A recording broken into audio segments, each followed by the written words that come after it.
Rich Dad, Poor Dad. What the rich teach their kids about money that the poor and middle class do not.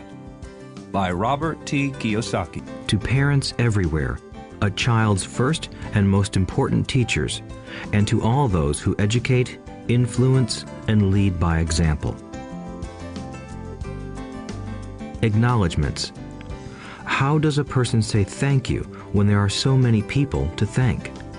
Obviously, this book is a thank you to my two fathers, who were powerful role models, and to my mom, who taught me love and kindness.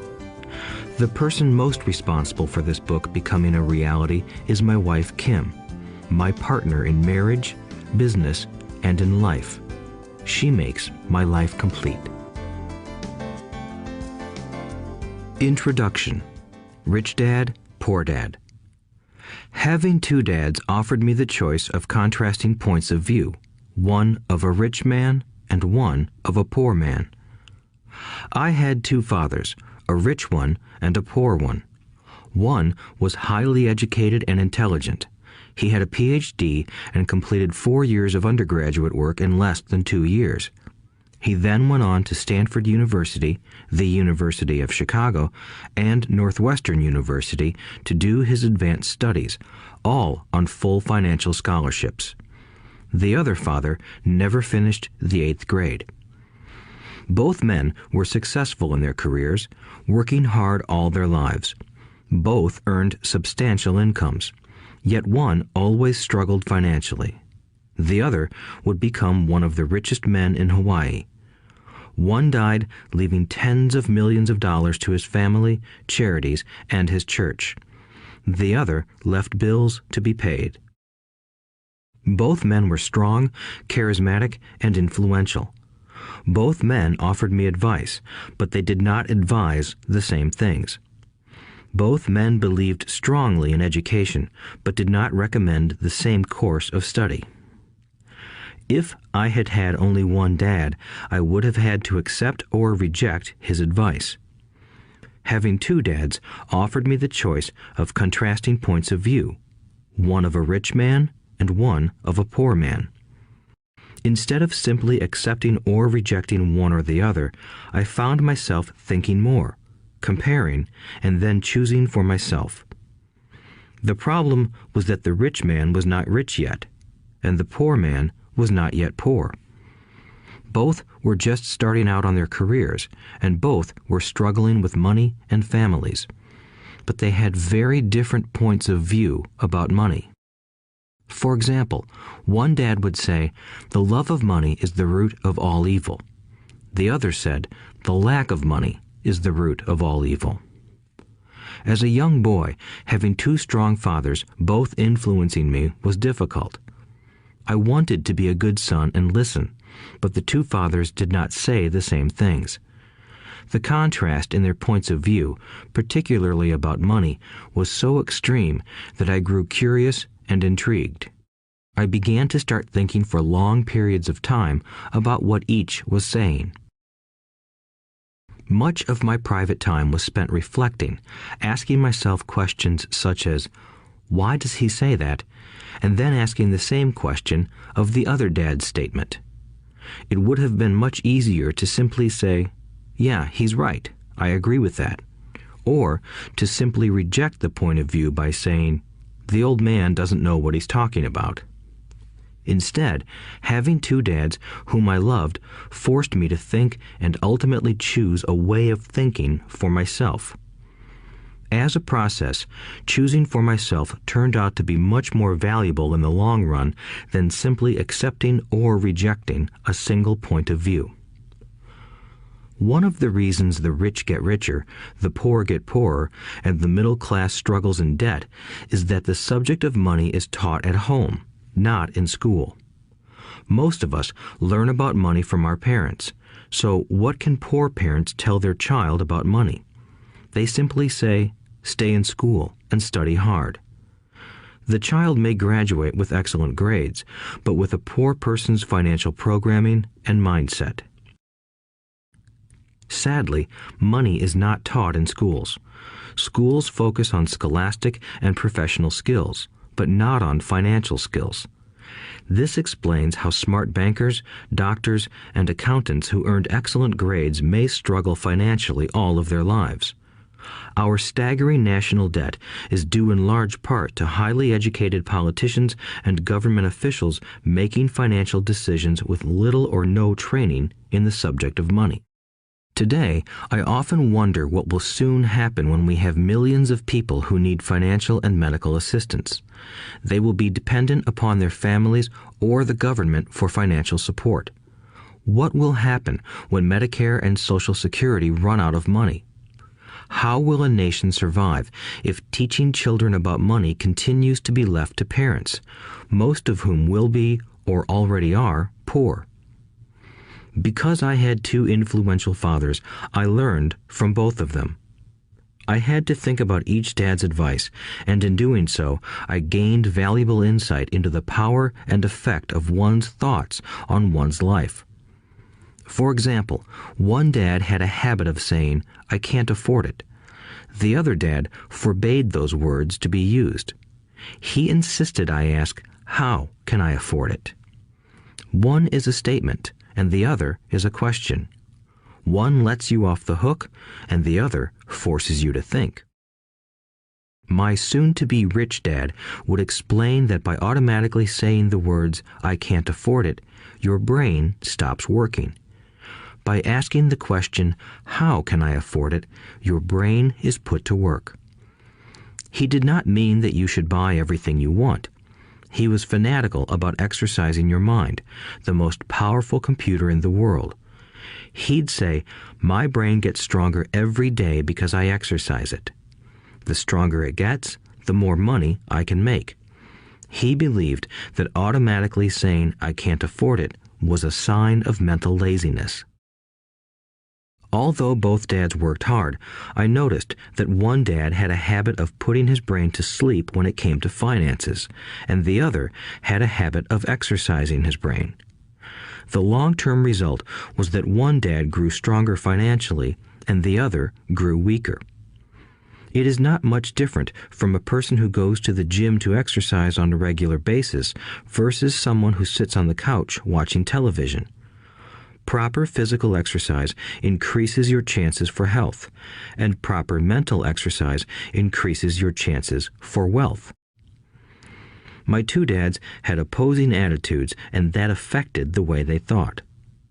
One dad thought that the rich should pay more in taxes to take care of those less fortunate. The other said, taxes punish those who produce and reward those who don't produce. One dad recommended, study hard so you can find a good company to work for. The other recommended, study hard so you can find a good company to buy. One dad said, the reason I'm not rich is because I have you kids. The other said, the reason I must be rich is because I have you kids. One encouraged talking about money and business at the dinner table, while the other forbade the subject of money to be discussed over a meal. One said, when it comes to money, play it safe. Don't take risks. The other said, learn to manage risk. One believed, our home is our largest investment and our greatest asset. The other believed, my house is a liability, and if your house is your largest investment, you're in trouble. Both dads paid their bills on time, yet one paid his bills first while the other paid his bills last. One dad believed in a company or the government taking care of you and your needs. He was always concerned about pay raises, retirement plans, medical benefits, sick leave, vacation days, and other perks. He was impressed with two of his uncles who joined the military and earned a retirement and entitlement package for life after 20 years of active service. He loved the idea of medical benefits and PX privileges the military provided its retirees. He also loved the tenure system available through the university. The idea of job protection for life and job benefits seemed more important at times than the job. He would often say, I've worked hard for the government and I'm entitled to these benefits. The other believed in total financial self-reliance. He spoke out against the entitlement mentality and how it created weak and financially needy people. He was emphatic about being financially competent. One dad struggled to save a few dollars. The other created investments. One dad taught me how to write an impressive resume so I could find a good job. The other taught me how to write strong business and financial plans so I could create jobs. Being a product of two strong dads allowed me the luxury of observing the effects different thoughts have on one's life. I noticed that people really do shape their lives through their thoughts. For example, my poor dad always said, "I'll never be rich," and that prophecy became reality. My rich dad, on the other hand, always referred to himself as rich. He would say things like, "I'm a rich man and rich people don't do this." Even when he was flat broke after a major financial setback, he continued to refer to himself as a rich man. He would cover himself by saying, "There is a difference between being poor and being broke. Broke is temporary. Poor is eternal." My poor dad would say, "I'm not interested in money," or "money doesn't matter." My rich dad always said, "Money is power." The power of our thoughts may never be measured or appreciated, but it became obvious to me as a young boy that it was important to be aware of my thoughts and how I expressed myself. I noticed that my poor dad was poor, not because of the amount of money he earned, which was significant, but because of his thoughts and actions. As a young boy having two fathers, I became acutely aware of being careful about which thoughts I chose to adopt as my own. Should I listen to my rich dad or to my poor dad? Although both men had tremendous respect for education and learning, they disagreed about what they thought was important to learn. One wanted me to study hard, earn a degree, and get a good job to earn money. He wanted me to study to become a professional, an attorney or an accountant, and to go to business school for my MBA. The other encouraged me to study to be rich, to understand how money works, and to learn how to have it work for me. "I don't work for money" were words he would repeat over and over. "Money works for me." At the age of 9, I decided to listen to and learn from my rich dad about money. In doing so, I chose not to listen to my poor dad, even though he was the one with all the college degrees. A lesson from Robert Frost. Robert Frost is my favorite poet. Although I love many of his poems, my favorite is "The Road Not Taken." I use its lesson almost daily. The road not taken. Two roads diverged in a yellow wood, and sorry I could not travel both. And be one traveler long I stood, and looked down one as far as I could, to where it bent in the undergrowth, then took the other as just as fair, and having perhaps the better claim, because it was grassy and wanted wear. Though as for that the passing there had worn them really about the same, and both that morning equally lay in leaves no step had trodden black. Oh, I kept the first for another day, yet knowing how way leads on to way, I doubted if I should ever come back. I shall be telling this with a sigh, somewhere ages and ages hence. Two roads diverged in a wood, and I took the one less traveled by, and that has made all the difference. And that has made all the difference. Over the years, I have often reflected upon Robert Frost's poem. Choosing not to listen to my highly educated dad's advice and attitude about money was a painful decision, but it was a decision that shaped the rest of my life. Once I made up my mind about whom to listen to, my education about money began. My rich dad taught me over a period of 30 years until I was 39 years old. He stopped once he realized that I knew and fully understood what he had been trying to drum into my often thick skull. Money is one form of power, but what is more powerful is financial education. Money comes and goes, but if you have the education about how money works, you gain power over it and can begin building wealth. The reason positive thinking alone does not work is because most people went to school and never learned how money works, so they spend their lives working for money. Because I was only 9 years old when I started, the lessons my rich dad taught me were simple. And when it was all said and done, there were only 6 main lessons, repeated over 30 years.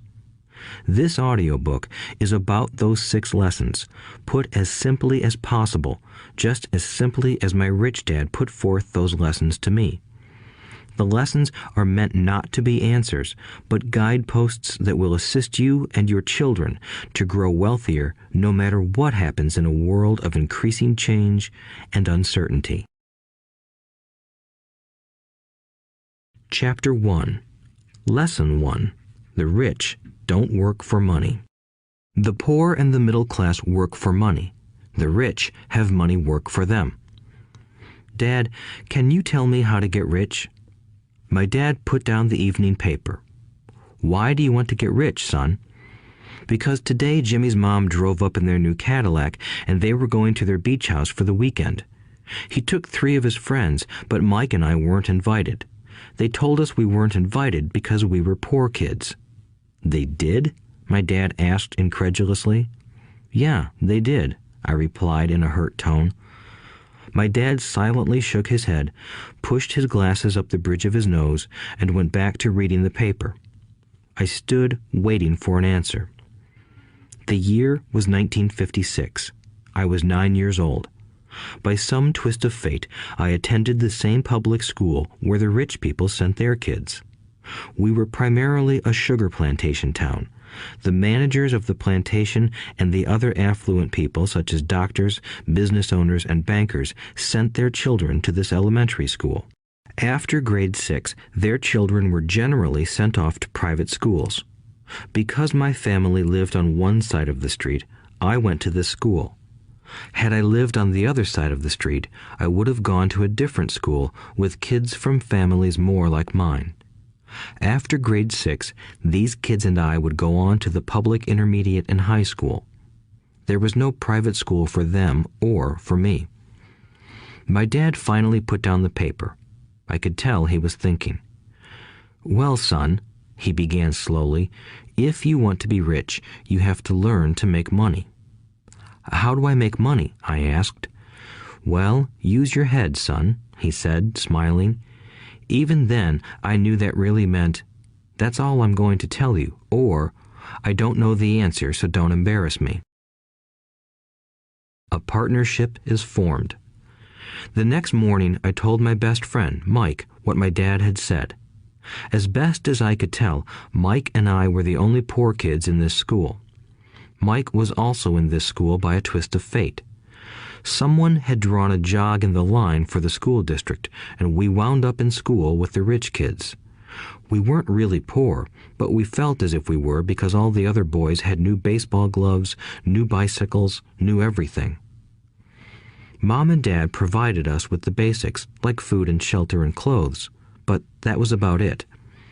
My dad used to say, if you want something, work for it.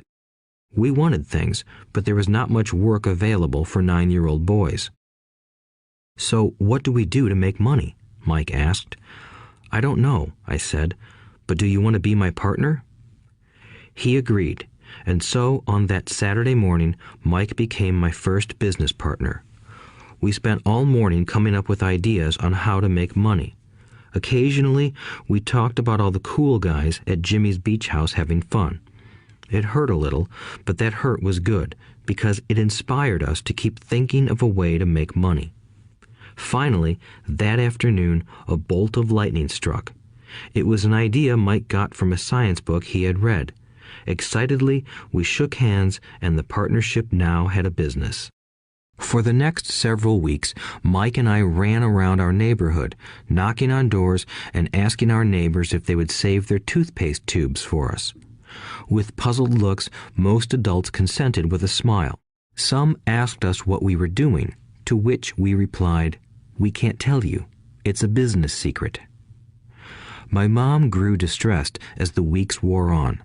We had selected a site next to her washing machine as the place we would stockpile our raw materials. In a brown cardboard box that at one time held ketchup bottles, our little pile of used toothpaste tubes began to grow. Finally, my mom put her foot down. The sight of her neighbor's messy, crumpled used toothpaste tubes had gotten to her. "What are you boys doing?" she asked, "and I don't want to hear again that it's a business secret. Do something with this mess or I'm going to throw it out." Mike and I pleaded and begged, explaining that we would soon have enough and then we would begin production. We informed her that we were waiting on a couple of neighbors to finish their toothpaste so we could have their tubes. Mom granted us a 1-week extension. The date to begin production was moved up, and the pressure was on. My first partnership was already being threatened with an eviction notice by my own mom. It became Mike's job to tell the neighbors to quickly use up their toothpaste, saying their dentist wanted them to brush more often anyway. I began to put together the production line. One day, my dad drove up with a friend to see 2 9-year-old boys in the driveway with their production line operating at full speed. There was fine white powder everywhere. On a long table were small milk cartons from school, and our family's hibachi grill was glowing with red-hot coals at maximum heat. Dad walked up cautiously, having to park the car at the base of the driveway since the production line blocked the carport. As he and his friend got closer, they saw a steel pot sitting on top of the coals in which the toothpaste tubes were being melted down. In those days, toothpaste did not come in plastic tubes.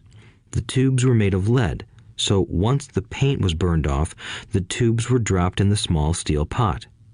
They melted until they became liquid, and with my mom's pot holders, we poured the lead through a small hole in the top of the milk cartons. The milk cartons were filled with plaster of Paris. White powder was everywhere.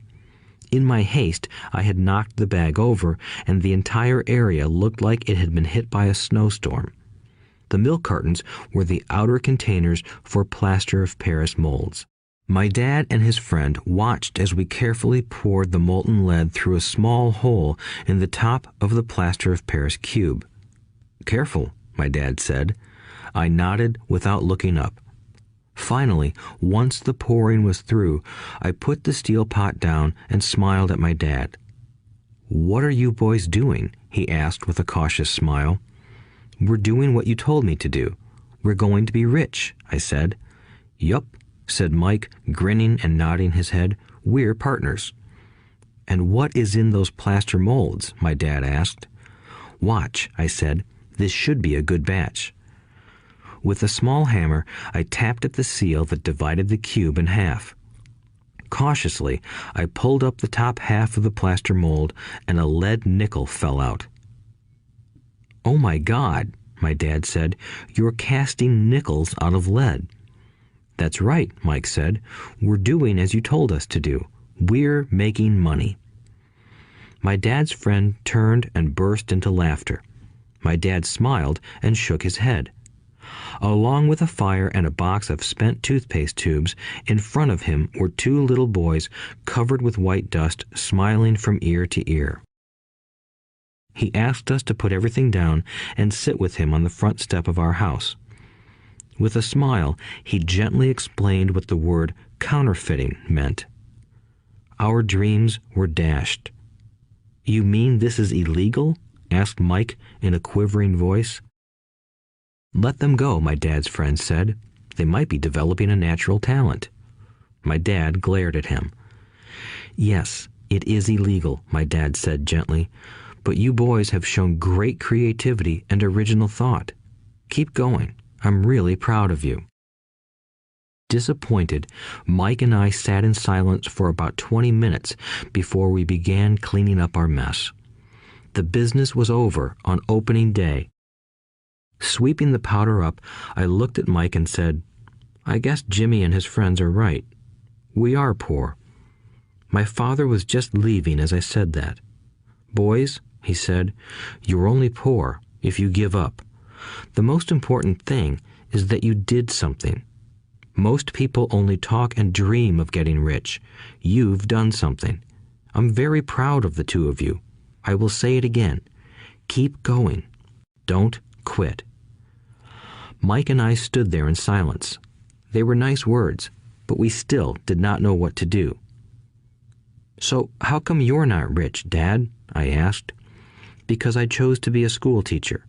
School teachers really don't think about being rich. We just like to teach. I wish I could help you, but I really don't know how to make money." Mike and I turned and continued our cleanup. "I know," said my dad. "If you boys want to learn how to be rich, don't ask me. Talk to your dad, Mike." "My dad?" asked Mike with a scrunched-up face. "Yeah, your dad," repeated my dad with a smile. "Your dad and I have the same banker, and he raves about your father. He's told me several times that your father is brilliant when it comes to making money." "My dad?" Mike asked again in disbelief. "Then how come we don't have a nice car and a nice house like the rich kids at school?" "A nice car and a nice house don't necessarily mean you're rich or you know how to make money," my dad replied. "Jimmy's dad works for the sugar plantation. He's not much different from me. He works for a company and I work for the government. The company buys the car for him. The sugar company is in financial trouble, and Jimmy's dad may soon have nothing. Your dad is different, Mike. He seems to be building an empire, and I suspect in a few years he will be a very rich man." With that, Mike and I got excited again. With new vigor, we began cleaning up the mess caused by our now defunct first business. As we were cleaning, we made plans for how and when to talk to Mike's dad. The problem was that Mike's dad worked long hours and often did not come home until late. His father owned warehouses, a construction company, a chain of stores, and 3 restaurants. It was the restaurants that kept him out late. Mike caught the bus home after we had finished cleaning up. He was going to talk to his dad when he got home that night and ask him if he would teach us how to become rich. Mike promised to call as soon as he had talked to his dad, even if it was late. The phone rang at 8:30 p.m. "Okay," I said, "next Saturday." I put the phone down. Mike's dad had agreed to meet with us. On Saturday, I caught the 7:30 a.m. bus to the poor side of town. The lessons begin. Mike and I met with his dad that morning at 8 o'clock. He was already busy, having been at work for more than an hour. His construction supervisor was just leaving in his pickup truck as I walked up to his simple, small, and tidy home. Mike met me at the door. "Dad's on the phone, and he said to wait on the back porch," Mike said as he opened the door. The old wooden floor creaked as I stepped across the threshold of the aging house. There was a cheap mat just inside the door. The mat was there to hide the years of wear from countless footsteps that the floor had supported. Although clean, it needed to be replaced. I felt claustrophobic as I entered the narrow living room that was filled with old, musty, overstuffed furniture that today would be collector's items. Sitting on the couch were 2 women, both a little older than my mom. Across from the women sat a man in workman's clothes. He wore khaki slacks and a khaki shirt, neatly pressed but without starch, and polished work boots. He was about 10 years older than my dad. They smiled as Mike and I walked past them toward the back porch. I smiled back shyly. "Who are those people?" I asked. "Oh, they work for my dad.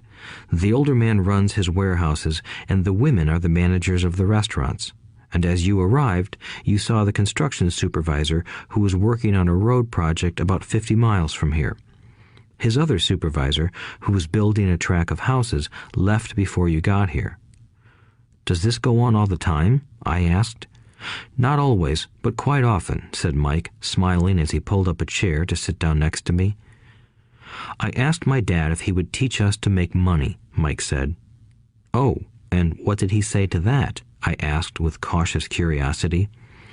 "Well, he had a funny look on his face at first, and then he said he would make us an offer." "Oh, I said, rocking my chair back against the wall. I sat there, perched on two rear legs of the chair. Mike did the same thing. "Do you know what the offer is?" I asked. "No, but we'll soon find out." Suddenly, Mike's dad burst through the rickety screen door and onto the porch. Mike and I jumped to our feet, not out of respect, but because we were startled. "Ready, boys?" he asked as he pulled up a chair to sit down with us. We nodded our heads as we pulled our chairs away from the wall to sit in front of him. He was a big man, about 6 feet tall and 200 pounds. My dad was taller, about the same weight, and 5 years older than Mike's dad. They sort of looked alike, though not of the same ethnic makeup. Maybe their energy was similar. "Mike says you want to learn to make money. Is that correct, Robert?" I nodded my head quickly, but with a little trepidation. He had a lot of power behind his words and smile. "Okay, here's my offer. I'll teach you, but I won't do it classroom style. You work for me, I'll teach you. You don't work for me, I won't teach you. I can teach you faster if you work, and I'm wasting my time if you just want to sit and listen like you do in school. That's my offer. Take it or leave it." May I ask a question first?" I asked. "No. Take it or leave it. I've got too much work to do to waste my time. If you can't make up your mind decisively, then you'll never learn to make money anyway. Opportunities come and go. Being able to know when to make quick decisions is an important skill. You have the opportunity that you asked for. School is beginning, or it's over, in 10 seconds, Mike's dad said with a teasing smile. "Take it," I said. "Take it," said Mike. "Good," said Mike's dad. "Mrs. Martin will be by in 10 minutes. After I'm through with her, you'll ride with her to my superette and you can begin working. I'll pay you 10 cents an hour and you'll work 3 hours every Saturday." "But I have a softball game today," I said. Mike's dad lowered his voice to a stern tone. "Take it or leave it," he said. "I'll take it," I replied, choosing to work and learn instead of playing. 30 cents later. By 9 a.m. that day, Mike and I were working for Mrs. Martin. She was a kind and patient woman. She always said that Mike and I reminded her of her 2 grown sons. Although kind, she believed in hard work and kept us moving. We spent 3 hours taking canned goods off the shelves, brushing each can with a feather duster to get the dust off, and then restacking them neatly. It was excruciatingly boring work. Mike's dad, whom I called my rich dad, owned 9 of these little superettes, each with a large parking lot. They were the early version of the 7-Eleven convenience stores, little neighborhood grocery stores where people bought items such as milk, bread, butter, and cigarettes. The problem was that this was Hawaii before air conditioning was widely used, and the stores could not close their doors because of the heat. On 2 sides of the store, the doors had to be wide open to the road and parking lot. Every time a car drove by or pulled into the parking lot, dust would swirl and settle in the store. We knew we had a job as long as there was no air conditioning. For 3 weeks, Mike and I reported to Mrs. Martin and worked our 3 hours. By noon, our work was over, and she dropped 3 little dimes in each of our hands. Now, even at the age of 9 in the mid-1950s, 30 cents was not too exciting. Comic books cost 10 cents back then, so I usually spent my money on comic books and went home. By Wednesday of the 4th week, I was ready to quit. I had agreed to work only because I wanted to learn to make money from Mike's dad, and now I was a slave for 10 cents an hour. On top of that, I had not seen Mike's dad since that first Saturday. "I'm quitting," I told Mike at lunchtime. School was boring, and now I did not even have my Saturdays to look forward to. But it was the 30 cents that really got to me. This time, Mike smiled. "What are you laughing at?" I asked with anger and frustration. "Dad said this would happen. He said to meet with him when you were ready to quit." "What?" I said indignantly. "He's been waiting for me to get fed up?" Sort of, Mike said. Dad's kind of different. He doesn't teach like your dad.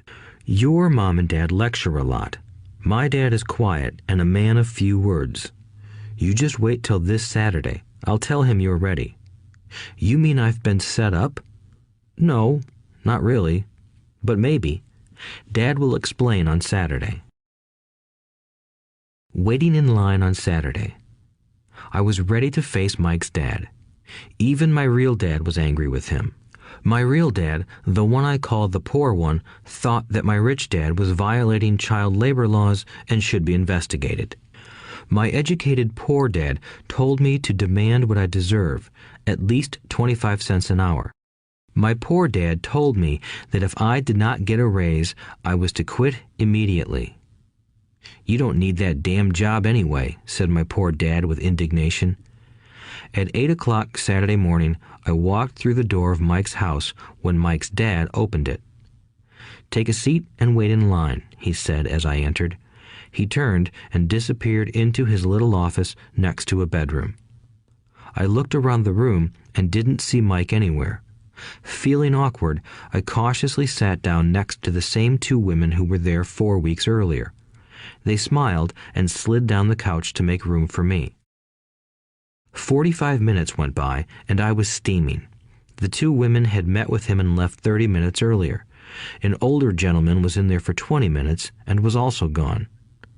The house was empty, and here I sat in a musty, dark living room on a beautiful, sunny Hawaiian day, waiting to talk to a cheapskate who exploited children. I could hear him rustling around the office, talking on the phone, and ignoring me. I was ready to walk out, but for some reason I stayed. Finally, 15 minutes later, at exactly 9 o'clock, Rich Dad walked out of his office, said nothing, and signaled with his hand for me to enter. I understand you want a raise or you're going to quit, Rich Dad said as he swiveled in his office chair. Well, you're not keeping your end of the bargain, I blurted out, nearly in tears. It was really frightening for me to confront a grown-up. You said that you would teach me if I worked for you. Well, I've worked for you. I've worked hard. I've given up my baseball games to work for you, but you haven't kept your word, and you haven't taught me anything. You are a crook like everyone in town thinks you are. You're greedy. You want all the money and don't take care of your employees. You made me wait and don't show me any respect. I'm only a little boy, but I deserve to be treated better. Rich Dad rocked back in his swivel chair, hands up to his chin, and stared at me. Not bad, he said. In less than a month, you sound like most of my employees. What? I asked. Not understanding what he was saying, I continued with my grievance. I thought you were going to keep your end of the bargain and teach me. Instead, you want to torture me? That's cruel. That's really cruel. I am teaching you, Rich Dad said quietly. What have you taught me? Nothing, I said angrily. You haven't even talked to me once since I agreed to work for peanuts. 10 cents an hour. Ha! I should notify the government about you. We have child labor laws, you know. My dad works for the government, you know. Wow, said Rich Dad. Now you sound just like most of the people who used to work for me. People I've either fired or who have quit. So, what do you have to say? I demanded, feeling pretty brave for a little kid. You lied to me. I've worked for you, and you have not kept your word. You haven't taught me anything. How do you know that I've not taught you anything? Asked Rich Dad calmly. Well, you've never talked to me. I've worked for 3 weeks, and you have not taught me anything, I said with a pout. Does teaching mean talking or a lecture? Rich Dad asked. Well, yes, I replied. That's how they teach you in school, he said, smiling. But that is not how life teaches you, and I would say that life is the best teacher of all. Most of the time, life does not talk to you. It just sort of pushes you around. Each push is life saying, wake up, there's something I want you to learn. What is this man talking about? I asked myself silently. Life pushing me around was life talking to me? Now I knew I had to quit my job. I was talking to someone who needed to be locked up. If you learn life's lessons, you will do well. If not, life will just continue to push you around. People do two things. Some just let life push them around. Others get angry and push back. But they push back against their boss, or their job, or their husband or wife. They do not know it's life that's pushing. I had no idea what he was talking about. Life pushes all of us around. Some people give up and others fight. A few learn the lesson and move on. They welcome life pushing them around. To these few people, it means they need and want to learn something. They learn and move on. Most quit, and a few, like you, fight. Rich Dad stood and shut the creaky old wooden window that needed repair. If you learn this lesson, you will grow into a wise, wealthy, and happy young man. If you don't, you will spend your life blaming a job, low pay, or your boss for your problems. You'll live life always hoping for that big break that will solve all your money problems. Rich Dad looked over at me to see if I was still listening. His eyes met mine. We stared at each other, communicating through our eyes. Finally, I looked away once I had absorbed his message. I knew he was right. I was blaming him, and I did ask to learn. I was fighting. Rich Dad continued. Or, if you are the kind of person who has no guts, you just give up every time life pushes you. If you are that kind of person, you'll live all your life playing it safe, doing the right things, saving yourself for some event that never happens. Then you die a boring old man. You'll have lots of friends who really like you because you were such a nice, hard-working guy. But the truth is that you let life push you into submission. Deep down, you were terrified of taking risks. You really wanted to win, but the fear of losing was greater than the excitement of winning. Deep inside, you and only you will know you didn't go for it. You chose to play it safe. Our eyes met again. "You've been pushing me around?" I asked. "Some people might say that," smiled Rich Dad. "I would say that I just gave you a taste of life." "What taste of life?" I asked, still angry, but now curious and ready to learn. "You boys are the first people that have ever asked me to teach them how to make money. I have more than 150 employees, and not one of them has asked me what I know about money. They ask me for a job and a paycheck, but never to teach them about money. So most will spend the best years of their lives working for money, not really understanding what it is they are working for." I sat there listening intently. "So when Mike told me you wanted to learn how to make money, I decided to design a course that mirrored real life. I could talk until I was blue in the face, but you wouldn't hear a thing. So I decided to let life push you around a bit so you could hear me. That's why I only paid you 10 cents. "So what is the lesson I learned from working for only 10 cents an hour?" I asked. "That you're cheap and exploit your workers?" Rich Dad rocked back and laughed heartily. Finally, he said, "You'd best change your point of view. Stop blaming me and thinking I'm the problem. If you think I'm the problem, then you have to change me. If you realize that you're the problem, then you can change yourself, learn something, and grow wiser. Most people want everyone else in the world to change but themselves. Let me tell you, it's easier to change yourself than everyone else." "I don't understand," I said. "Don't blame me for your problems," Rich Dad said, growing impatient. "But you only pay me 10 cents. "So what are you learning?" Rich Dad asked, smiling. "That you're cheap," I said with a sly grin. "See, you think I'm the problem," said Rich Dad. "But you are. Well, keep that attitude and you'll learn nothing. Keep the attitude that I'm the problem, and what choices do you have?" "Well, if you don't pay me more or show me more respect and teach me, I'll quit." "Well put," Rich Dad said, "and that's exactly what most people do. They quit and go looking for another job, a better opportunity and higher pay, actually thinking that this will solve the problem. In most cases, it won't. So what should I do? I asked. Just take this measly 10 cents an hour and smile? Rich Dad smiled. That's what the other people do. But that's all they do, waiting for a raise, thinking that more money will solve their problems. Most just accept it, and some take a second job working harder, but again, accepting a small paycheck. I sat staring at the floor, beginning to understand the lesson Rich Dad was presenting. I could sense it was a taste of life.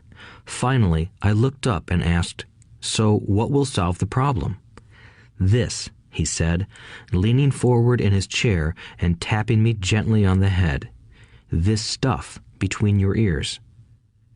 It was at that moment that Rich Dad shared the pivotal point of view that separated him from his employees and my poor dad, and led him to eventually become one of the richest men in Hawaii, while my highly educated but poor dad struggled financially all his life.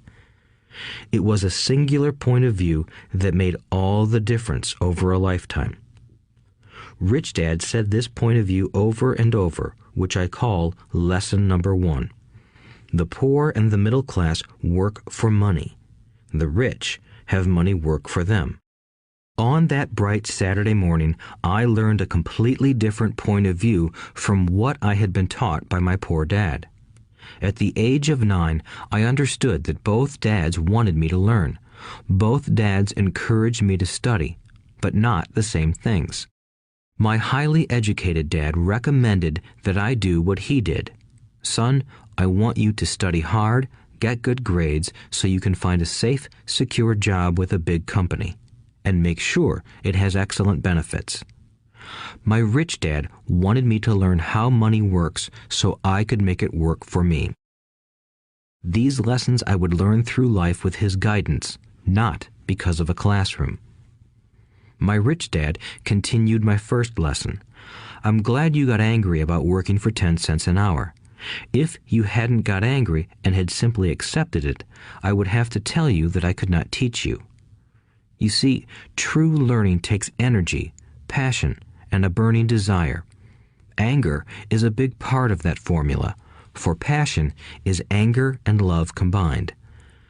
When it comes to money, most people want to play it safe and feel secure, so passion does not direct them. Fear does." "So is that why they'll take jobs with low pay?" I asked. "Yes," said Rich Dad.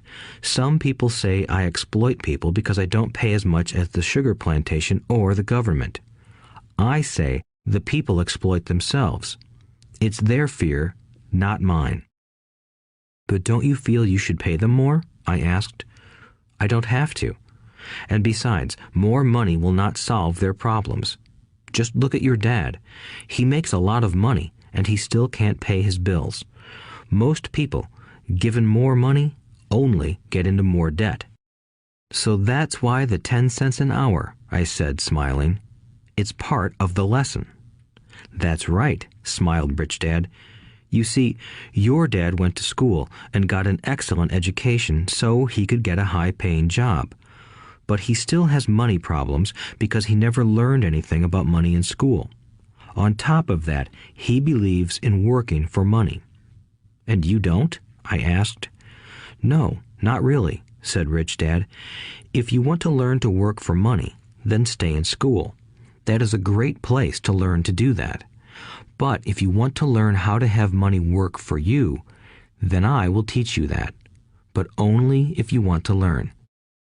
"Wouldn't everyone want to learn that?" I asked. "No," said Rich Dad, "simply because it's easier to learn to work for money, especially if fear is your primary emotion when the subject of money is discussed." "I don't understand," I said with a frown.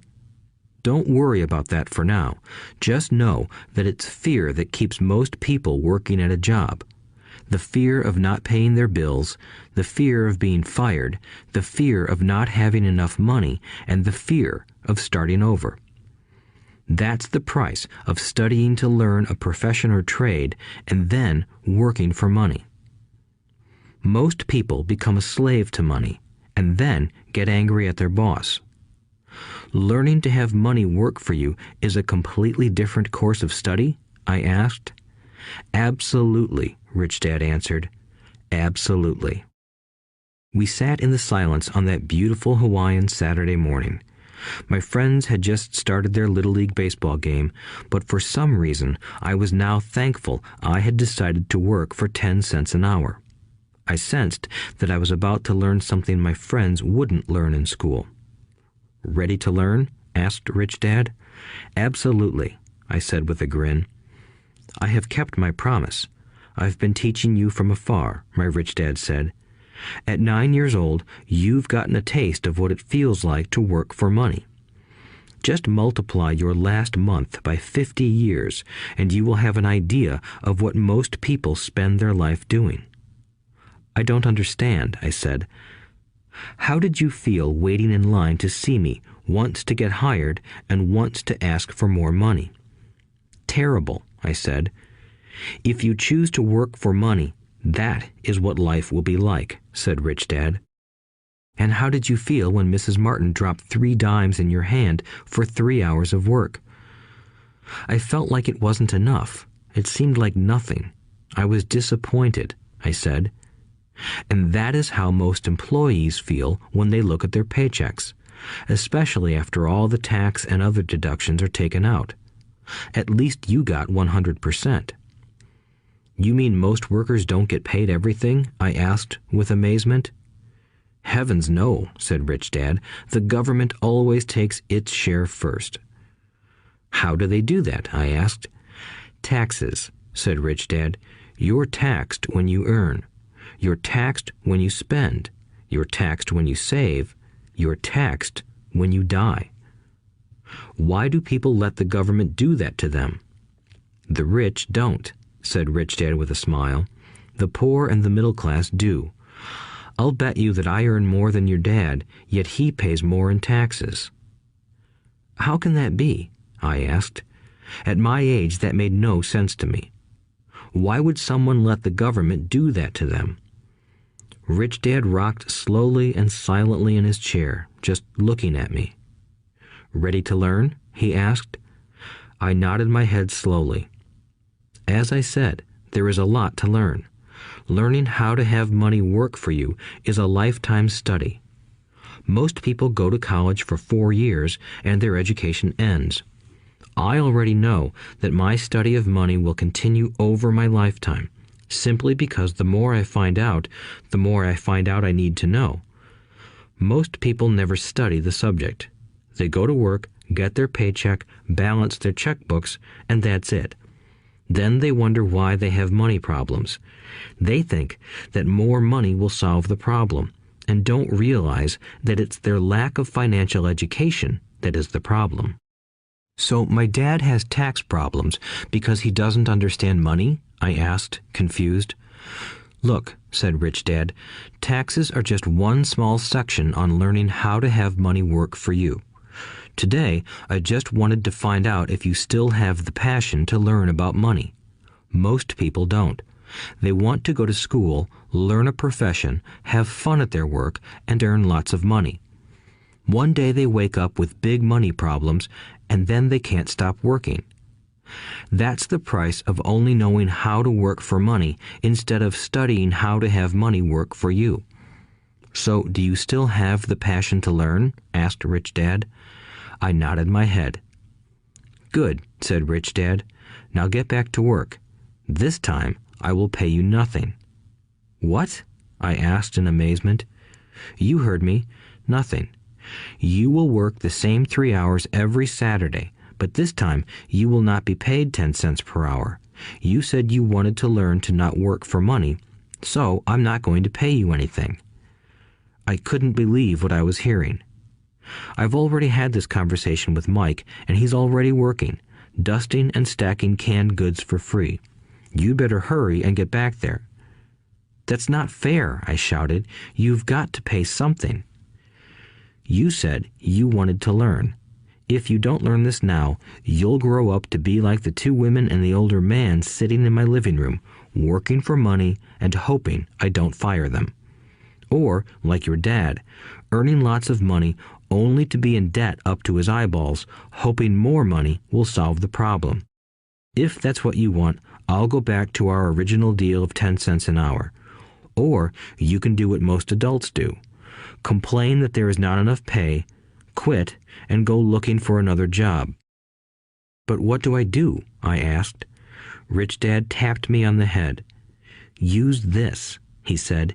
If you use it well, you will soon thank me for giving you an opportunity, and you will grow into a rich man. I stood there, still not believing what a raw deal I was handed. I came to ask for a raise, and somehow I was instead working for nothing. Rich Dad tapped me on the head again and said, "Use this. Now, get out of here and get back to work." Lesson number 1. The rich don't work for money. I didn't tell my poor dad I wasn't being paid. He wouldn't have understood, and I didn't want to try to explain something I didn't understand myself. For 3 more weeks, Mike and I worked 3 hours every Saturday for nothing. The work didn't bother me, and the routine got easier. But it was the missed baseball games and not being able to afford to buy a few comic books that got to me. Rich Dad stopped by at noon on the 3rd week. We heard his truck pull up in the parking lot and sputter when the engine was turned off. He entered the store and greeted Mrs. Martin with a hug. After finding out how things were going in the store, he reached into the ice cream freezer, pulled out 2 bars, paid for them, and signaled to Mike and me. "Let's go for a walk, boys." We crossed the street, dodging a few cars, and walked across a large grassy field where a few adults were playing softball. Sitting down at a lone picnic table, he handed Mike and me the treats. "How's it going, boys?" "Okay," Mike said. I nodded in agreement. "Learn anything yet?" Rich Dad asked. Mike and I looked at each other, shrugged our shoulders, and shook our heads in unison. Avoiding one of life's biggest traps. Well, you boys had better start thinking. You're staring at one of life's biggest lessons. If you learn it, you'll enjoy a life of great freedom and security. If you don't, you'll wind up like Mrs. Martin and most of the people playing softball in this park. They work very hard for little money, clinging to the illusion of job security and looking forward to a 3-week vacation each year and maybe a skimpy pension after 45 years of service. If that excites you, I'll give you a raise to 25 cents an hour. But these are good, hard-working people. Are you making fun of them? I demanded. A smile came over Rich Dad's face. Mrs. Martin is like a mother to me. I would never be that cruel. I may sound unkind because I'm doing my best to point something out to the two of you. I want to expand your point of view so you can see something most people never have the benefit of seeing because their vision is too narrow. Most people never see the trap they are in. Mike and I sat there, uncertain of his message. He sounded cruel, yet we could sense he was trying to drive home a point. With a smile, Rich Dad said, "Doesn't that 25 cents an hour sound good? Doesn't it make your heart beat a little faster?" I shook my head no, but it really did. 25 cents an hour would be big bucks to me. "Okay, I'll pay you $1 an hour," Rich Dad said, with a sly grin. Now my heart started to race. My brain was screaming, "Take it, take it." I could not believe what I was hearing. Still, I said nothing. "Okay, $2 an hour." My little brain and heart nearly exploded. After all, it was 1956, and being paid $2 an hour would have made me the richest kid in the world. I couldn't imagine earning that kind of money. I wanted to say yes. I wanted the deal. I could picture a new bicycle, new baseball glove, and the adoration of my friends when I flashed some cash. On top of that, Jimmy and his rich friends could never call me poor again. But somehow, my mouth stayed shut. The ice cream had melted and was running down my hand. Rich Dad was looking at two boys staring back at him, eyes wide open and brains empty. He was testing us, and he knew there was a part of our emotions that wanted to take the deal. He understood that every person has a weak and needy part of their soul that can be bought, and he knew that every individual also had a part of their soul that was resilient and could never be bought.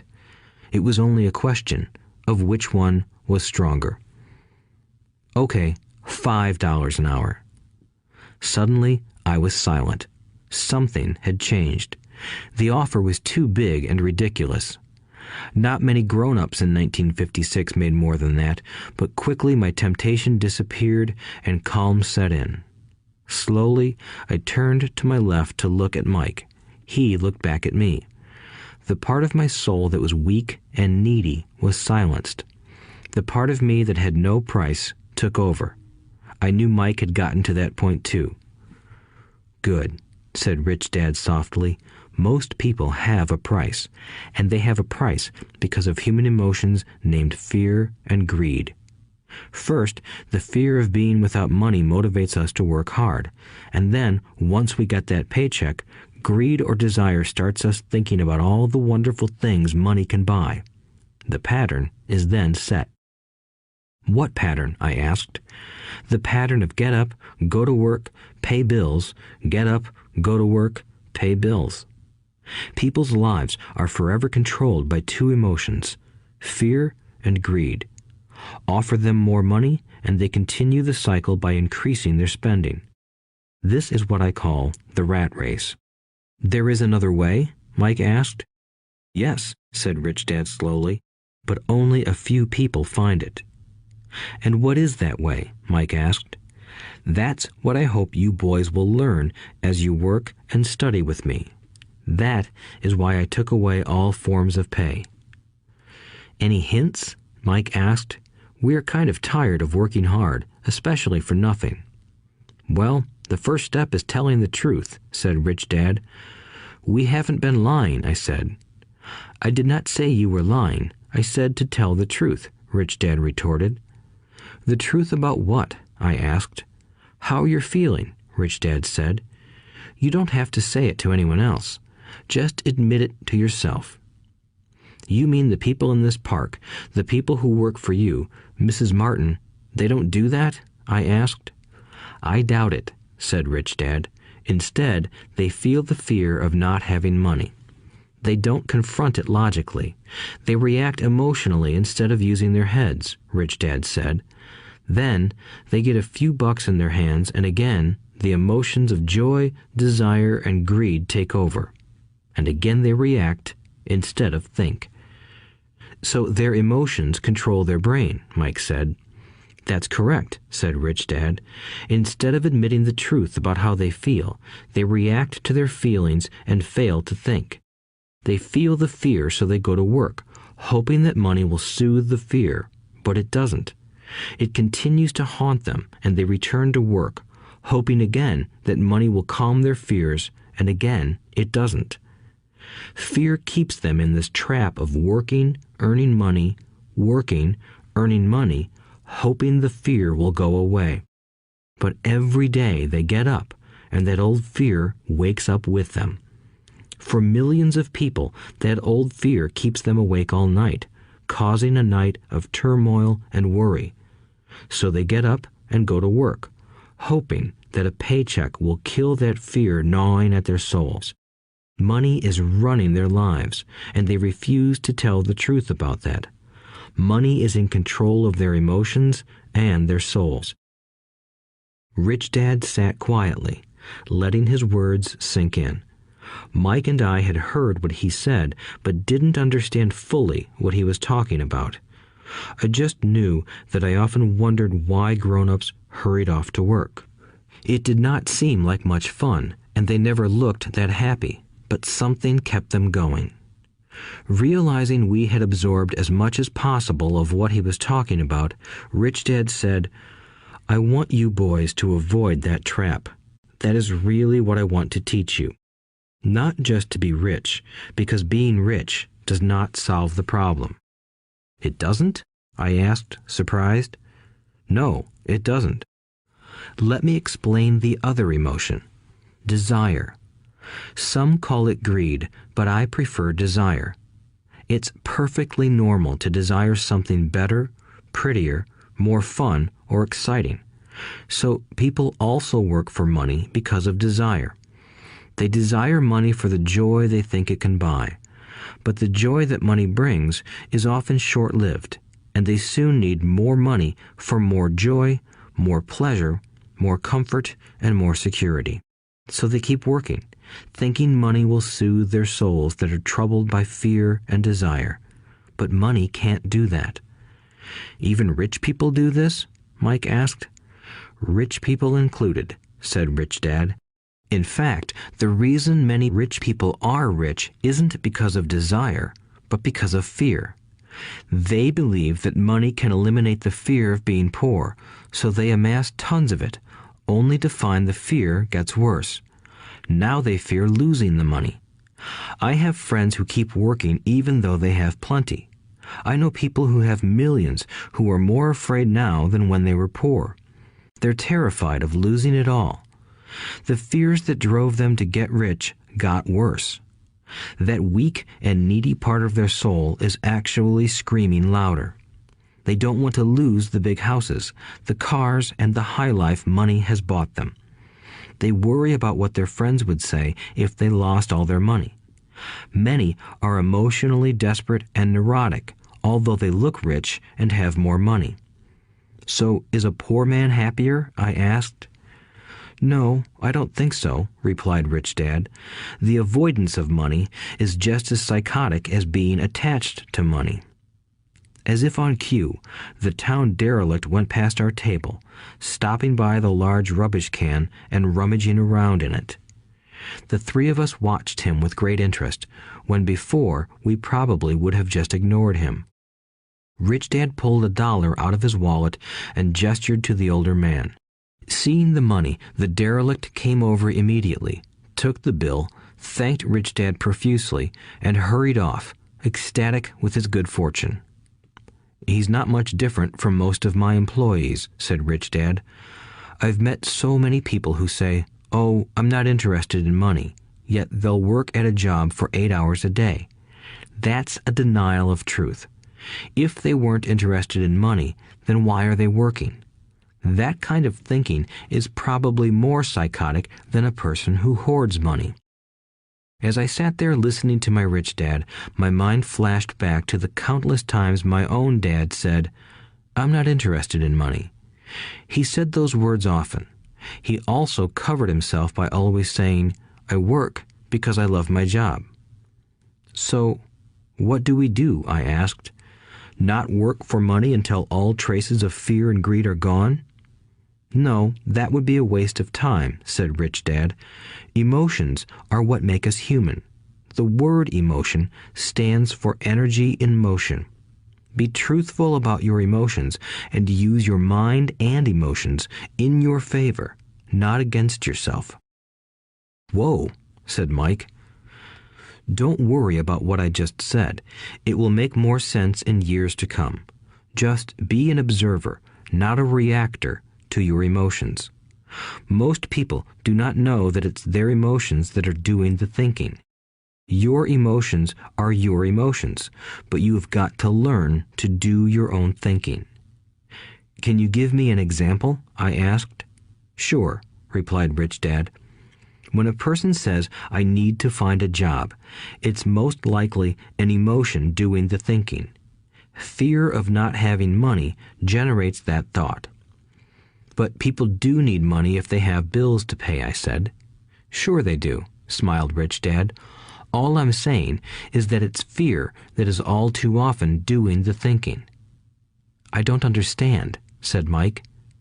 For example, said Rich Dad, if the fear of not having enough money arises, instead of immediately running out to get a job, they instead might ask themselves this question. Will a job be the best solution to this fear over the long run? In my opinion, the answer is no. A job is really a short-term solution to a long-term problem. But my dad is always saying, stay in school and get good grades so you can find a safe, secure job, I interjected, somewhat confused. Yes, I understand he says that, said Rich Dad, smiling. Most people recommend that, and it's a good path for most people. But people make that recommendation primarily out of fear. You mean my dad says that because he's afraid? Yes, said Rich Dad. He's terrified that you won't earn enough money and won't fit into society. Don't get me wrong. He loves you and wants the best for you. I, too, believe an education and a job are important, but it won't handle the fear. You see, that same fear that makes him get up in the morning to earn a few bucks is the fear that is causing him to be so fanatical about your going to school. So what do you recommend? I asked. I want to teach you to master the power of money instead of being afraid of it.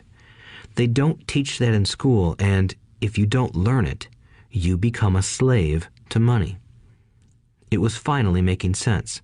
He wanted us to widen our views and to see what the Mrs. Martins of this world couldn't see.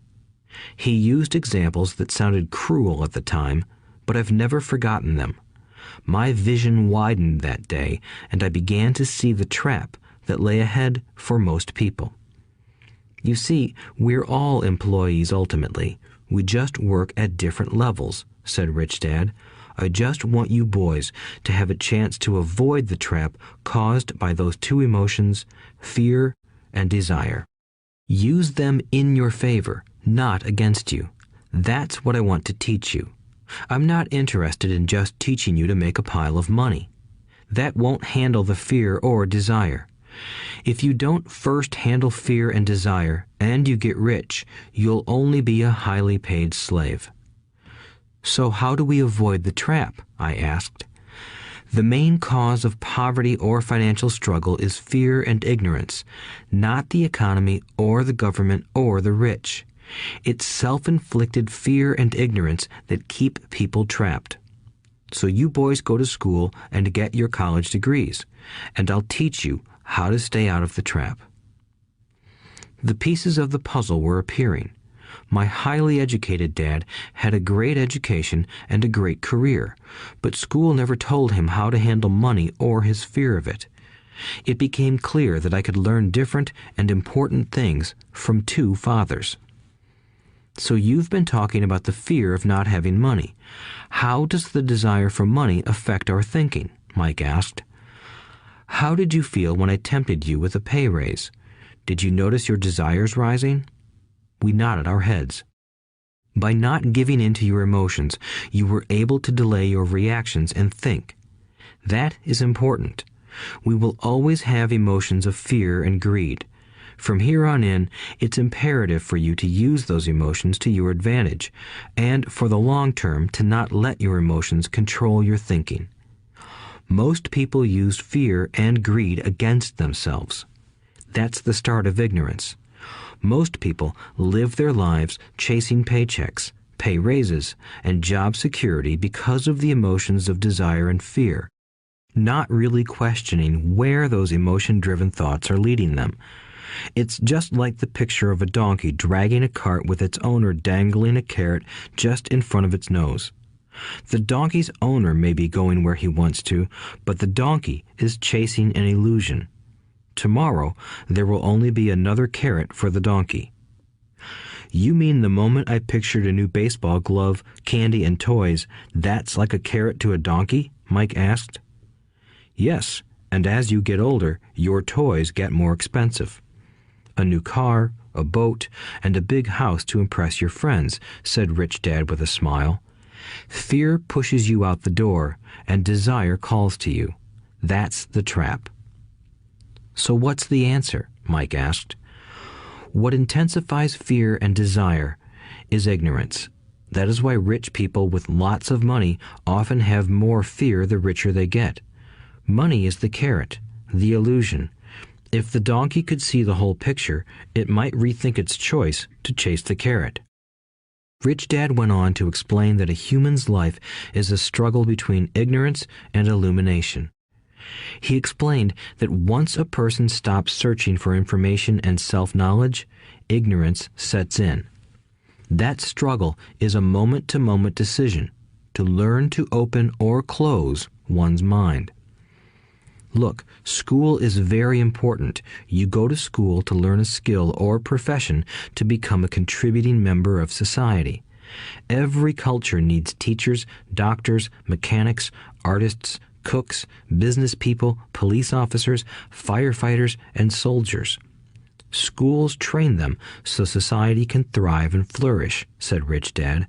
Unfortunately, for many people, school is the end, not the beginning. There was a long silence. Rich Dad was smiling. I didn't comprehend everything he said that day, but as with most great teachers, his words continued to teach for years.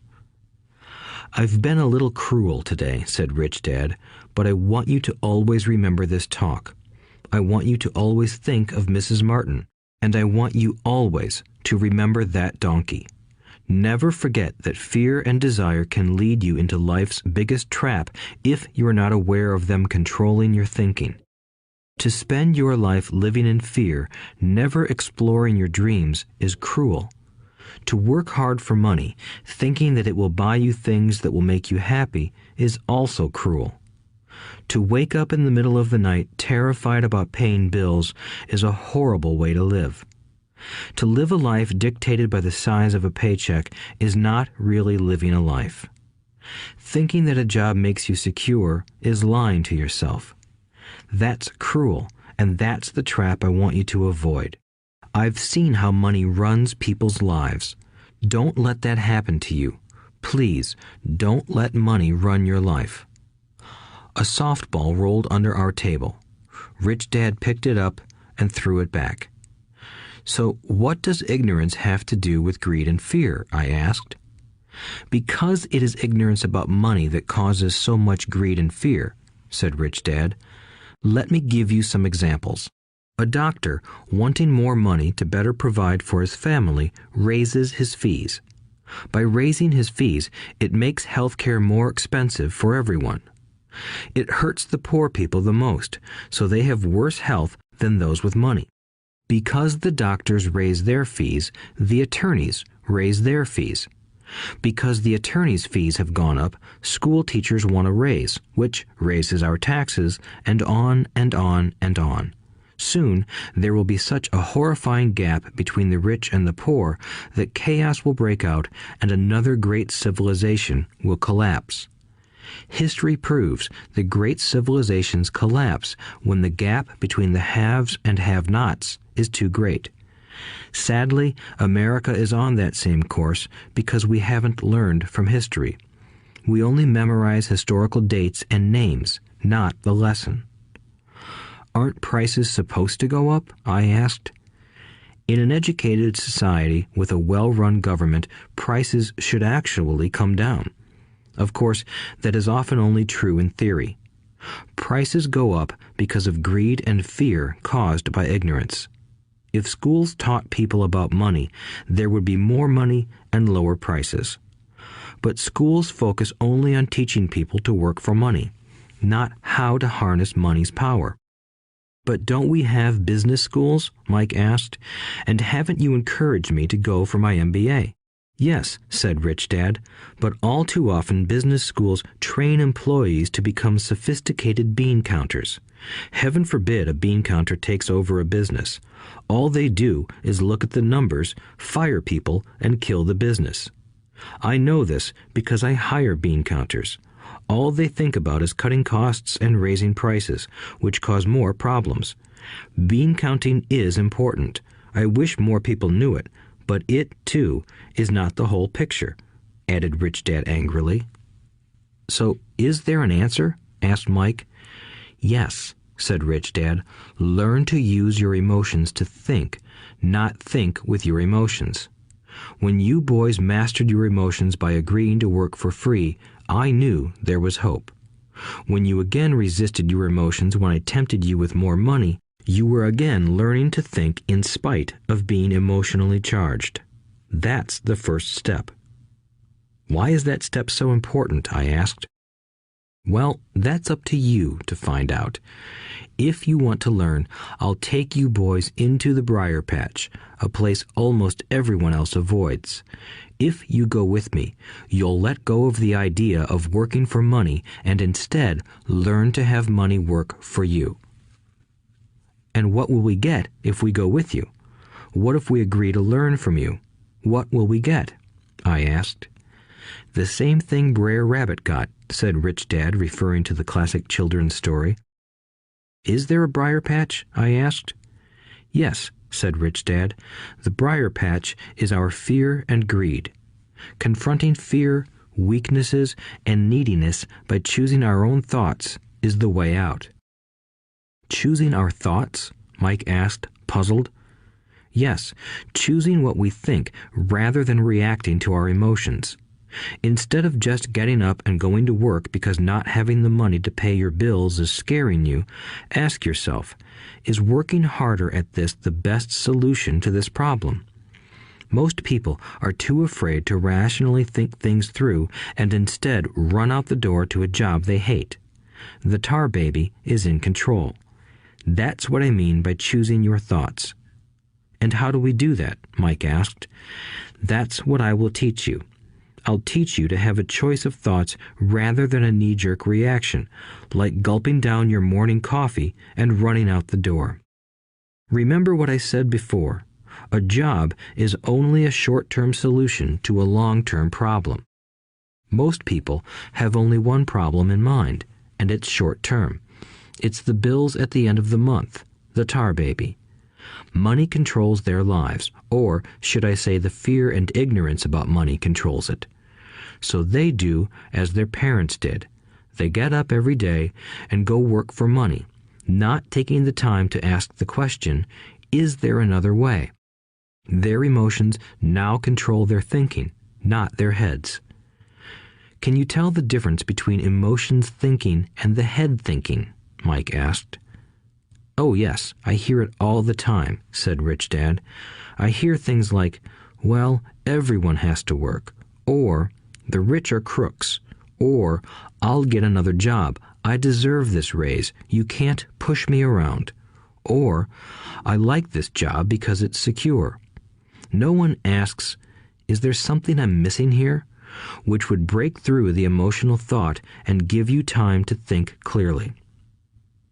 As we headed back to the store, Rich Dad explained that the rich really did make money. They did not work for it. He went on to explain that when Mike and I were casting 5-cent pieces out of lead, thinking we were making money, we were very close to thinking the way the rich think. The problem was that creating money is legal for the government and banks to do, but illegal for us to do. There are legal ways to create money from nothing, he told us. Rich Dad went on to explain that the rich know that money is an illusion, truly like the carrot for the donkey. It's only out of fear and greed that the illusion of money is held together by billions of people who believe that money is real. It's not. Money is really made up. It is only because of the illusion of confidence and the ignorance of the masses that this house of cards stands. He talked about the gold standard that America was on, and that each dollar bill was actually a silver certificate. What concerned him was the rumor that we would someday go off the gold standard and our dollars would no longer be backed by something tangible. If that happens, boys, all hell will break loose. The poor, the middle class, and the ignorant will have their lives ruined simply because they will continue to believe that money is real and that the company they work for, or the government, will look after them.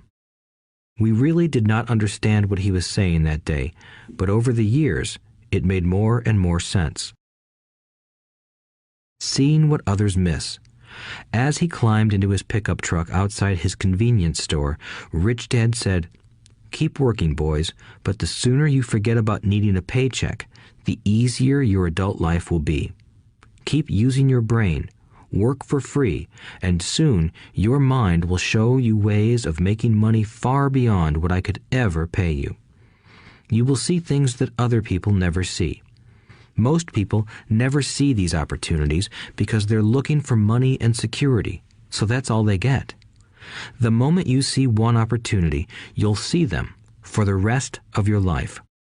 The moment you do that, I'll teach you something else. Learn this, and you'll avoid one of life's biggest traps. Mike and I picked up our things from the store and waved goodbye to Mrs. Martin.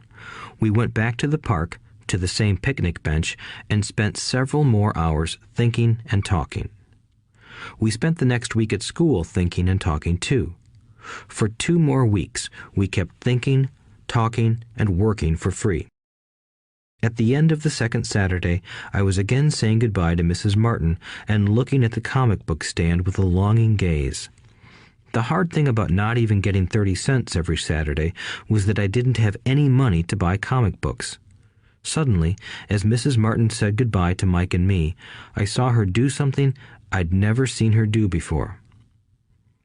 Mrs. Martin was cutting the front page of the comic book in half. She kept the top half of the comic book cover and threw the rest of the book into a large cardboard box. When I asked her what she did with the comic books, she said, "I throw them away. I give the top half of the cover back to the comic book distributor for credit when he brings in the new comics. He's coming in an hour." Mike and I waited for an hour. Soon the distributor arrived, and I asked him if we could have the comic books. To my delight, he said, "You can have them if you work for this store and do not resell them." Remember our old business partnership? Well, Mike and I revived it. Using a spare room in Mike's basement, we began piling hundreds of comic books in that room. Soon, our comic book library was open to the public. We hired Mike's younger sister, who loved to study, to be head librarian. She charged each child 10 cents admission to the library, which was open from 2:30 p.m. to 4:30 p.m. every day after school. The customers, the children of the neighborhood, could read as many comics as they wanted in 2 hours. It was a bargain for them since a comic cost 10 cents each, and they could read 5 or 6 in 2 hours. Mike's sister would check the kids as they left to make sure they weren't borrowing any comic books. She also kept the books, logging in how many kids showed up each day, who they were, and any comments they might have. Mike and I averaged $9.50 per week over a 3-month period. We paid his sister $1 a week and allowed her to read the comics for free, which she rarely did since she was always studying. Mike and I kept our agreement by working in the store every Saturday and collecting all the comic books from the different stores. We kept our agreement to the distributor by not selling any comic books. We burned them once they got too tattered. We tried opening a branch office, but we could never quite find someone as trustworthy and dedicated as Mike's sister. At an early age, we found out how hard it was to find good staff. 3 months after the library first opened, a fight broke out in the room. Some bullies from another neighborhood pushed their way in, and Mike's dad suggested we shut down the business. So our comic book business shut down, and we stopped working on Saturdays at the convenience store. But Rich Dad was excited because he had new things he wanted to teach us. He was happy because we had learned our first lessons so well. We learned to make money work for us. By not getting paid for our work at the store, we were forced to use our imaginations to identify an opportunity to make money. By starting our own business, the comic book library, we were in control of our own finances, not dependent on an employer. The best part was that our business generated money for us even when we weren't physically there. Our money worked for us. Instead of paying us money, Rich Dad had given us so much more. Chapter 2. Lesson 2. Why teach financial literacy? It's not how much money you make, it's how much money you keep. In 1990, Mike took over his father's empire and is, in fact, doing a better job than his dad did. We see each other once or twice a year on the golf course. He and his wife are wealthier than you can imagine. Rich Dad's empire is in great hands, and Mike is now grooming his son to take his place, as his dad had groomed us. In 1994, I retired at the age of 47, and my wife Kim was 37. Retirement does not mean not working. For us, it means that, barring unforeseen cataclysmic changes, we can work or not work, and our wealth grows automatically, staying ahead of inflation. Our assets are large enough to grow by themselves. It's like planting a tree. You water it for years, and then one day it doesn't need you anymore. Its roots are implanted deep enough. Then the tree provides shade for your enjoyment. Mike chose to run the empire, and I chose to retire. Whenever I speak to groups of people, they often ask what I would recommend that they do. How do I get started? Is there a book you would recommend? What should I do to prepare my children? What is your secret to success? How do I make millions? Whenever I hear one of these questions, I'm reminded of the following story. The Richest Businessmen. In 1923, a group of our greatest leaders and richest businessmen held a meeting at the Edgewater Beach Hotel in Chicago.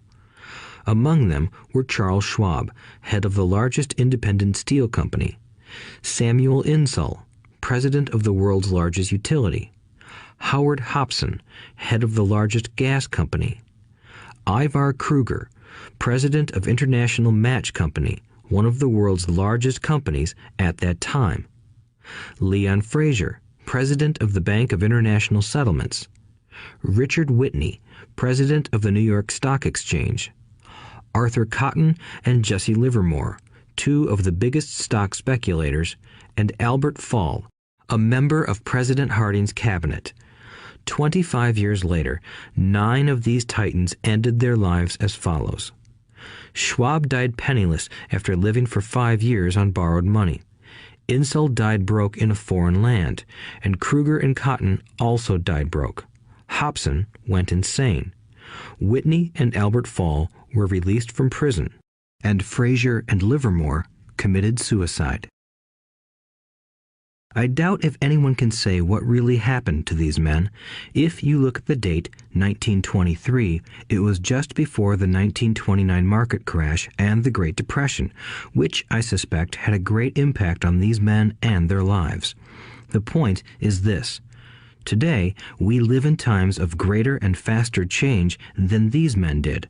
I suspect there will be many booms and busts in the coming years that will parallel the ups and downs these men faced.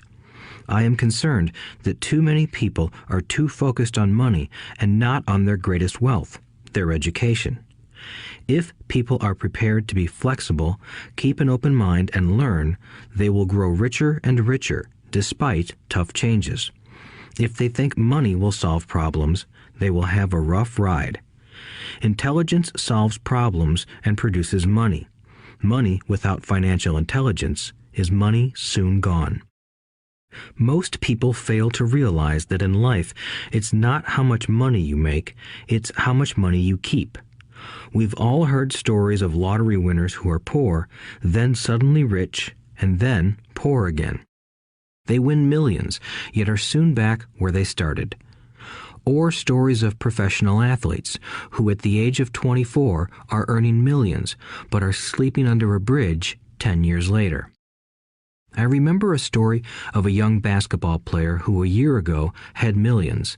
Today, at just 29, he claims his friends, attorney, and accountant took his money and he was forced to work at a car wash for minimum wage. He was fired from the car wash because he refused to take off his championship ring as he was wiping off the cars. His story made national news, and he is appealing his termination, claiming hardship and discrimination. He claims that the ring is all he has left, and if it was stripped away, he'll crumble. I know so many people who became instant millionaires, and while I am glad some people have become richer and richer, I caution them that in the long run, it's not how much money you make, it's how much you keep and how many generations you keep it. So when people ask, where do I get started, or tell me how to get rich quick, they often are greatly disappointed with my answer. I simply say to them what my rich dad said to me when I was a little kid. If you want to be rich, you need to be financially literate. That idea was drummed into my head every time we were together. As I said, my educated dad stressed the importance of reading books, while my rich dad stressed the need to master financial literacy. If you are going to build the Empire State Building, the first thing you need to do is dig a deep hole and pour a strong foundation. If you are going to build a home in the suburbs, all you need to do is pour a 6-inch slab of concrete. Most people, in their drive to get rich, are trying to build an Empire State Building on a 6-inch slab. Our school system, created in the agrarian age, still believes in homes with no foundation. Dirt floors are still the rage, so kids graduate from school with virtually no financial foundation. One day, sleepless and deep in debt in suburbia, living the American dream, they decide that the answer to their financial problems is to find a way to get rich quick. Construction on the skyscraper begins. It goes up quickly, and soon, instead of the Empire State Building, we have the Leaning Tower of suburbia. The sleepless nights return. As for Mike and me in our adult years, both of our choices were possible because we were taught to pour a strong financial foundation when we were just kids. Accounting is possibly the most confusing, boring subject in the world, but if you want to be rich long term, it could be the most important subject. For Rich Dad, the question was how to take a boring and confusing subject and teach it to kids. The answer he found was to make it simple by teaching it in pictures.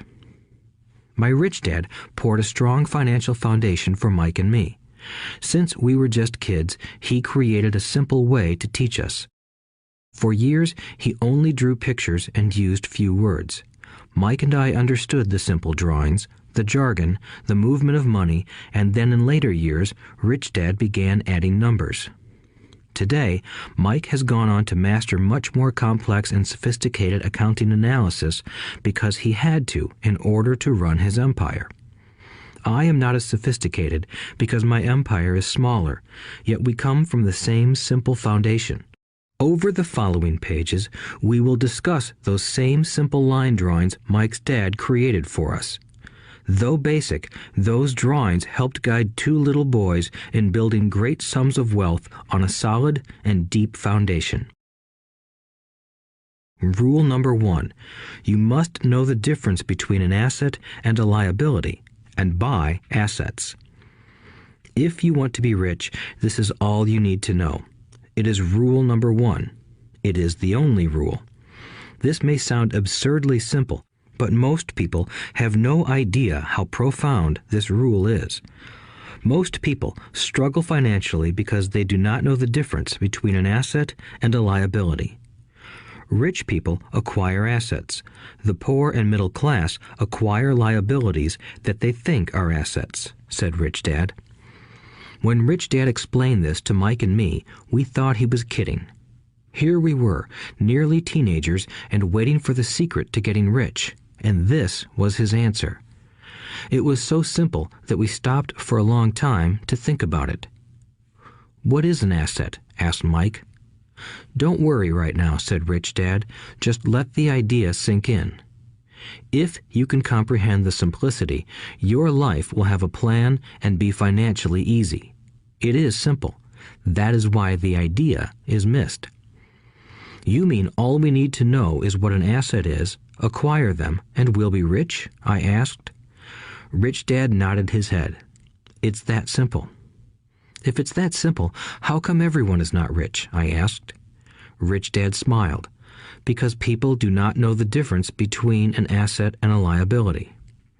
I remember asking, how could adults be so misguided? If it is that simple, if it is that important, why would everyone not want to find out? It took Rich Dad only a few minutes to explain what assets and liabilities were. As an adult, I have difficulty explaining it to other adults. The simplicity of the idea escapes them because they have been educated differently. They were taught by other educated professionals, such as bankers, accountants, real estate agents, financial planners, and so forth. The difficulty comes in asking adults to unlearn or become children again. An intelligent adult often feels it is demeaning to pay attention to simplistic definitions. Rich Dad believed in the KISS principle. Keep it simple, stupid, or keep it super simple. So he kept it simple for us, and that made our financial foundation strong. So what causes the confusion? How could something so simple be so screwed up? Why would someone buy an asset that was really a liability? The answer is found in basic education. We focus on the word literacy and not financial literacy. What defines something to be an asset or a liability are not words. In fact, if you really want to be confused, look up the words asset and liability in the dictionary. I know the definition may sound good to a trained accountant, but for the average person, it makes no sense. But we adults are often too proud to admit that something does not make sense. To us young boys, Rich Dad said, "What defines an asset are not words, but numbers.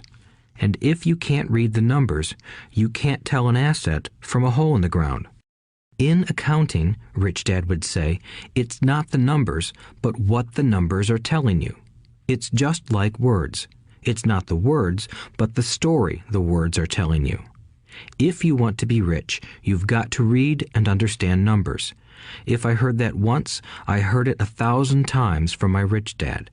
And I also heard the rich acquire assets and the poor and middle class acquire liabilities. Here is how to tell the difference between an asset and a liability. Most accountants and financial professionals do not agree with the definitions, but these simple drawings were the start of strong financial foundations for two young boys. An asset is something that puts money in my pocket. A liability is something that takes money out of my pocket. This is really all you need to know. If you want to be rich, simply spend your life buying assets. If you want to be poor or middle class, spend your life buying liabilities. Illiteracy, both in words and numbers, is the foundation of financial struggle. If people are having difficulties financially, there is something that they don't understand, either in words or numbers. The rich are rich because they are more literate in different areas than people who struggle financially. So if you want to be rich and maintain your wealth, it's important to be financially literate in words as well as numbers. Numbers alone mean little, just as words out of context mean little. It's the story that counts. In financial reporting, reading numbers is looking for the plot, the story of where the cash is flowing. In 80% of most families, the financial story paints a picture of hard work to get ahead. However, this effort is for naught because they spend their lives buying liabilities instead of assets. Everyone has living expenses, the need for food, shelter, and clothing. It is the cash flow that tells the story of how a person handles their money. The reason I started with the story of the richest men in America is to illustrate the flaw in believing that money will solve all problems. That is why I cringe whenever I hear people ask me how to get rich quicker or where they should start. I often hear, "I'm in debt, so I need to make more money." But more money will often not solve the problem. In fact, it may compound the problem. Money often makes obvious our tragic human flaws, putting a spotlight on what we don't know. That is why, all too often, a person who comes into a sudden windfall of cash, let's say an inheritance, a pay raise, or lottery winnings, soon returns to the same financial mess, if not worse than the mess they were in before. Money only accentuates the cash flow pattern running in your head. If your pattern is to spend everything you get, most likely an increase in cash will just result in an increase in spending. Thus the saying, "A fool and his money is one big party." I have said many times that we go to school to gain scholastic and professional skills, both of which are important. We learn to make money with our professional skills. In the 1960s, when I was in high school, if someone did well academically, people assumed this bright student would go on to be a medical doctor because it was the profession with the promise of the greatest financial reward. Today, doctors face financial challenges I wouldn't wish on my worst enemy. Insurance companies taking control of the business, managed health care, government intervention, and malpractice suits. Today, kids want to be famous athletes, movie stars, rock stars, beauty queens, or CEOs because that is where the fame, money, and prestige are. That is the reason it is so hard to motivate kids in school today. They know that professional success is no longer solely linked to academic success, as it once was. Because students leave school without financial skills, millions of educated people pursue their profession successfully, but later find themselves struggling financially. They work harder, but don't get ahead. What is missing from their education is not how to make money, but how to manage money. It's called financial aptitude, what you do with the money once you make it, how to keep people from taking it from you, how to keep it longer, and how to make that money work hard for you. Most people don't understand why they struggle financially because they don't understand cash flow. A person can be highly educated, professionally successful, and financially illiterate. These people often work harder than they need to because they learned how to work hard, but not how to have their money work hard for them. The story of how the quest for a financial dream turns into a financial nightmare. The classic story of hardworking people has set a pattern. Recently married, the happy, highly educated young couple moves into one of their cramped, rented apartments. Immediately, they realize that they are saving money because two can live as cheaply as one. The problem is the apartment is cramped. They decide to save money to buy their dream home so they can have kids. They now have two incomes, and they begin to focus on their careers. Their incomes begin to increase. As their incomes go up, their expenses go up as well. The number one expense for most people is taxes. Many people think it's income tax, but for most Americans, their highest tax is Social Security. As an employee, it appears as if the Social Security tax combined with the Medicare tax rate is roughly 7.5%, but it's really 15% since the employer must match the Social Security amount. In essence, it is money the employer can't pay you.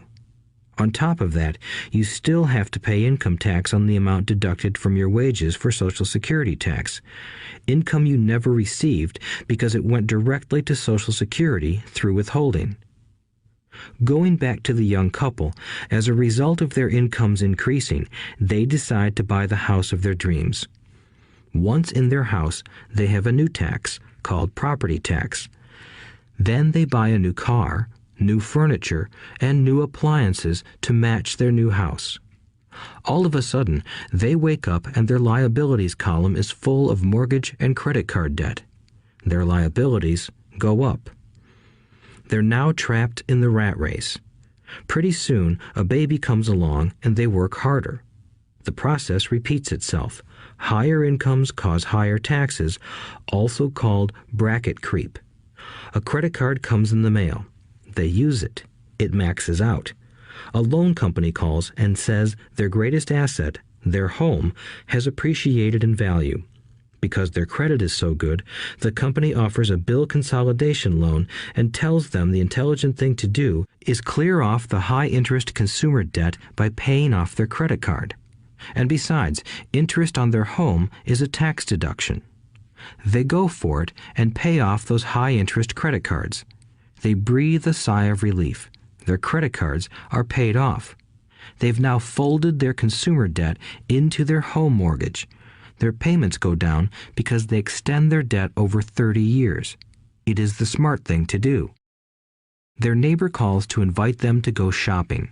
The Memorial Day sale is on. They promise themselves they'll just window shop, but they take a credit card, just in case. I run into this young couple all the time. Their names change, but their financial dilemma is the same. They come to one of my talks to hear what I have to say. They ask me, "Can you tell us how to make more money?" They don't understand that their trouble is really how they choose to spend the money they do have. It is caused by financial illiteracy and not understanding the difference between an asset and a liability. More money seldom solves someone's money problems. Intelligence solves problems. There is a saying a friend of mine says over and over to people in debt. If you find you have dug yourself into a hole, stop digging. As a child, my dad often told us that the Japanese were aware of 3 powers: the power of the sword, the jewel, and the mirror. The sword symbolizes the power of weapons. America has spent trillions of dollars on weapons, and because of this is a powerful military presence in the world.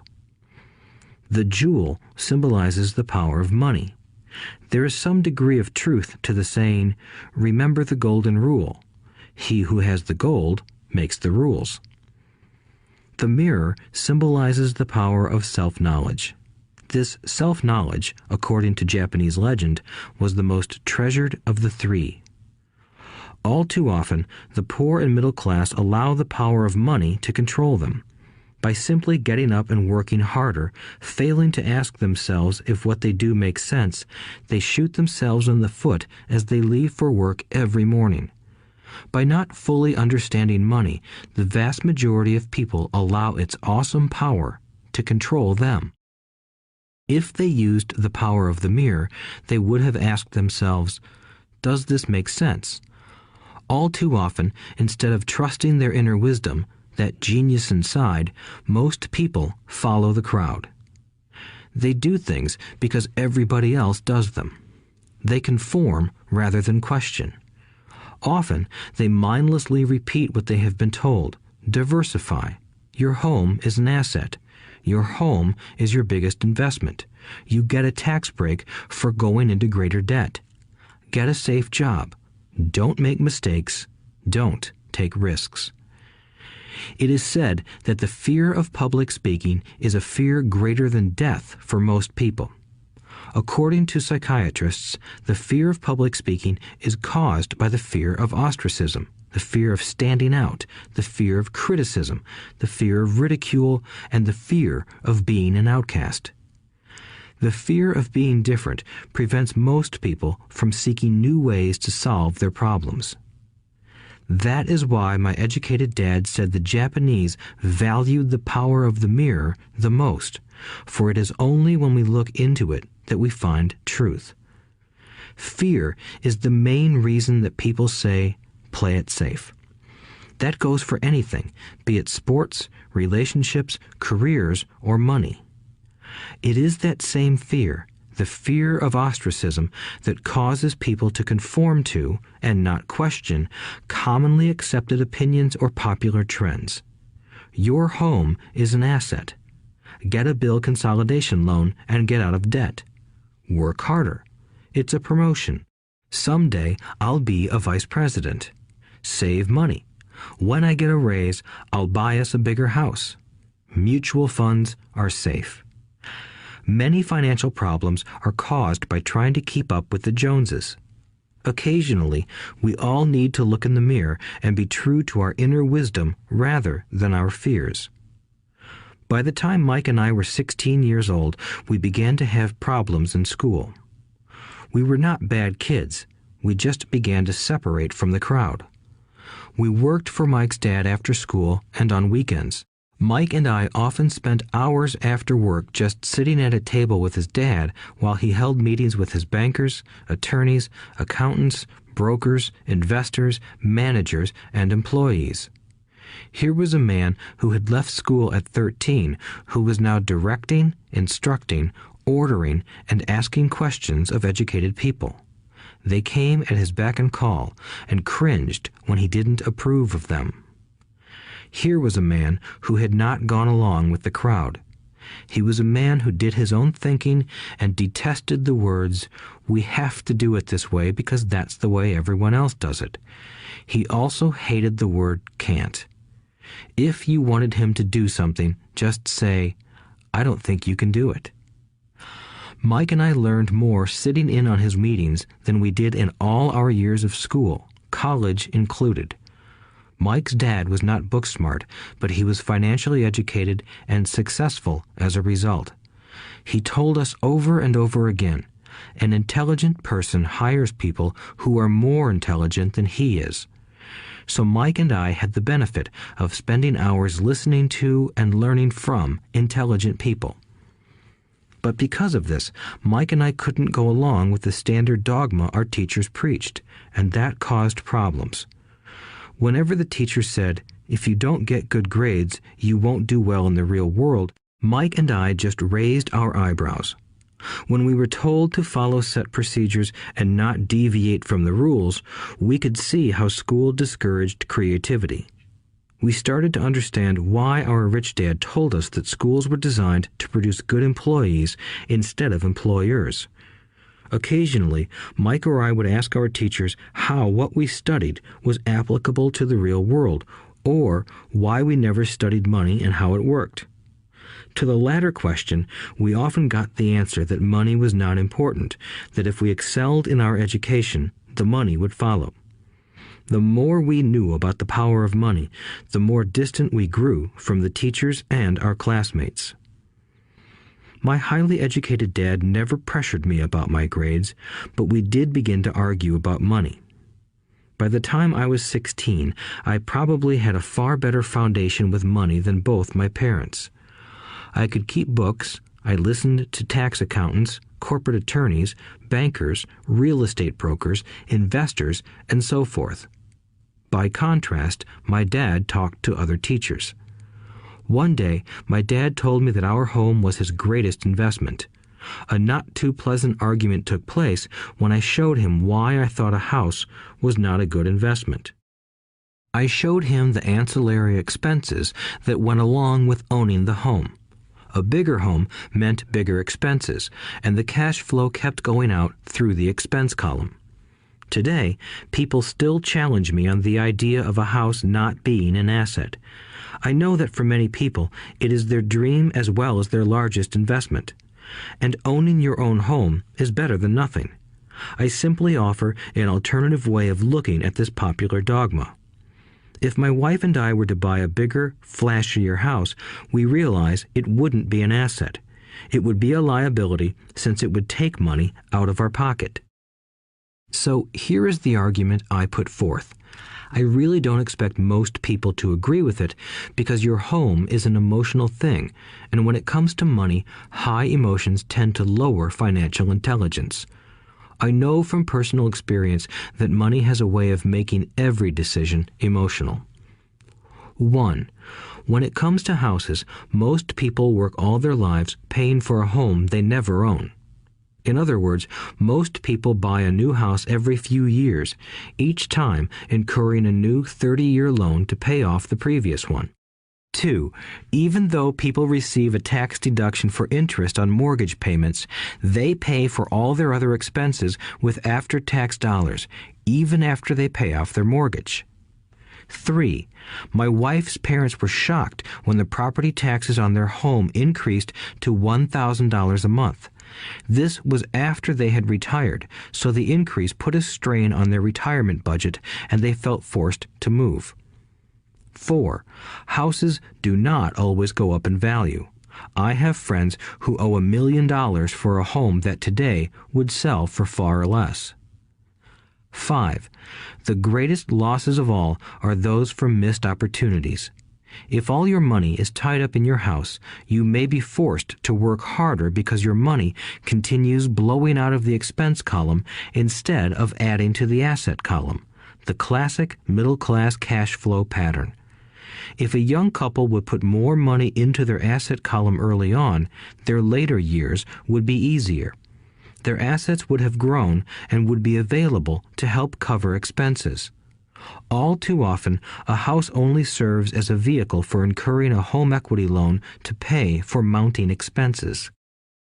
In summary, the end result in making a decision to own a house that is too expensive in lieu of starting an investment portfolio impacts an individual in at least the following 3 ways.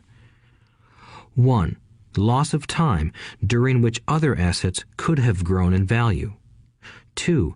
Loss of additional capital which could have been invested instead of paying for high maintenance expenses related directly to the home. 3. Loss of education. Too often, people count their house and savings and retirement plans as all they have in their asset column. Because they have no money to invest, they simply don't invest. This costs them investment experience.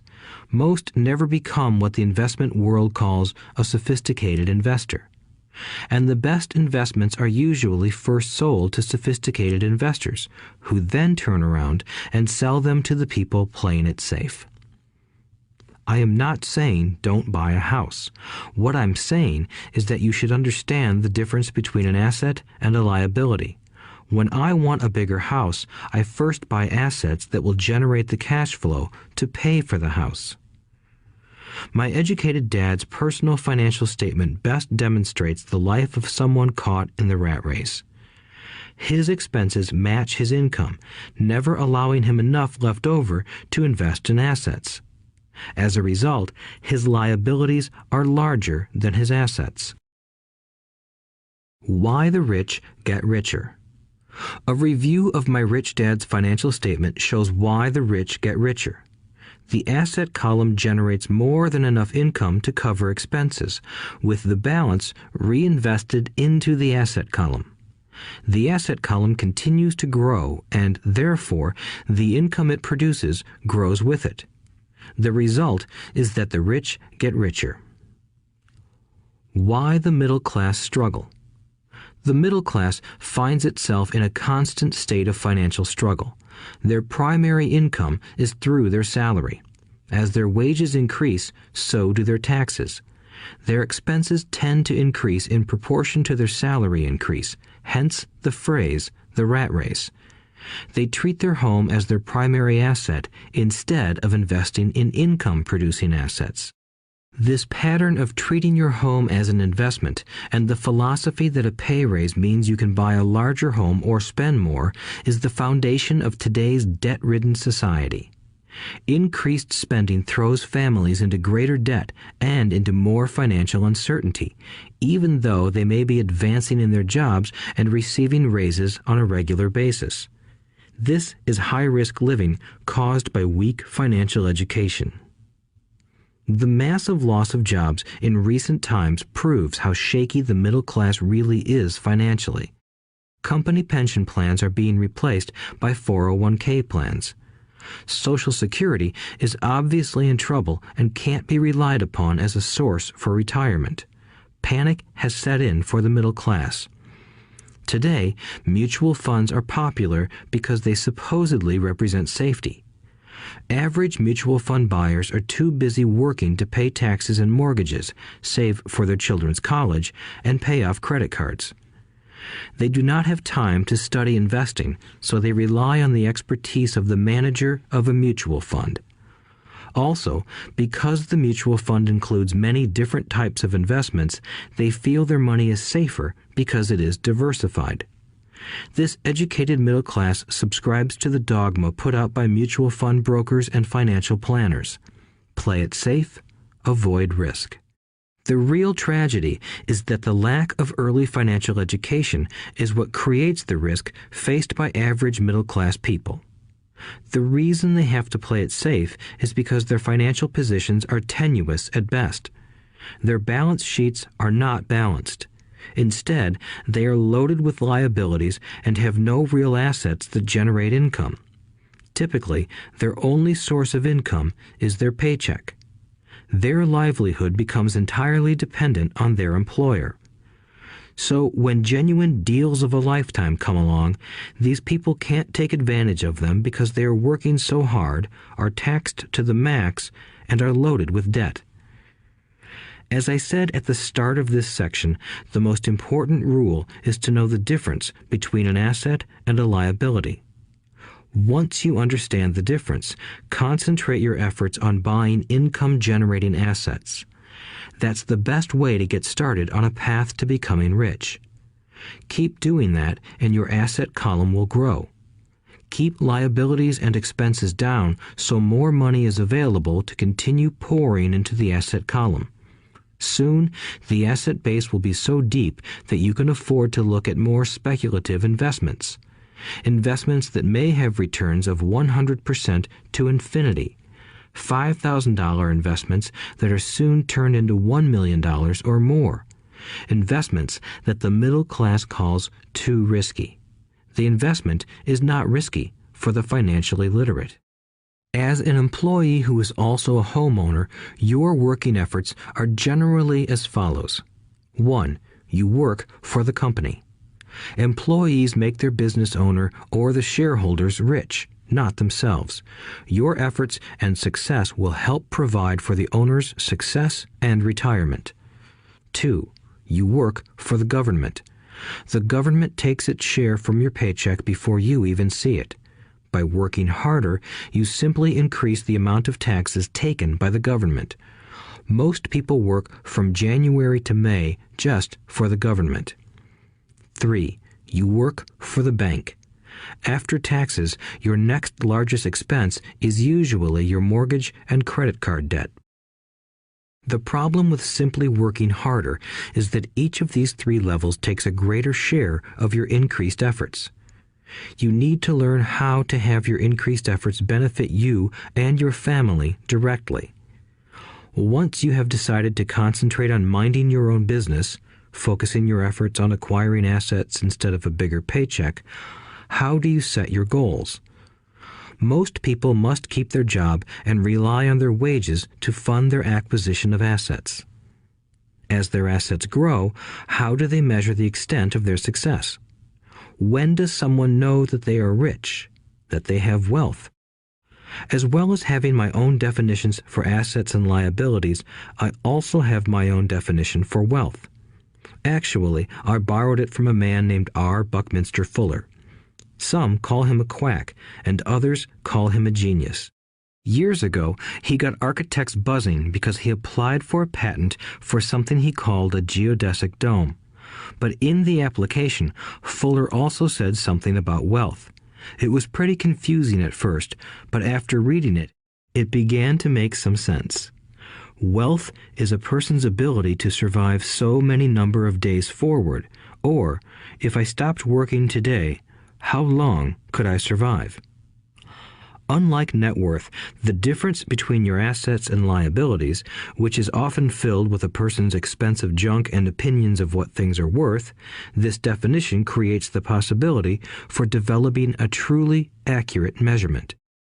I could now measure and know where I was in terms of my goal to become financially independent. Although net worth often includes non-cash producing assets, like stuff you bought that now sits in your garage, wealth measures how much money your money is making and, therefore, your financial survivability. Wealth is the measure of the cash flow from the asset column compared with the expense column. Let's use an example. Let's say I have cash flow from my asset column of $1,000 a month, and I have monthly expenses of $2,000 a month. What is my wealth? Let's go back to Buckminster Fuller's definition. Using his definition, how many days forward can I survive? Assuming a 30-day month, I have enough cash flow for half a month. When I achieve $2,000 a month cash flow from my assets, then I will be wealthy. So, while I'm not yet rich, I am wealthy. I now have income generated from assets each month that fully cover my monthly expenses. If I want to increase my expenses, I first must increase my cash flow to maintain this level of wealth. Also note that it is at this point that I'm no longer dependent on my wages. I have focused on and been successful in building an asset column that has made me financially independent. If I quit my job today, I would be able to cover my monthly expenses with the cash flow from my assets. My next goal would be to have the excess cash flow from my assets reinvested into the asset column. The more money that goes into my asset column, the more my asset column grows. The more my assets grow, the more my cash flow grows. And as long as I keep my expenses less than the cash flow from these assets, I grow richer with more and more income from sources other than my physical labor.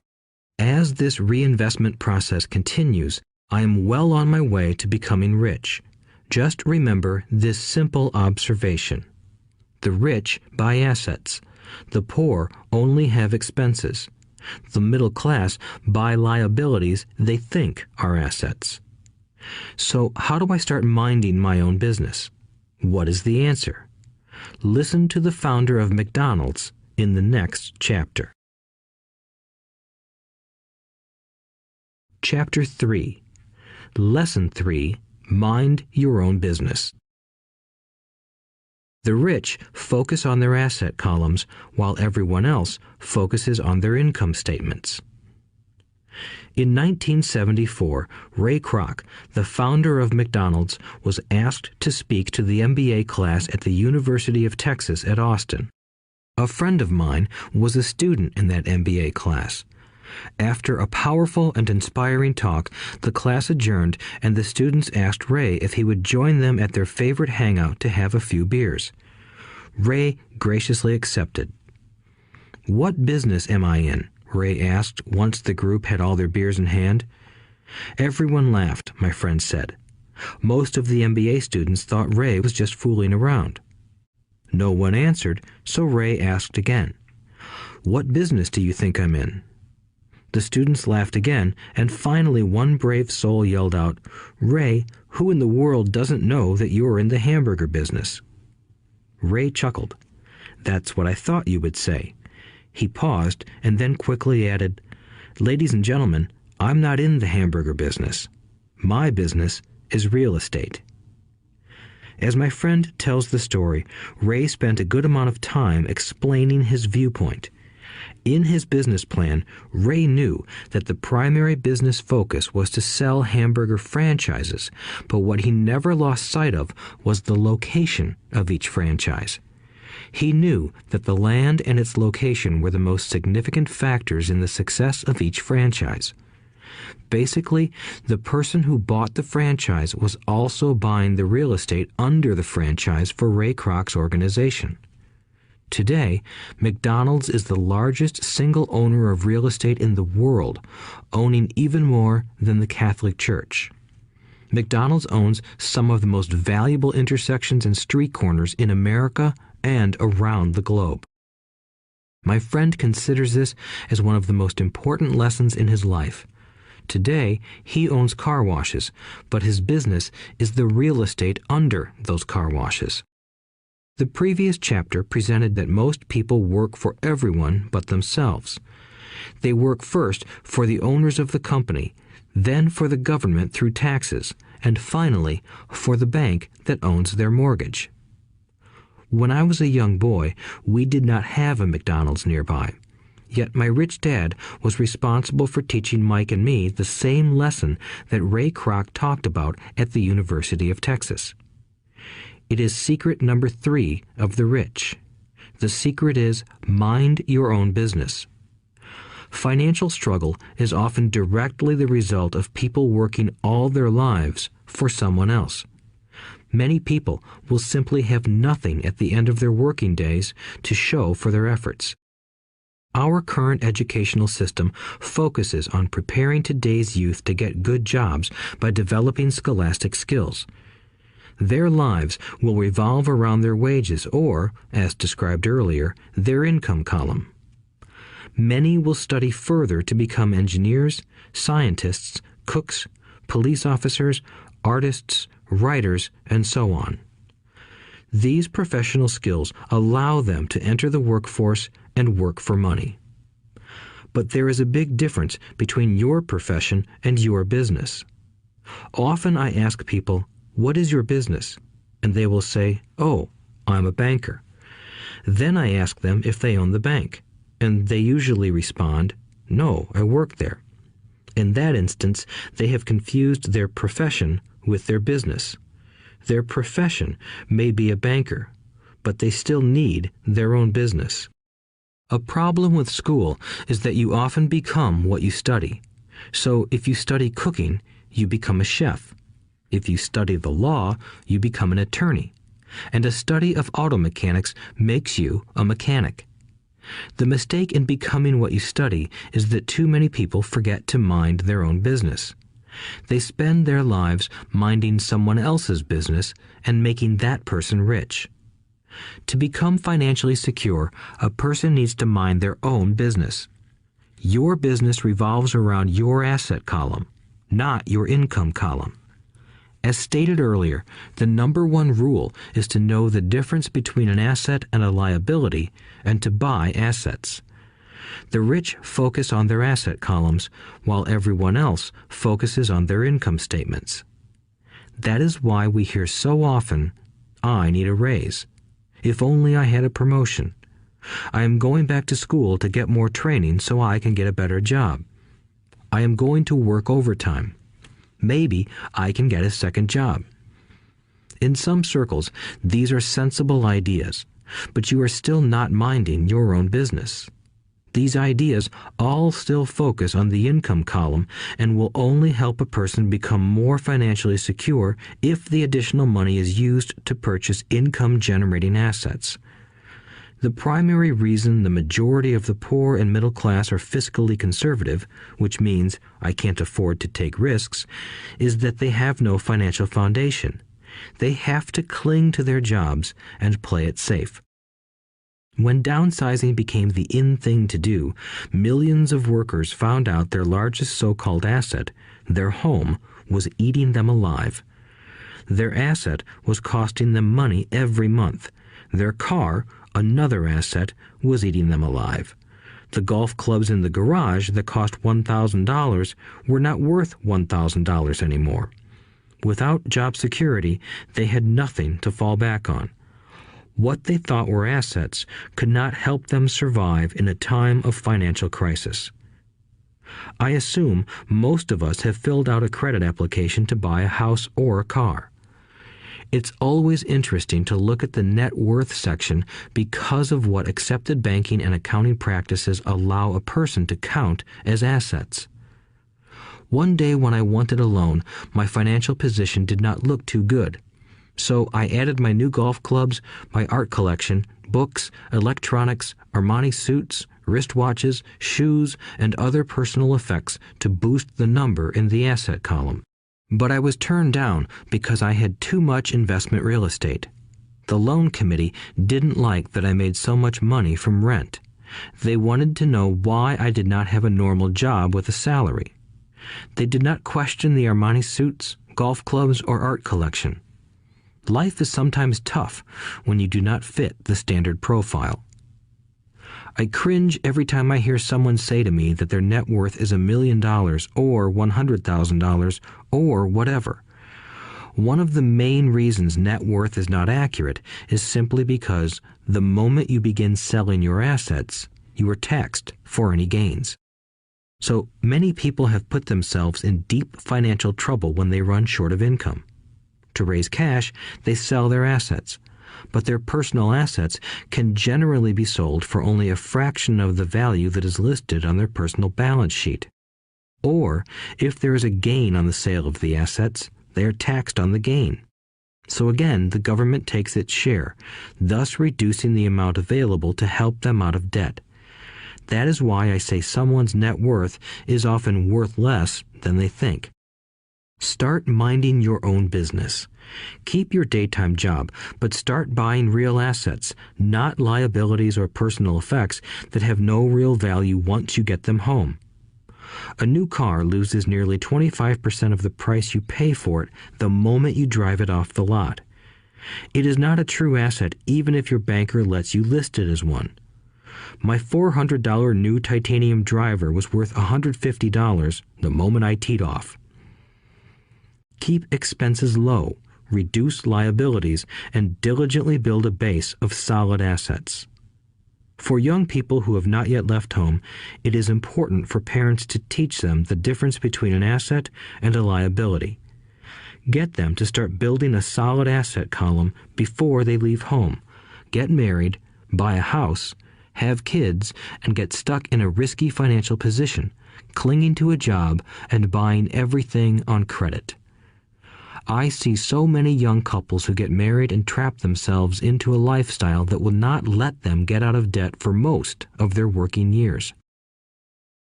For many people, just as the last child leaves home, the parents realize they have not adequately prepared for retirement and they begin to scramble to put some money away. Then their own parents become ill and they find themselves with new responsibilities. So, what kind of assets am I suggesting that you or your children acquire? In my world, real assets fall into the following categories. Businesses that do not require my presence. I own them, but they are managed or run by other people. If I have to work there, it's not a business. It becomes my job. Stocks, bonds, income-generating real estate, notes, IOUs, royalties from intellectual property such as music, scripts, and patents. Anything else that has value, produces income, or appreciates, and has a ready market. As a young boy, my educated dad encouraged me to find a safe job, but my rich dad encouraged me to begin acquiring assets that I loved. If you don't love it, you won't take care of it. I collect real estate simply because I love buildings and land. I love shopping for them, and I could look at them all day long. When problems arise, the problems aren't so bad that it changes my love for real estate. For people who hate real estate, they shouldn't buy it. I also love stocks of small companies, especially startups, because I am an entrepreneur, not a corporate person. In my early years, I worked in large organizations such as Standard Oil of California, the U.S. Marine Corps, and Xerox Corporation. I enjoyed my time with those organizations and have fond memories, but I know deep down I am not a company man. I like starting companies, not running them. So my stock buys are usually of small companies. Sometimes I even start the company and take it public. Fortunes are made in new stock issues, and I love the game. Many people are afraid of small-cap companies and call them risky, and they are. But that risk is diminished if you love what the investment is, understand it, and know the game. With small companies, my investment strategy is to be out of the stock in a year. On the other hand, my real estate strategy is to start small and keep trading up for bigger properties, and, therefore, delay paying taxes on the gain. This allows the value to increase dramatically. I generally hold real estate less than 7 years. For years, even while I was with the Marine Corps and Xerox, I did what my rich dad recommended. I kept my day job, but I still minded my own business. I was active in my asset column trading real estate and small stocks. Rich Dad always stressed the importance of financial literacy. The better I was at understanding the accounting and cash management, the better I would be at analyzing investments and eventually starting and building my own company. I don't encourage anyone to start a company unless they really want to. Knowing what I know about running a company, I wouldn't wish that task on anyone. There are times when people can't find employment and starting a company seems like the best solution. But the odds are against success. 9 out of 10 companies fail in 5 years. Of those that survive the first 5 years, 9 out of every 10 of those eventually fail as well. So only if you really have the desire to own your own company do I recommend it. Otherwise, keep your day job and mind your own business. When I say mind your own business, I mean to build and keep your asset column strong. Once a dollar goes into it, never let it come out. Think of it this way. Once a dollar goes into your asset column, it becomes your employee. The best thing about money is that it works 24 hours a day and can work for generations. Keep your day job, be a great hard-working employee, but keep building that asset column. As your cash flow grows, you can indulge in some luxuries. An important distinction is that rich people buy luxuries last, while the poor and middle class tend to buy luxuries first. The poor and the middle class often buy luxury items like big houses, diamonds, furs, jewelry, or boats because they want to look rich. They look rich, but in reality they just get deeper in debt on credit. The old money people, the long-term rich, build their asset column first. Then the income generated from the asset column buys their luxuries. The poor and middle class buy luxuries with their own sweat, blood, and children's inheritance. A true luxury is a reward for investing in and developing a real asset. For example, when my wife Kim and I had extra money coming from our apartment houses, she went out and bought her Mercedes. It didn't take any extra work or risk on her part because the apartment house bought the car. She did, however, have to wait 4 years while the real estate investment portfolio grew and began generating enough extra cash flow to pay for the car. But the luxury, the Mercedes, was a true reward because she proved she knew how to grow her asset column. That car now means a lot more to her than simply another pretty car. It means she used her financial intelligence to afford it. Instead, most people impulsively go out and buy a new car or some other luxury on credit. They may feel bored and just want a new toy. Buying a luxury on credit often causes a person to eventually resent that luxury because the debt becomes a financial burden. After you've taken the time and invested in and built your own business, you are now ready to learn the biggest secret of the rich, the secret that puts the rich way ahead of the pack. Chapter 4. Lesson 4. The History of Taxes and the Power of Corporations. My rich dad just played the game smart, and he did it through corporations, the biggest secret of the rich. I remember in school being told the story of Robin Hood and his merry men. My teacher thought it was a wonderful story of a romantic hero who robbed from the rich and gave to the poor. My rich dad did not see Robin Hood as a hero. He called Robin Hood a crook. Robin Hood may be long gone, but his followers live on. I often still hear people say, "Why don't the rich pay for it?" Or, "The rich should pay more in taxes and give it to the poor." It is this Robin Hood fantasy, or taking from the rich to give to the poor, that has caused the most pain for the poor and the middle class. The reason the middle class is so heavily taxed is because of the Robin Hood ideal. The reality is that the rich are not taxed. It's the middle class who pays for the poor, especially the educated, upper-income middle class. Again, to understand fully how things happen, we need to look at the history of taxes. Although my highly educated dad was an expert on the history of education, my rich dad fashioned himself an expert on the history of taxes. Rich Dad explained to Mike and me that originally in England and America, there were no taxes. Occasionally, there were temporary taxes levied in order to pay for wars. The king or the president would put the word out and ask everyone to chip in. Taxes were levied in Britain for the fight against Napoleon from 1799 to 1816, and in America to pay for the Civil War from 1861 to 1865. In 1874, England made income tax a permanent levy on its citizens. In 1913, an income tax became permanent in the United States with the adoption of the 16th Amendment to the U.S. Constitution.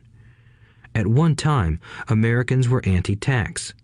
It had been the tax on tea that led to the famous Tea Party in Boston Harbor, an incident that helped ignite the Revolutionary War. It took approximately 50 years in both England and the United States to sell the idea of a regular income tax. What these historical dates fail to reveal is that both of these taxes were initially levied against only the rich. It was this point that Rich Dad wanted Mike and me to understand. He explained that the idea of taxes was made popular and accepted by the majority by telling the poor and the middle class that taxes were created only to punish the rich.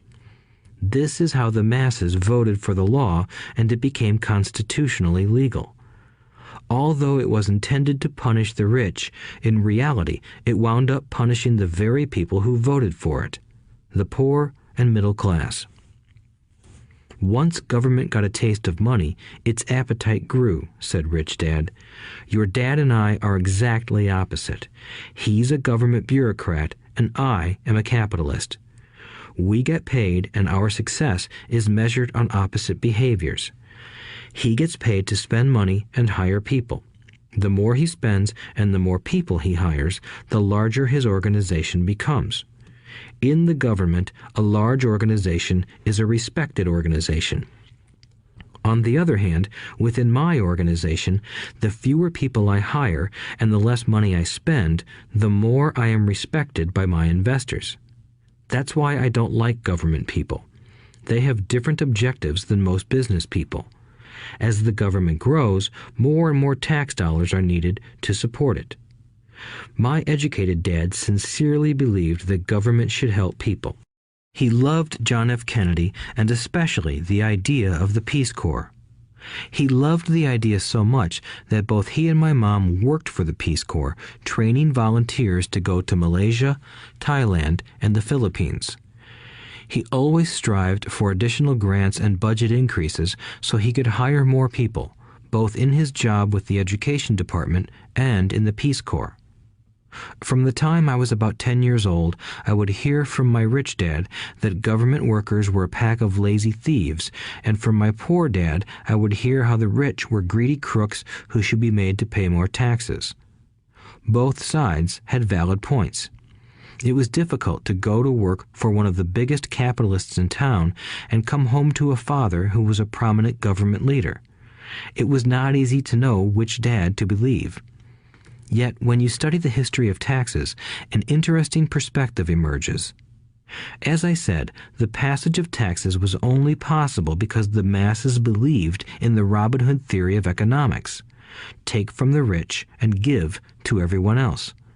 The problem was that the government's appetite for money was so great that taxes soon needed to be levied on the middle class, and from there it kept trickling down. However, the rich saw an opportunity because they don't play by the same set of rules. The rich knew about corporations, which became popular in the days of sailing ships. The rich created the corporation as a vehicle to limit their risk to the assets of each voyage. The rich put their money into a corporation to finance the voyage. The corporation would then hire a crew to sail to the New World to look for treasure. If the ship was lost, the crew lost their lives, but the loss to the rich would be limited only to the money they invested for that particular voyage. It is the knowledge of the legal corporate structure that really gives the rich a vast advantage over the poor and middle class.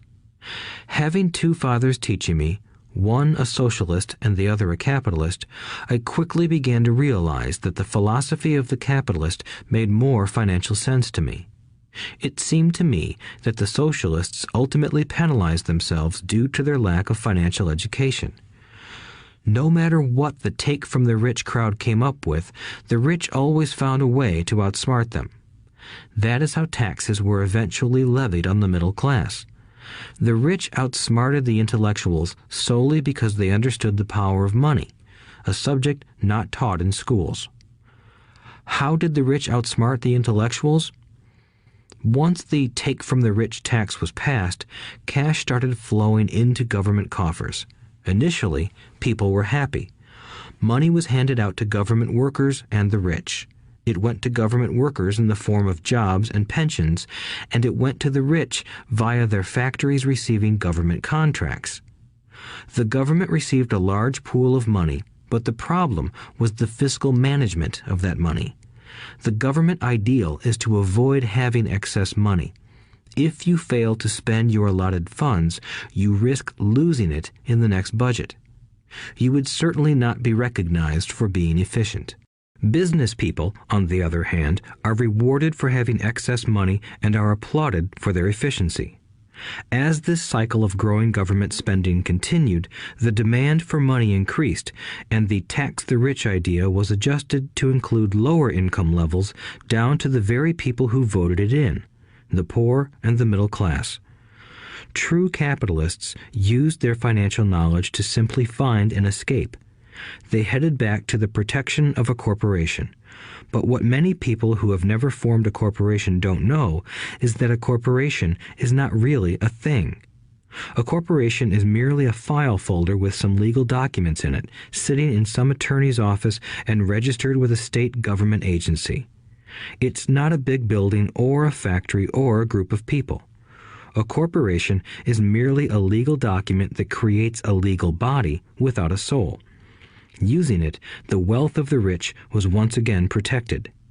It was popular because the income tax rate of a corporation is less than the individual income tax rates. In addition, certain expenses could be paid by a corporation with pre-tax dollars. This war between the haves and have-nots has raged for hundreds of years. The battle is waged whenever and wherever laws are made, and it will go on forever. The problem is that the people who lose are the uninformed, the ones who get up every day and diligently go to work and pay taxes. If they only understood the way the rich play the game, they could play it too. Then they would be on their way to their own financial independence.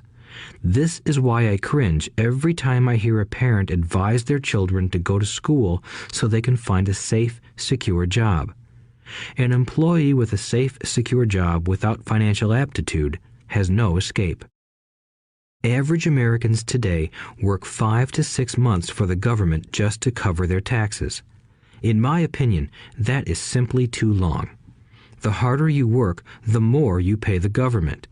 That is why I believe that the idea of take from the rich backfired on the very people who voted it in. Every time people try to punish the rich don't simply comply. They react. They have the money, power, and intent to change things. They don't just sit there and voluntarily pay more taxes. Instead, they search for ways to minimize their tax burden. They hire smart attorneys and accountants and persuade politicians to change laws or create legal loopholes. They use their resources to effect change. The tax code of the United States also allows other ways to reduce taxes. Most of these vehicles are available to anyone, but it is the rich who find them because they are minding their own business. For example, 1031 is jargon for Section 1031 of the Internal Revenue Code, which allows a seller to delay paying taxes on a piece of real estate that is sold for a capital gain through an exchange for a more expensive piece of real estate. Real estate is one investment vehicle that has a great tax advantage. As long as you keep trading up in value, you will not be taxed on the gains until you liquidate. People who don't take advantage of these legal tax savings are missing a great opportunity to build their asset columns. The poor and middle class don't have the same resources. They sit there and let the government's needles enter their arm and allow the blood donation to begin. Today, I am constantly shocked at the number of people who pay more taxes or take fewer deductions simply because they are afraid of the government. I have friends who have had their businesses shut down and destroyed, only to find out it was a mistake on the part of the government. I realize all that, but the price of working from January to May is a high price to pay for that intimidation. My poor dad never fought back. My rich dad didn't either. He just played the game smarter, and he did it through corporations, the biggest secret of the rich. You may remember the first lesson I learned from my rich dad. I was a little boy of 9 who had to sit and wait for him to choose to talk to me. I sat in his office waiting for him to get to me. He was ignoring me on purpose. He wanted me to recognize his power and to desire to have that power for myself one day. During all the years I studied and learned from him, he always reminded me that knowledge is power. and with money comes great power that requires the right knowledge to keep it and make it multiply. Without that knowledge, the world pushes you around. Rich Dad constantly reminded Mike and me that the biggest bully was not the boss or the supervisor, but the tax man. The tax man will always take more if you let him. The first lesson of having money work for you, as opposed to you working for money, is all about power. If you work for money, you give the power to your employer. If money works for you, you keep the power and control it. Once we had this knowledge of the power of money working for us, he wanted us to be financially smart and not let anyone or anything push us around. If you're ignorant, it's easy to be bullied. If you know what you're talking about, you have a fighting chance. That is why he paid so much for smart tax accountants and attorneys. It was less expensive to pay them than to pay the government. His best lesson to me was, be smart and you won't be pushed around as much. He knew the law because he was a law-abiding citizen and because it was expensive to not know the law. If you know you're right, you're not afraid of fighting back, even if you are taking on Robin Hood and his band of merry men. My highly educated dad always encouraged me to land a good job with a strong corporation. He spoke of the virtues of working your way up the corporate ladder. He didn't understand that, by relying solely on a paycheck from a corporate employer, I would be a docile cow ready for milking. When I told my rich dad of my father's advice, he only chuckled. "Why not own the ladder?" was all he said. As a young boy, I did not understand what Rich Dad meant by owning my own corporation. It was an idea that seemed impossible and intimidating. Although I was excited by the idea, my inexperience wouldn't let me envision the possibility that grown-ups would someday work for a company I would own. The point is that, if not for my rich dad, I would have probably followed my educated dad's advice.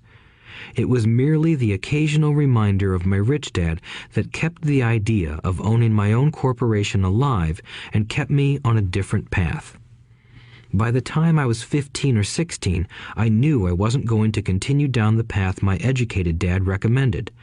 I didn't know how I was going to do it, but I was determined not to head in the direction most of my classmates were heading. That decision changed my life. It was not until my mid-20s that my rich dad's advice began to make more sense to me. I was just out of the Marine Corps and working for Xerox. I was making a lot of money, but every time I looked at my paycheck, I was disappointed. The deductions were so large, and the more I worked, the greater they became. As I became more successful, my bosses talked about promotions and raises. It was flattering, but I could hear my rich dad asking in my ear, "Who are you working for? Who are you making rich?" In 1974, while still an employee for Xerox, I formed my first corporation and began minding my own business. There were already a few assets in my asset column, but now I was determined to focus on making it bigger. Those paychecks, with all the deductions, made all the years of my rich dad's advice make total sense. I could see the future if I followed my educated dad's advice. Many employers feel that advising their workers to mind their own business is bad for business. But for me, focusing on my own business and developing assets made me a better employee because I now had a purpose. I came in early and worked diligently, amassing as much money as possible so I could invest in real estate. Hawaii was just set to boom, and there were fortunes to be made. The more I realized that we were in the beginning stages of a boom, the more Xerox machines I sold. The more I sold, the more money I made, and, of course, the more deductions came out of my paycheck. It was inspiring. I wanted out of the employee trap so badly that I worked even harder so I could invest more. By 1978, I was consistently one of the top 5 salespeople at the company. I badly wanted out of the rat race. In less than 3 years, I was making more in my real estate holding corporation than I was making at Xerox, and the money I was making in my asset column in my own corporation was money working for me, not me pounding on doors selling copiers. My rich dad's advice made much more sense. Soon, the cash flow from my properties were so strong that my company bought me my first Porsche. My fellow Xerox salespeople thought I was spending my commissions. I wasn't. I was investing my commissions in assets. My money was working hard to make more money. Each dollar in my asset column was a great employee, working hard to make more employees and buy the boss a new Porsche with before-tax dollars. I began to work harder for Xerox. The plan was working, and my Porsche was the proof. By using the lessons I learned from my rich dad, I was able to get out of the proverbial rat race at an early age. It was made possible because of the strong financial knowledge I had acquired through Rich Dad's lessons. Without this financial knowledge, which I call financial intelligence or financial IQ, my road to financial independence would have been much more difficult. I now teach others in the hope that I may share my knowledge with them. I remind people that financial IQ is made up of knowledge from 4 broad areas of expertise. 1. Accounting. Accounting is financial literacy or the ability to read numbers. This is a vital skill if you want to build an empire. The more money you are responsible for, the more accuracy is required, or the house comes tumbling down. This is the left brain side, or the details. Financial literacy is the ability to read and understand financial statements, which allows you to identify the strengths and weaknesses of any business. 2. Investing. Investing is the science of money making money. This involves strategies and formulas which use the creative right brain side. 3. Understanding markets. Understanding markets is the science of supply and demand. You need to know the technical aspects of the market, which are emotion-driven, in addition to the fundamental or economic aspects of an investment. Does an investment make sense or does it not make sense based on current market conditions? 4. The law. A corporation wrapped around the technical skills of accounting, investing, and markets can contribute to explosive growth. A person who understands the tax advantages and protections provided by a corporation can get rich so much faster than someone who is an employee or a small business sole proprietor. It's like the difference between someone walking and someone flying. The difference is profound when it comes to long-term wealth. Tax advantages. A corporation can do many things that an employee cannot, like pay expenses before paying taxes. That is a whole area of expertise that is very exciting. Employees earn and get taxed, and then try to live on what is left. A corporation earns, spends everything it can, and is taxed on anything that is left. It's one of the biggest legal tax loopholes that the rich use. They're easy to set up and are not expensive if you own investments that are producing good cash flow. For example, by owning your own corporation, your vacations can be board meetings in Hawaii. Car payments, insurance, repairs, and health club memberships are company expenses. Most restaurant meals are partial expenses and on. But it's done legally with pre-tax dollars. Protection from lawsuits. We live in a litigious society. Everybody wants a piece of your action. The rich hide much of their wealth using vehicles such as corporations and trusts to protect their assets from creditors. When someone sues a wealthy individual, they are often met with layers of legal protection and often find that the wealthy person actually owns nothing. They control everything, but own nothing. The poor and middle class try to own everything and lose it to the government or to fellow citizens who like to sue the rich. They learned it from the Robin Hood story. Take from the rich and give it to the poor. It is not the purpose of this audiobook to go into the specifics of owning a corporation. But I will say that if you own any kind of legitimate assets, I would consider finding out more about the benefits and protection offered by a corporation as soon as possible. There are many books written on the subject that will detail the benefits and even walk you through the steps necessary to set up a corporation. Garrett Sutton's books on corporations provide wonderful insight into the power of personal corporations. Financial IQ is actually the synergy of many skills and talents. I would say it is the combination of the 4 technical skills listed above that make up basic financial intelligence. If you aspire to great wealth, it is the combination of these skills that will greatly amplify your financial intelligence. In summary, business owners with corporations 1. Earn, 2. Spend, 3. Pay taxes. Employees who work for corporations 1. Earn, 2. Pay taxes, 3. Spend. As part of your overall financial strategy, I recommend that you learn about the protection that legal entities can provide for businesses and assets. Chapter 5. Lesson 5. The rich invent money. Often in the real world, it's not the smart who get ahead, but the bold. Last night, I took a break from writing and watched a TV program on the history of a young man named Alexander Graham Bell. Bell had just patented his telephone and was having growing pains because the demand for his new invention was so strong. Needing a bigger company, he then went to the giant at that time, Western Union, and asked them if they would buy his patent and his tiny company. He wanted $100,000 for the whole package. The president of Western Union scoffed at him and turned him down, saying the price was ridiculous. The rest is history. A multi-billion-dollar industry emerged, and AT&T was born. The evening news came on right after the story of Alexander Graham Bell. On the news was a story of another downsizing at a local company. The workers were angry and complained that the company ownership was unfair. A terminated manager of about 45 years of age had his wife and 2 babies at the plant and was begging the guards to let him talk to the owners to ask if they would reconsider his termination.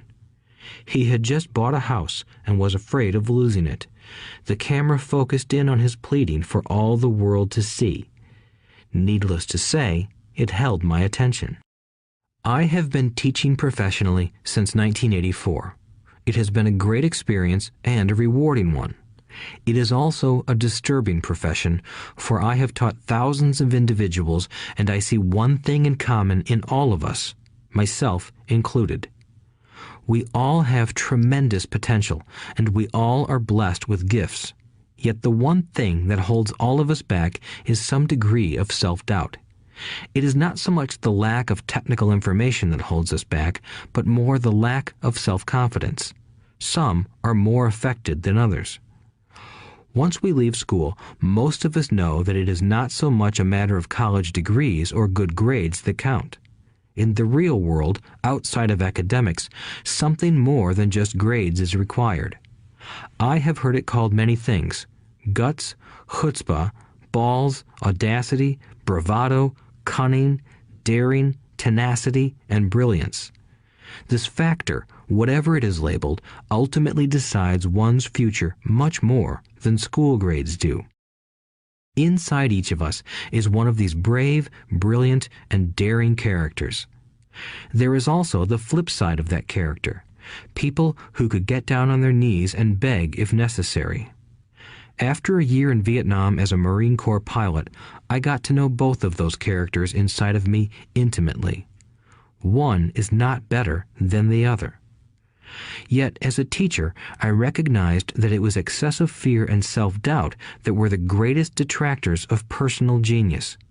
It broke my heart to see students know the answers, yet lack the courage to act on the answer. Often in the real world, it's not the smart who get ahead, but the bold. In my personal experience, your financial genius requires both technical knowledge as well as courage. If fear is too strong, the genius is suppressed. In my classes, I strongly urge students to learn to take risks, to be bold, and to let their genius convert that fear into power and brilliance.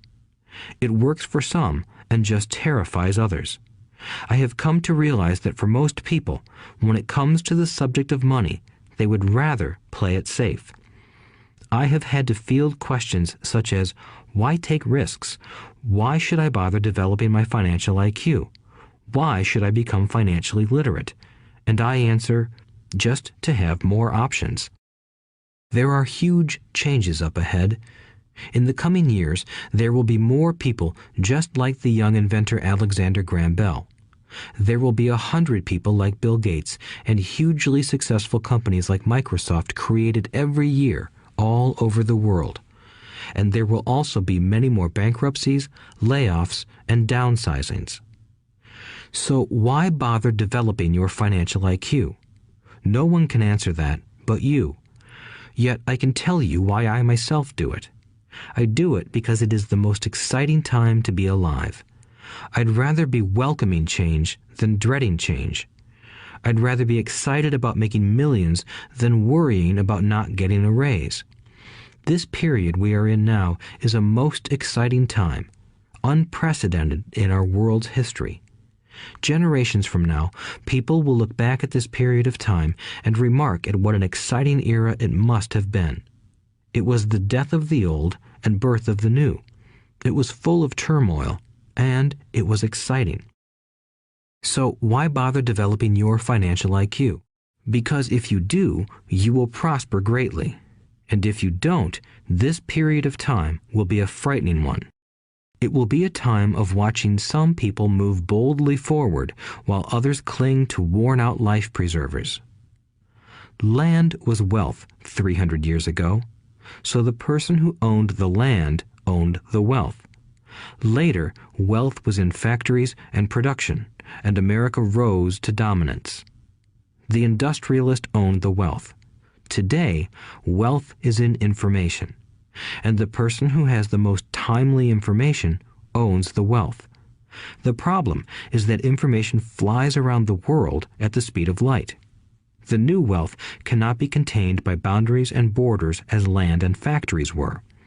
The changes will be faster and more dramatic. There will be a dramatic increase in the number of new multimillionaires. There also will be those who are left behind.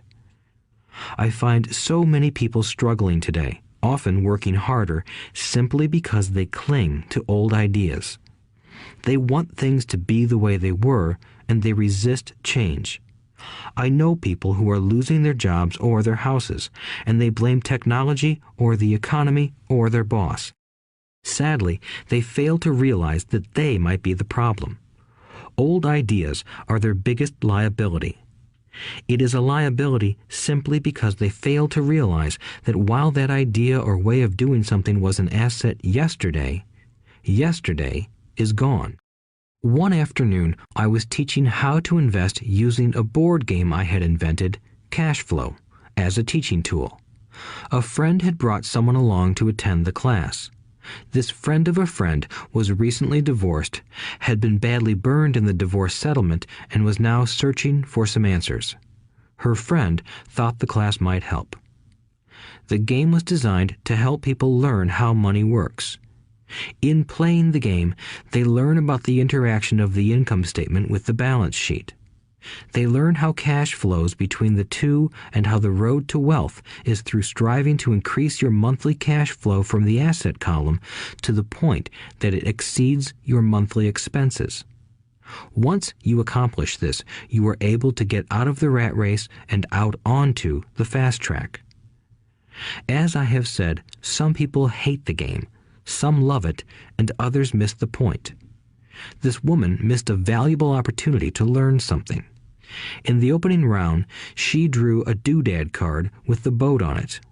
At first, she was happy. "Oh, I've got a boat." Then, as her friend tried to explain how the numbers worked on her income statement and balance sheet, she got frustrated because she had never liked math. The rest of her table waited while her friend continued explaining the relationship between the income statement, balance sheet, and monthly cash flow. Suddenly, when she realized how the numbers worked, it dawned on her that her boat was eating her alive. Later on in the game, she was also downsized and had a child. It was a horrible game for her. After the class, her friend came by and told me that she was upset. She had come to the class to learn about investing and did not like the idea that it took so long to play a silly game. Her friend attempted to tell her to look within herself to see if the game reflected her in any way. With that suggestion, the woman demanded her money back. She said that the very idea that a game could be a reflection of her was ridiculous. Her money was promptly refunded, and she left. Since 1984, I have made millions simply by doing what the school system does not do. In school, most teachers lecture. I hated lectures as a student. I was soon bored, and my mind would drift. In 1984, I began teaching via games and simulations, and I still rely on these tools today. I always encourage adult students to look at games as reflecting back to them what they know and what they need to learn. Most importantly, games reflect behavior. They are instant feedback systems. Instead of the teacher lecturing you, the game is giving you a personalized lecture, one that is custom-made just for you. The friend of the woman who left later called to give me an update. She said her friend was fine and had calmed down. In her cooling off period, she could see some slight relationship between the game and her life. Although she and her husband did not own a boat, they did own everything else imaginable. She was angry after their divorce, both because he had run off with a younger woman and because, after 20 years of marriage, they had accumulated little in the way of assets. There was virtually nothing for them to split. Their 20 years of married life had been incredible fun, but all they had accumulated was a ton of doodads. She realized that her anger at doing the numbers, the income statement and balance sheet, came from her embarrassment about not understanding them. She believed that finances were the man's job. She maintained the house and did the entertaining, and he handled the finances. She was now quite certain that in the last 5 years of their marriage, he had hidden money from her. She was angry at herself for not being more aware of where the money was going, as well as for not knowing about the other woman. Just like a board game, the world is always providing us with instant feedback. We could learn a lot if we tuned in more. One day, not long ago, I complained to my wife that the cleaners must have shrunk my pants. My wife gently smiled and poked me in the stomach to inform me that the pants had not shrunk. Something else had expanded. Me. The cash flow game was designed to give every player personal feedback. Its purpose is to give you options. If you draw the boat card and it puts you into debt, the question is, now what can you do? How many different financial options can you come up with? That is the purpose of the game, to teach players to think and create new and various financial options. Thousands of people throughout the world have played this game. The players who get out of the rat race the quickest are the people who understand numbers and have creative financial minds. They recognize different financial options. Rich people are often creative and take calculated risks. People who take the longest are people who are not familiar with numbers and often do not understand the power of investing. Some people playing cash flow gain lots of money in the game, but they don't know what to do with it. Even though they have money, everyone else seems to be getting ahead of them. And that is true in real life. There are a lot of people who have a lot of money and do not get ahead financially. Limiting your options is the same as hanging on to old ideas. I have a friend from high school who now works at 3 jobs. Years ago, he was the richest of all my classmates. When the local sugar plantation closed, the company he worked for went down with the plantation. In his mind, he had but one option, and that was the old option: work hard. The problem was that he couldn't find an equivalent job that recognized his seniority from the old company. As a result, he is overqualified for the jobs he currently has. so his salary is lower. He now works 3 jobs to earn enough to survive. I have watched people playing cash flow complain that the right opportunity cards are not coming their way, so they sit there. I know people who do that in real life. They wait for the right opportunity. I have watched people get the right opportunity card and then not have enough money. Then they complain that they would have gotten out of the rat race if they had had more money. So they sit there. I know people in real life who do that also. They see all the great deals, but they have no money. And I have seen people pull a great opportunity card, read it out loud, and have no idea that it is a great opportunity. They have the money, the time is right, they have the card, but they can't see the opportunity staring them in the face. They fail to see how it fits into their financial plan for escaping the rat race. And I know more people like that than all the others combined.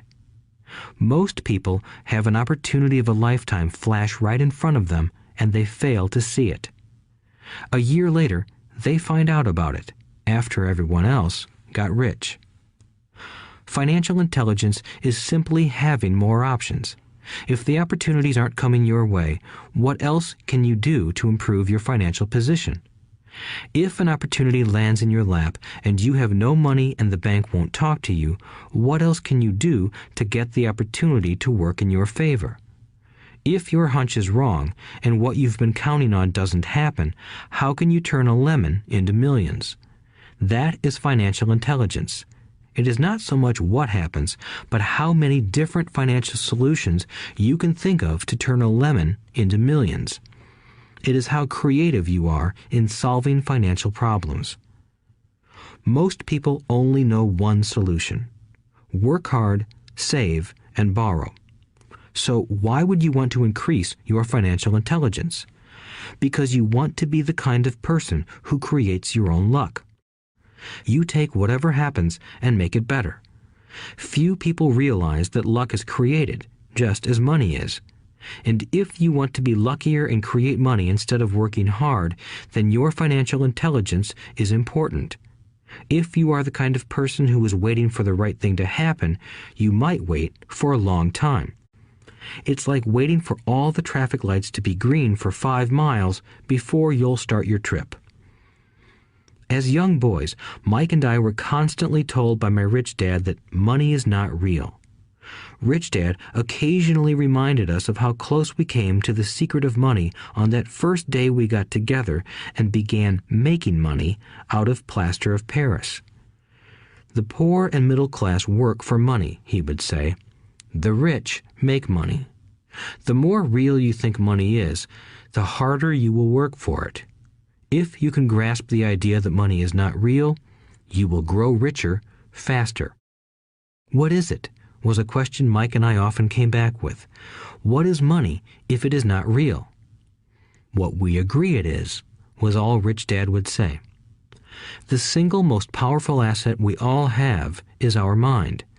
If it is trained well, it can create enormous wealth seemingly instantaneously. An untrained mind can also create extreme poverty that can crush a family for generations. In the information age, money is increasing exponentially.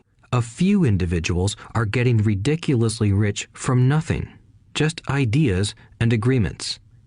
If you ask many people who trade stocks or other investments for a living, they see it done all the time. Often, millions can be made instantaneously from nothing. And by nothing, I mean no money was exchanged. It is done via agreement, a hand signal in a trading pit, a blip on a trader's screen in Lisbon from a trader's screen in Toronto and back to Lisbon, a call to my broker to buy and a moment later to sell. Money did not change hands. Agreements did. So why develop your financial genius? Only you can answer that. I can tell you why I have been developing this area of my intelligence. I do it because I want to make money fast. Not because I need to, but because I want to. It is a fascinating learning process. I develop my financial IQ because I want to participate in the fastest game and biggest game in the world. And, in my own small way, I would like to be part of this unprecedented evolution of humanity, the era where humans work purely with their minds and not with their bodies. Besides, it is where the action is. It is what is happening. It's hip, it's scary, and it's fun. That is why I invest in my financial intelligence, developing the most powerful asset I have. I want to be with people moving boldly forward. I do not want to be with those left behind. I will give you a simple example of creating money. In the early 1990s, the economy of Phoenix, Arizona was horrible. I was watching a TV show when a financial planner came on and began forecasting doom and gloom. His advice was to save money. Put $100 away every month, he said. In 40 years, you will be a multimillionaire. Well, putting money away every month is a sound idea. It is one option, the option most people subscribe to. The problem is this. It blinds the person to what is really going on. It causes them to miss major opportunities for much more significant growth of their money. The world is passing them by. As I said, the economy was terrible at that time. For investors, this is the perfect market condition. A chunk of my money was in the stock market and in apartment houses. I was short of cash. Because people were giving properties away, I was buying. I was not saving money. I was investing. Kim and I had more than $1 million in cash working in a market that was rising fast. It was the best opportunity to invest. The economy was terrible. I just could not pass up these small deals. Houses that were once $100,000 were now $75,000. But instead of shopping with local real estate agents, I began shopping at the bankruptcy attorney's office or the courthouse steps. In these shopping places, a $75,000 house could sometimes be bought for $20,000 or less. For $2,000, which was loaned to me from a friend for 90 days for $200, I gave an attorney a cashier's check as a down payment. While the acquisition was being processed, I ran an ad advertising a $75,000 house for only $60,000 and no money down. The phone rang hard and heavy. Prospective buyers were screened, and once the property was legally mine, all the prospective buyers were allowed to look at the house. It was a feeding frenzy. The house sold in a few minutes. I asked for a $2,500 processing fee, which they gladly handed over, and the escrow and title company took over from there. I returned the $2,000 to my friend with an additional $200. He was happy, the home buyer was happy, the attorney was happy, and I was happy. I had sold a house for $60,000 that cost me $20,000. The $40,000 was created from money in my asset column in the form of a promissory note from the buyer. Total working time, 5 hours. So, now that you are on your way to becoming more financially literate and skilled at reading numbers, I will tell you why this is an example of money being invented. During this depressed market, Kim and I were able to do 6 of these simple transactions in our spare time. While the bulk of our money was in larger properties and the stock market, we were able to create more than $190,000 in assets, notes at 10% interest, in those 6 buy, create, and sell transactions. That comes to approximately $19,000 a year income, much of it sheltered through our private corporation. Much of that $19,000 a year goes to pay for our company cars, gas, trips, insurance, dinners with clients, and other things. By the time the government gets a chance to tax that income, it's been spent on legally allowed pre-tax expenses. This was a simple example of how money is invented, created, and protected using financial intelligence. Ask yourself, how long would it take to save $190,000? Would the bank pay you 10% interest on your money? And the promissory note is good for 30 years. I hope they never pay me the $190,000. I have to pay a tax if they pay me the principal, and besides, $19,000 paid over 30 years is a little over $500,000 in income. I have people ask what happens if the person doesn't pay. That does happen, and it's good news. That $60,000 home could be taken back and resold for $70,000 and another $2,500 collected as a loan processing fee. It would still be a zero-down transaction in the mind of the new buyer, and the process would go on. The first time I sold the house, I paid back the $2,000, so technically I have no money in the transaction. My return on investment, ROI, is infinity. It's an example of no money making a lot of money. In the second transaction, when resold, I would have put $2,000 in my pocket and re-extended the loan to 30 years. What would my ROI be if I got paid money to make money? I do not know, but it sure beats saving $100 a month, which actually starts out as $150 because it's after-tax income for 40 years earning low interest. And again, you're taxed on the interest. That is not too intelligent. It may be safe, but it's not smart. A few years later, as the Phoenix real estate market strengthened, those houses we sold for $60,000 became worth $110,000. Foreclosure opportunities were still available, but became rare. It cost a valuable asset, my time, to go out looking for them. Thousands of buyers were looking for the few available deals. The market had changed. It was time to move on and look for other opportunities to put in the asset column. You cannot do that here. That is against the law. You're lying. I hear those comments much more often than, "Can you show me how to do that?" The math is simple. You do not need algebra or calculus, and the escrow company handles the legal transaction and the servicing of the payments. I have no roofs to fix or toilets to unplug because the owners do that. It's their house. Occasionally, someone does not pay, and that is wonderful because there are late fees, or they move out and the property is sold again. The court system handles that. And it may not work in your area. The market conditions may be different, but the example illustrates how a simple financial process can create hundreds of thousands of dollars with little money and low risk. It is an example of money being only an agreement. Anyone with a high school education can do it. Yet most people won't. Most people listen to the standard advice of work hard and save money. For about 30 hours of work, approximately $190,000 was created in the asset column, and no taxes were paid. Which one sounds harder to you? 1.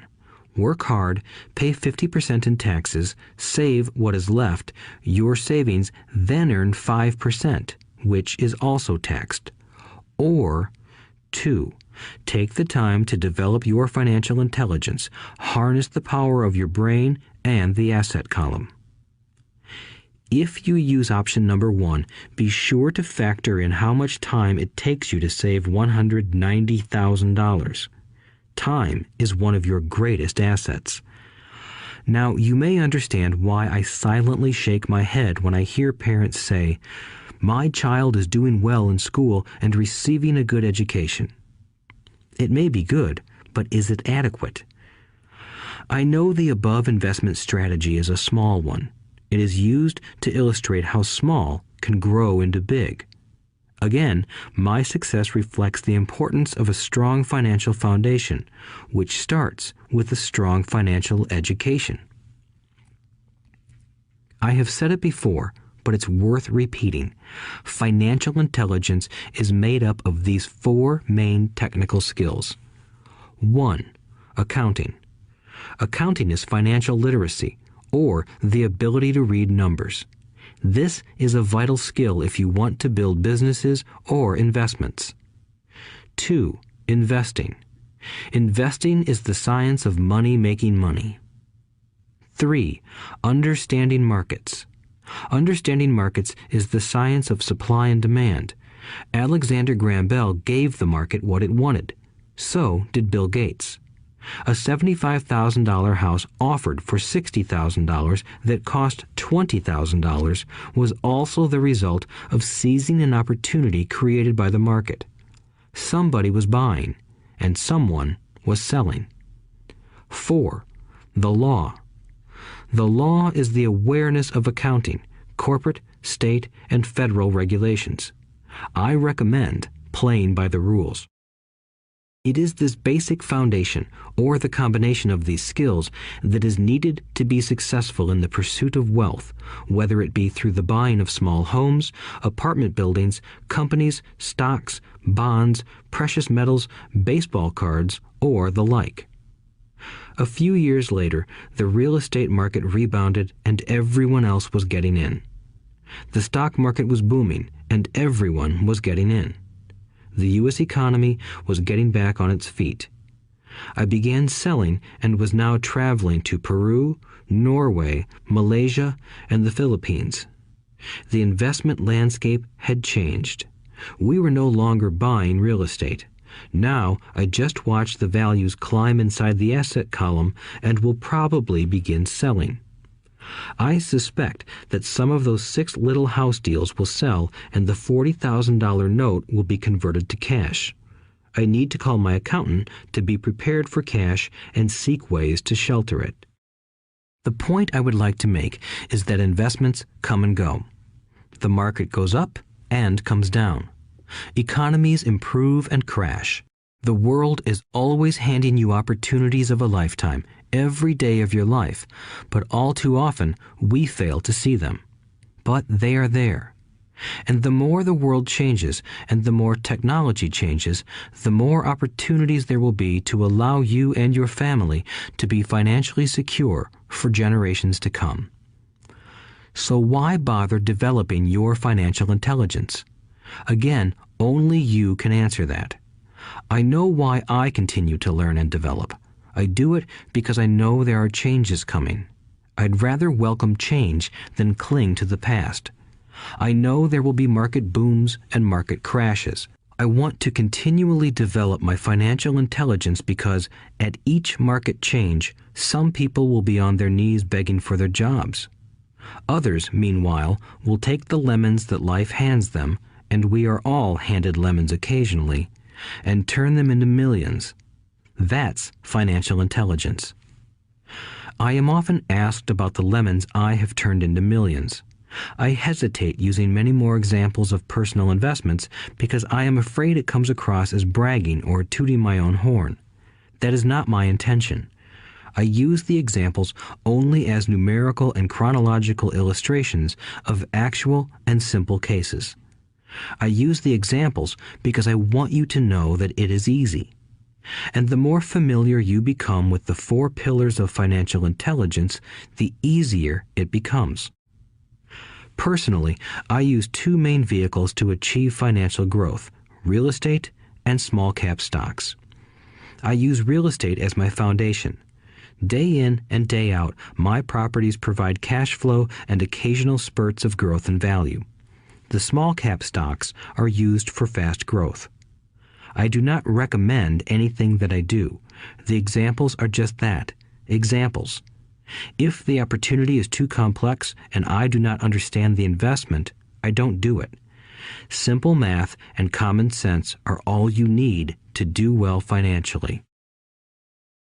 There are 5 reasons for using examples. 1. To inspire people to learn more. 2. To let people know it is easy if the foundation is strong. 3. To show that anyone can achieve great wealth. 4. To show that there are millions of ways to achieve your goals. 5. To show that it's not rocket science. In 1989, I used to jog through a lovely neighborhood in Portland, Oregon. It was a suburb that had little gingerbread houses. They were small and cute. I almost expected to see Little Red Riding Hood skipping down the sidewalk on her way to Granny's. There were for sale signs everywhere. The timber market was terrible. The stock market had just crashed, and the economy was depressed. On one street, I noticed a for sale sign that was up longer than most. It looked old. Jogging past it one day, I ran into the owner, who looked troubled. "What are you asking for your house?" I asked. The owner turned and smiled weakly. "Make me an offer," he said. "It's been for sale for over a year. Nobody even comes by anymore to look at it." "I'll look," I said, and I bought the house a half hour later for $20,000 less than his asking price. It was a cute little 2-bedroom home with gingerbread trim on all the windows. It was light blue with gray accents and had been built in 1930. Inside, there was a beautiful rock fireplace, as well as 2 tiny bedrooms. It was a perfect rental house. I gave the owner $5,000 down for a $45,000 house that was really worth $65,000, except that no one wanted to buy it. The owner moved out in a week, happy to be free, and my first tenant moved in, a local college professor. After the mortgage, expenses, and management fees were paid, I put a little less than $40 in my pocket at the end of each month. Hardly exciting. A year later, the depressed Oregon real estate market had begun to pick up. California investors, flush with money from their still booming real estate market, were moving north and buying up Oregon and Washington. I sold that little house for $95,000 to a young couple from California who thought it was a bargain. My capital gains of approximately $40,000 were placed into a 1031 tax-deferred exchange, and I went shopping for a place to put my money. In about a month, I found a 12-unit apartment house right next to the Intel plant in Beaverton, Oregon. The owners lived in Germany, had no idea what the place was worth, and again, just wanted to get out of it. I offered $275,000 for a $450,000 building. They agreed to $300,000. I bought it and held it for 2 years. Utilizing the same 1031 exchange process, we sold the building for $495,000 and bought a 30-unit apartment building in Phoenix, Arizona. We had moved to Phoenix by then to get out of the rain and needed to sell anyway. Like the former Oregon market, the real estate market in Phoenix was depressed. The price of the 30-unit apartment building in Phoenix was $875,000, with $225,000 down. The cash flow from the 30 units was a little over $5,000 a month. The Arizona market began moving up, and a few years later, a Colorado investor offered us $1.2 million for the property. The point of this example is how a small amount can grow into a large amount. Again, it is a matter of understanding financial statements, investment strategies, a sense of the market, and the laws. If people are not versed in these subjects, then obviously they must follow standard dogma, which is to play it safe, diversify, and only invest in secure investments. The problem with secure investments is that they are often sanitized, that is, made so safe that the gains are less. Most large brokerage houses will not touch speculative transactions in order to protect themselves and their clients, and that is a wise policy. The really hot deals are not offered to people who are novices. Often, the best deals that make the rich even richer are reserved for those who understand the game. It is technically illegal to offer speculative deals to someone who is considered not sophisticated, but of course, it happens. The more sophisticated I get, the more opportunities come my way. Another case for developing your financial intelligence over a lifetime is simply that more opportunities are presented to you. And the greater your financial intelligence, the easier it is to tell whether a deal is good. It's your intelligence that can spot a bad deal or make a bad deal good. The more I learn, and there is a lot to learn, the more money I make simply because I gain experience and wisdom as the years go on. I have friends who are playing it safe, working hard at their profession and failing to gain financial wisdom, which does take time to develop. My overall philosophy is to plant seeds inside my asset column. That is my formula. I start small and plant seeds. Some grow, some don't. Inside our real estate corporation, we have property worth several $1 million. It is our own right, or real estate investment trust. The point I'm making is that most of those millions started out as little $5,000 to $10,000 investments. All of those down payments were fortunate to catch a fast-rising market and increase tax-free. We traded in and out several times over a number of years. We also own a stock portfolio, surrounded by a corporation that Kim and I call our personal mutual fund. We have friends who deal specifically with investors like us who have extra money each month to invest. We buy high-risk, speculative private companies that are just about to go public on a stock exchange in the United States or Canada. An example of how fast gains can be made are 100,000 shares purchased for 25 cents each before the company goes public. 6 months later, the company is listed, and the 100,000 shares now are worth $2 each. If the company is well managed, the price keeps going up, and the stock may go to $20 or more per share. There are years when our $25,000 has gone to $1 million in less than a year. It is not gambling if you know what you're doing. It is gambling if you're just throwing money into a deal and praying. The idea in anything is to use your technical knowledge, wisdom, and love of the game to cut the odds down, to lower the risk. Of course, there is always risk. It is financial intelligence that improves the odds. Thus, what is risky for one person is less risky to someone else. That is the primary reason I constantly encourage people to invest more in their financial education than in stocks, real estate, or other markets. The smarter you are, the better chance you have of beating the odds. The stock plays I personally invested in were extremely high risk for most people and absolutely not recommended. I have been playing that game since 1979 and have paid more than my share in dues.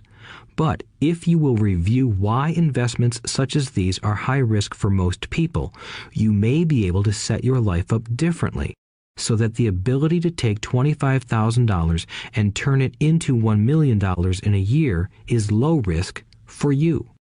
As stated earlier, nothing I have written is a recommendation. It is only used as an example of what is simple and possible.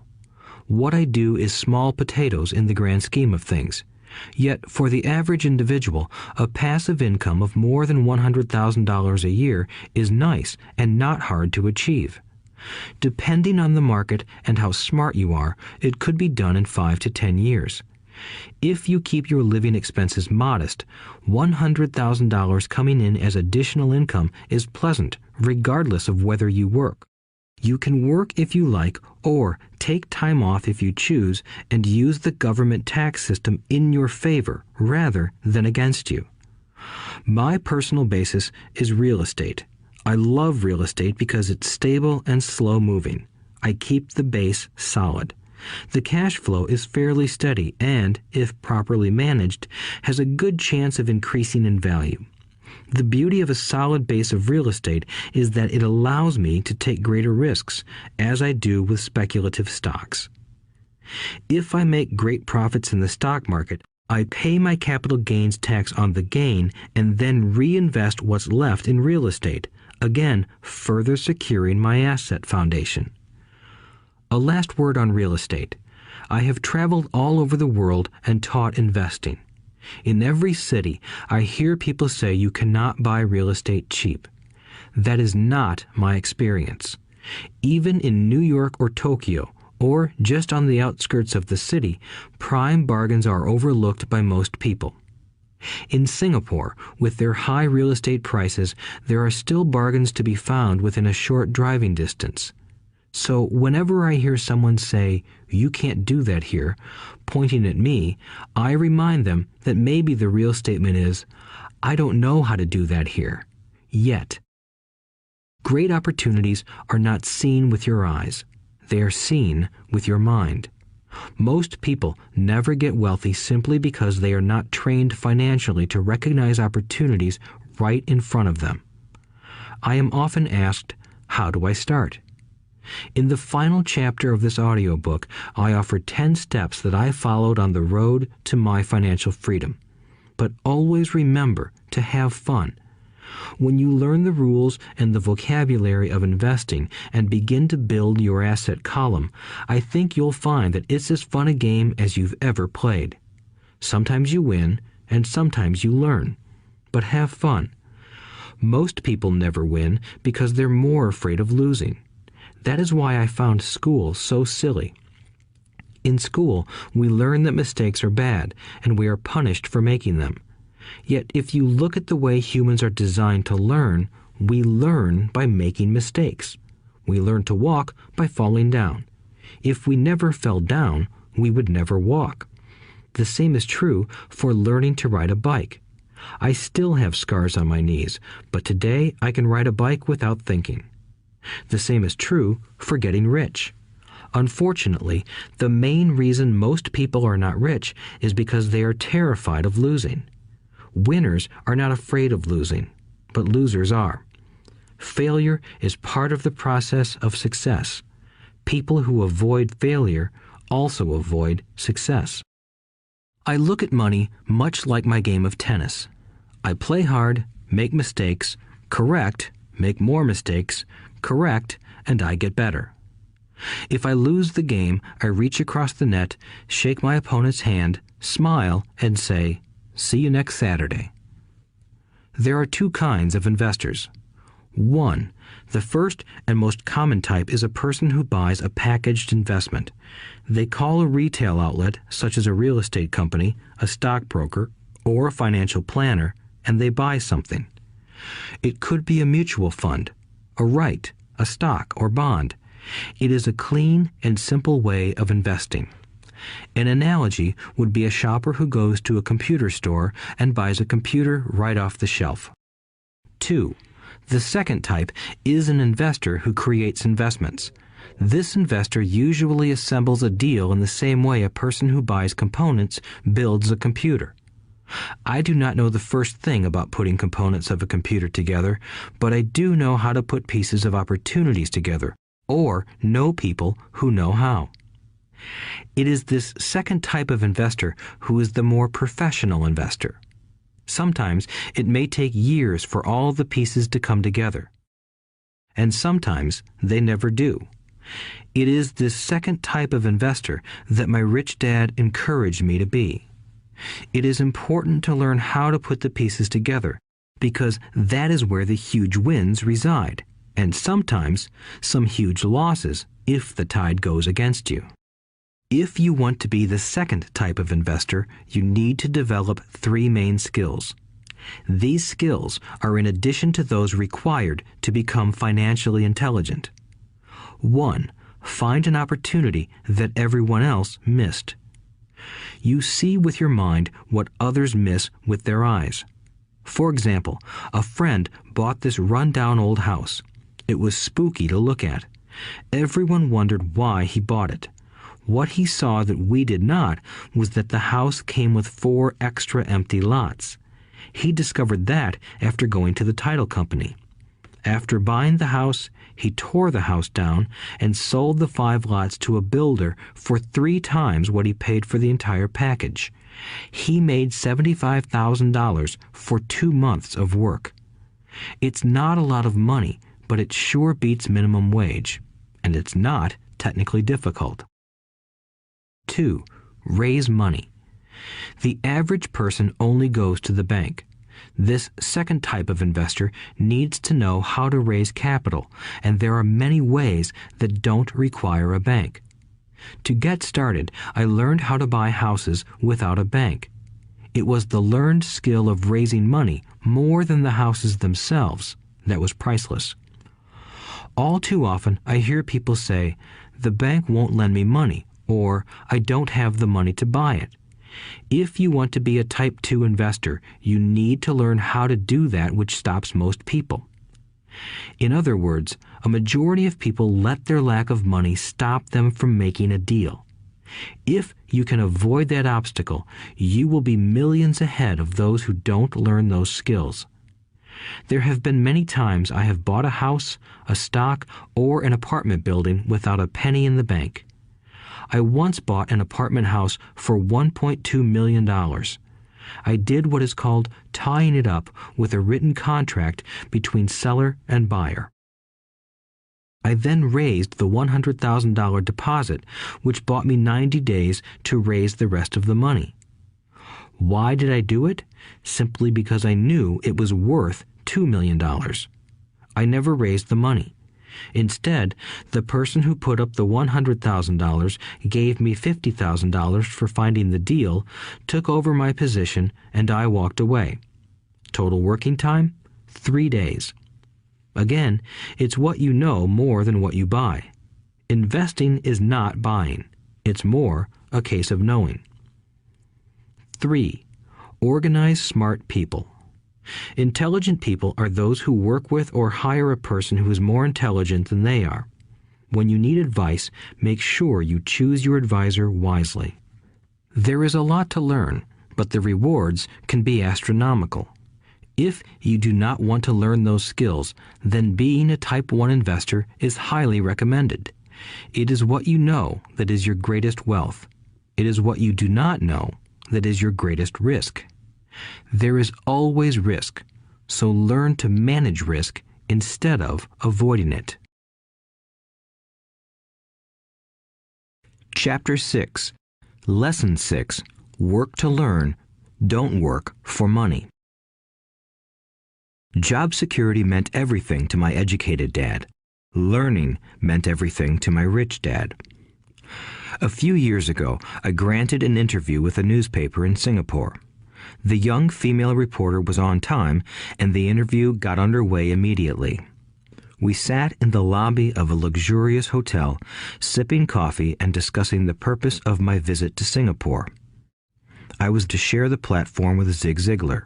He was speaking on motivation, and I was speaking on the secrets of the rich.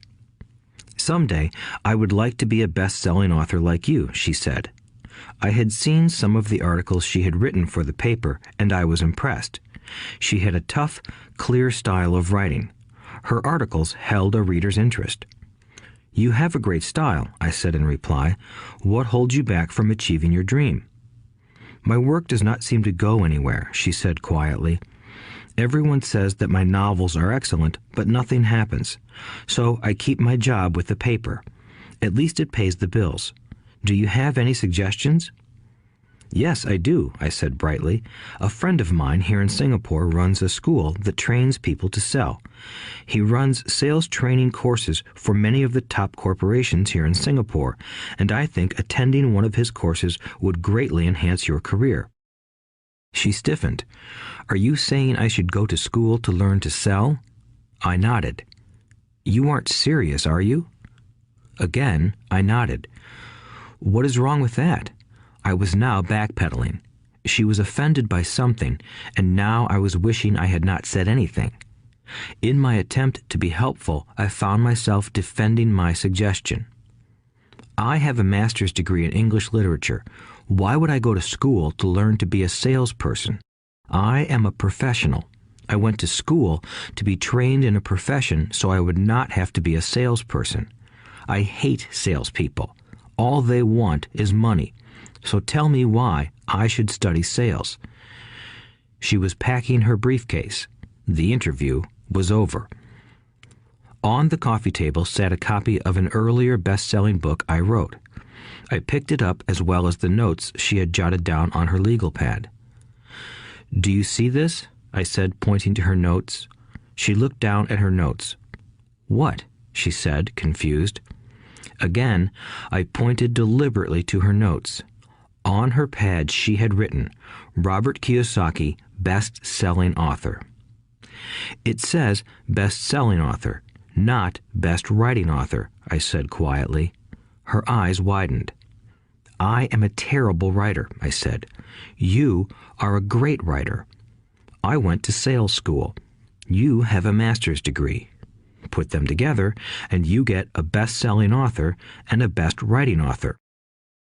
Anger flared from her eyes. I'll never stoop so low as to learn how to sell. People like you have no business writing. I'm a professionally trained writer, and you are a salesman. It is not fair, she fumed. She put the rest of her notes away and hurried out through the large glass doors into the humid Singapore morning. At least she gave me a fair and favorable write-up the next morning.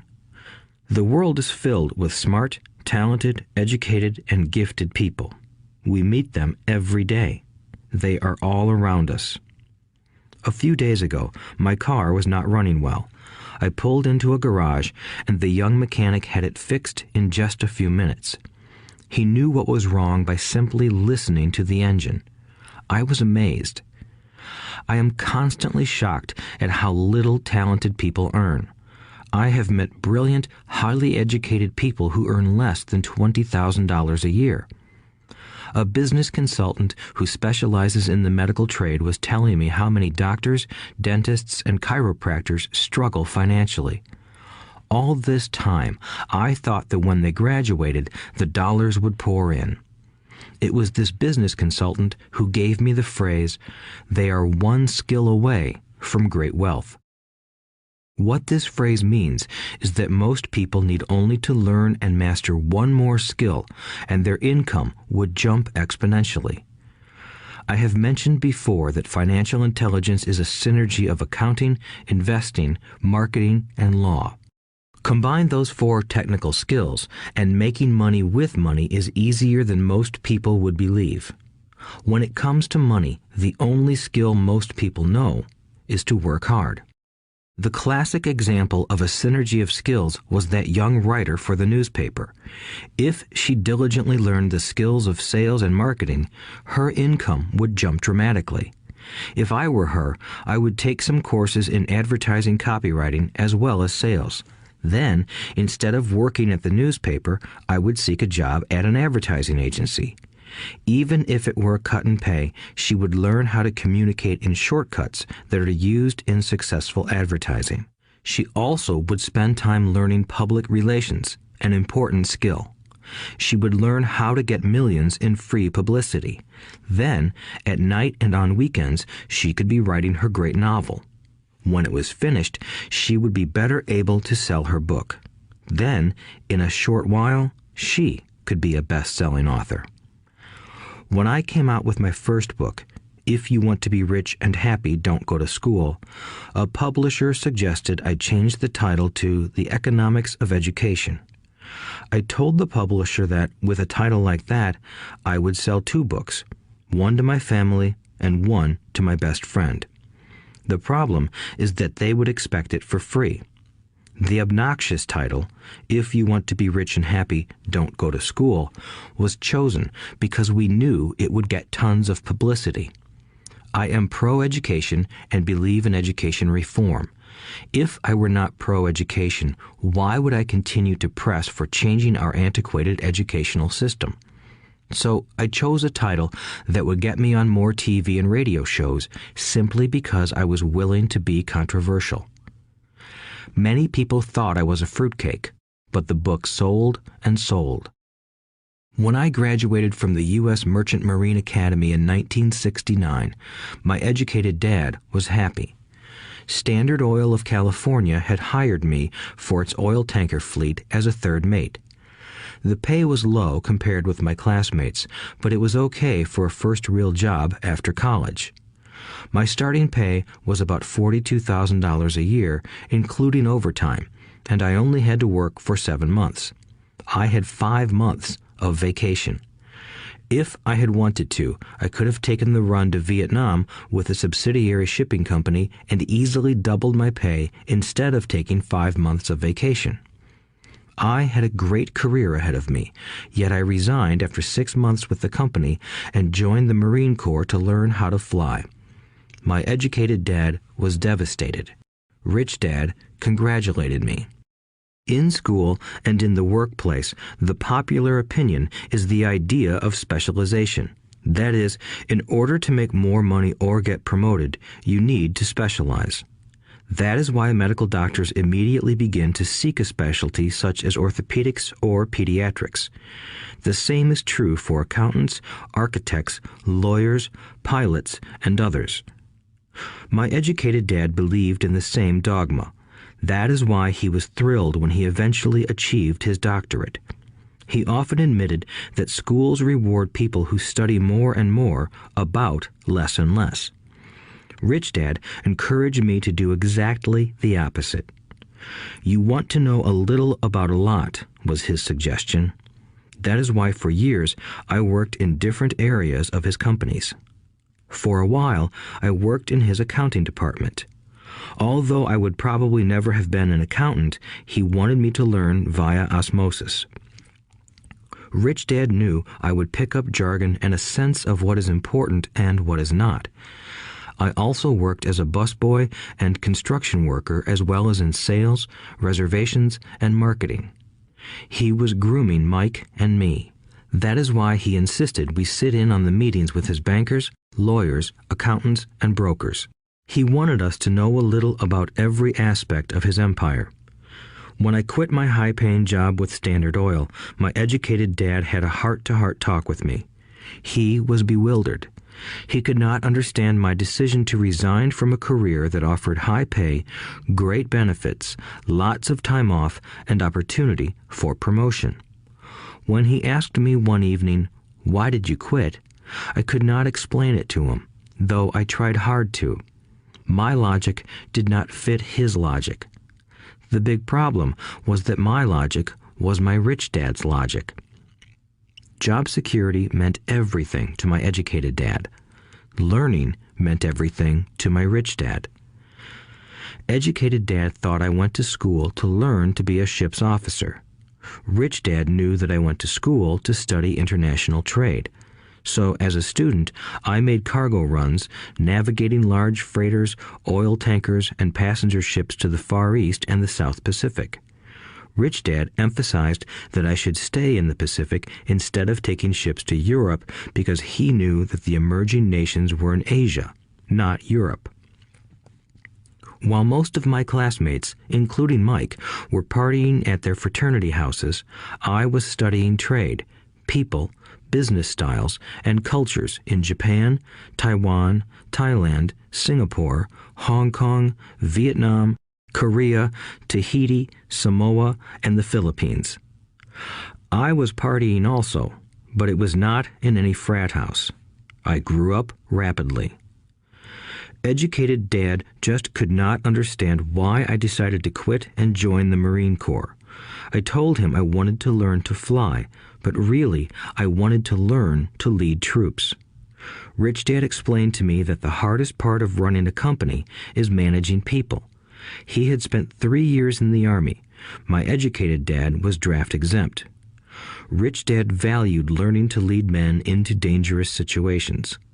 Leadership is what you need to learn next, he said.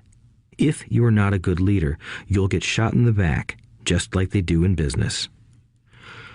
Returning from Vietnam in 1973, I resigned my commission, even though I loved flying.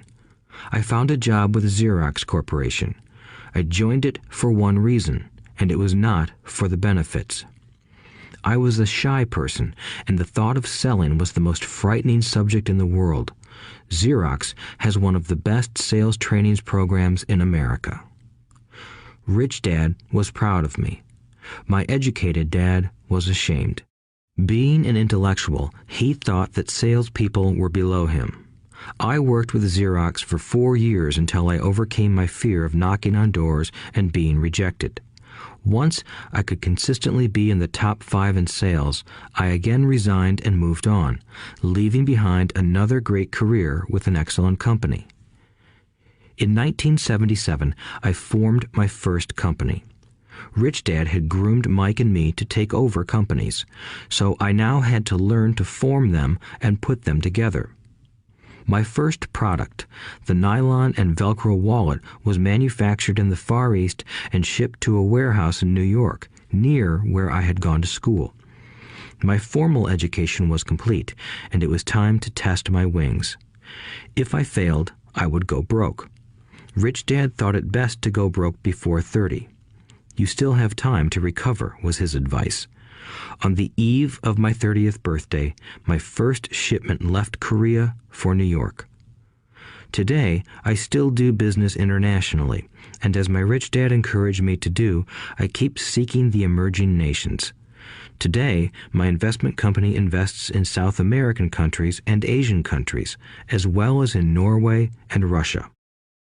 There is an old cliche that goes, "Job is an acronym for just over broke." Unfortunately, I would say that applies to millions of people. Because school does not think financial intelligence is an intelligence, most workers live within their means. They work and they pay bills.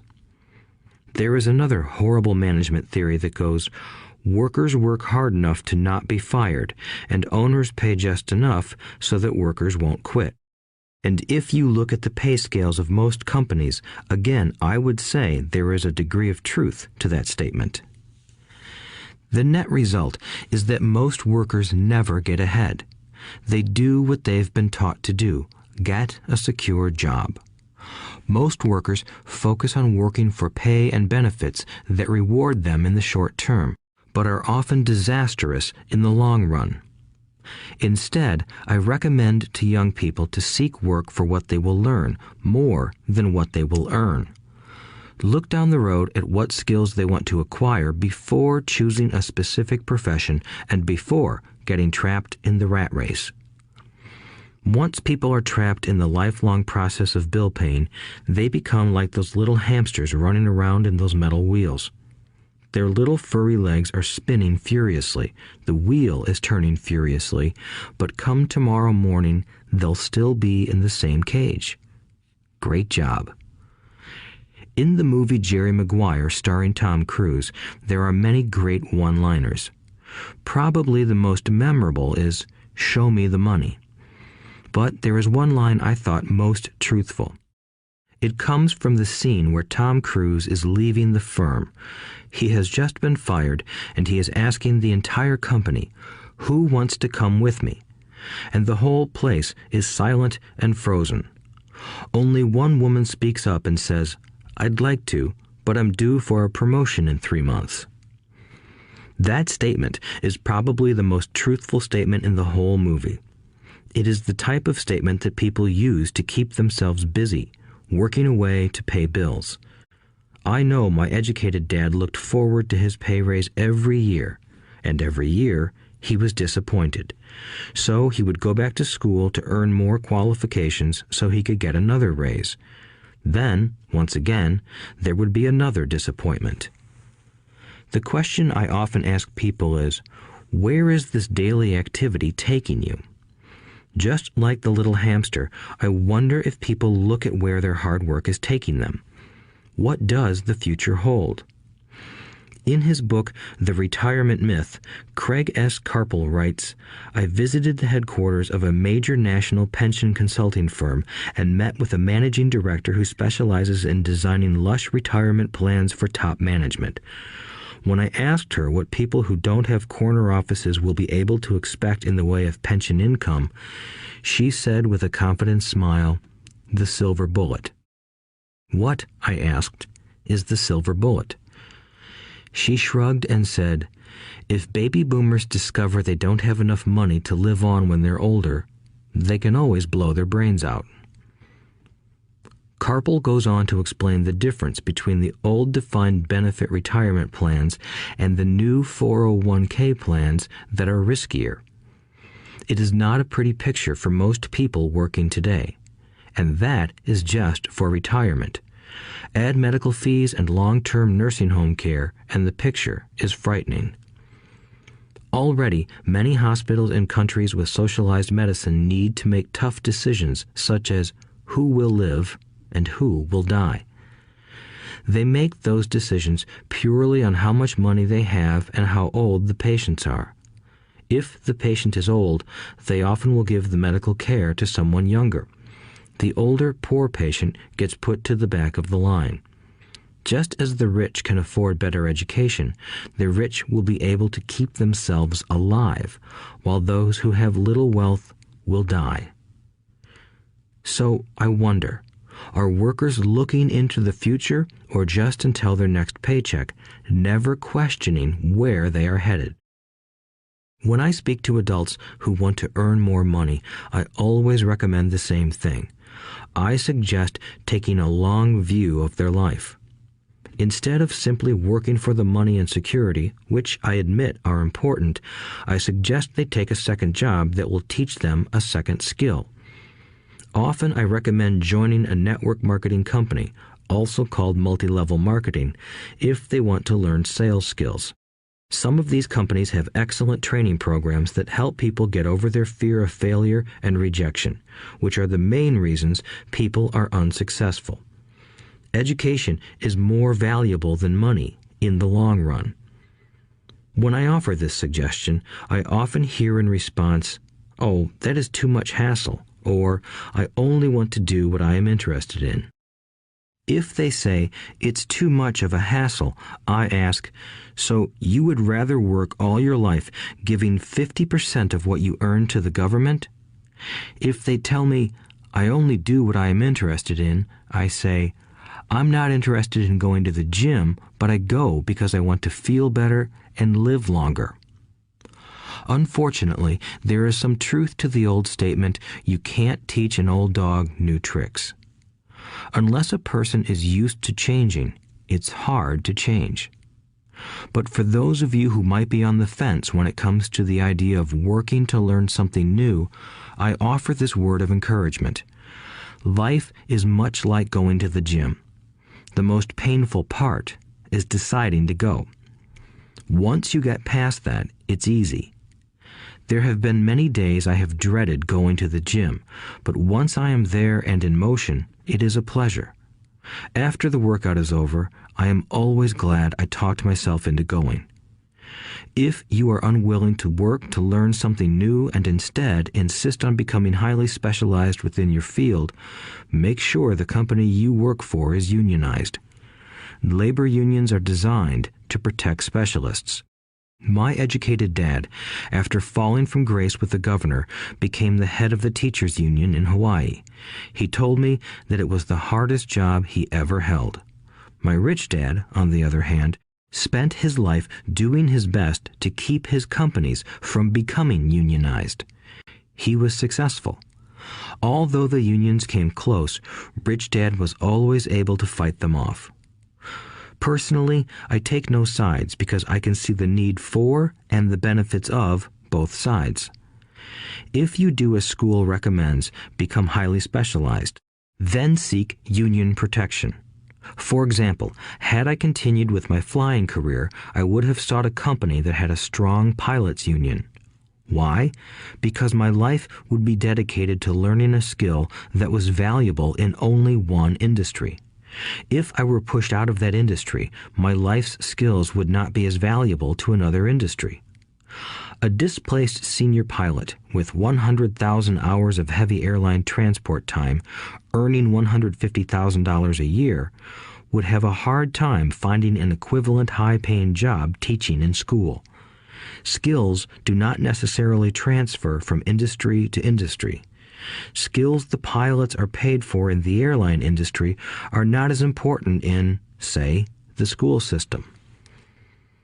The same is true even for doctors today. With all the changes in medicine, many medical specialists are needing to conform to medical organizations such as HMOs. School teachers definitely need to be union members.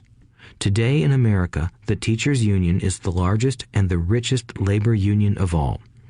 The NEA, the National Education Association, has tremendous political clout. Teachers need the protection of their union because their skills are also of limited value to an industry outside of education. So the rule of thumb is highly specialized, then unionize. It's the smart thing to do. When I ask the classes I teach, how many of you can cook a better hamburger than McDonald's, almost all the students raise their hands. I then ask, so if most of you can cook a better hamburger, how come McDonald's makes more money than you? The answer is obvious. McDonald's is excellent at business systems. The reason so many talented people are poor is because they focus on building a better hamburger and know little to nothing about business systems. A friend of mine in Hawaii is a great artist. He makes a sizable amount of money. One day, his mother's attorney called to tell him that she had left him $35,000. That is what was left of her estate after the attorney and the government took their shares. Immediately, he saw an opportunity to increase his business by using some of this money to advertise. 2 months later, his first 4-color full-page ad appeared in an expensive magazine that targeted the very rich. The ad ran for 3 months. He received no replies from the ad, and all of his inheritance is now gone.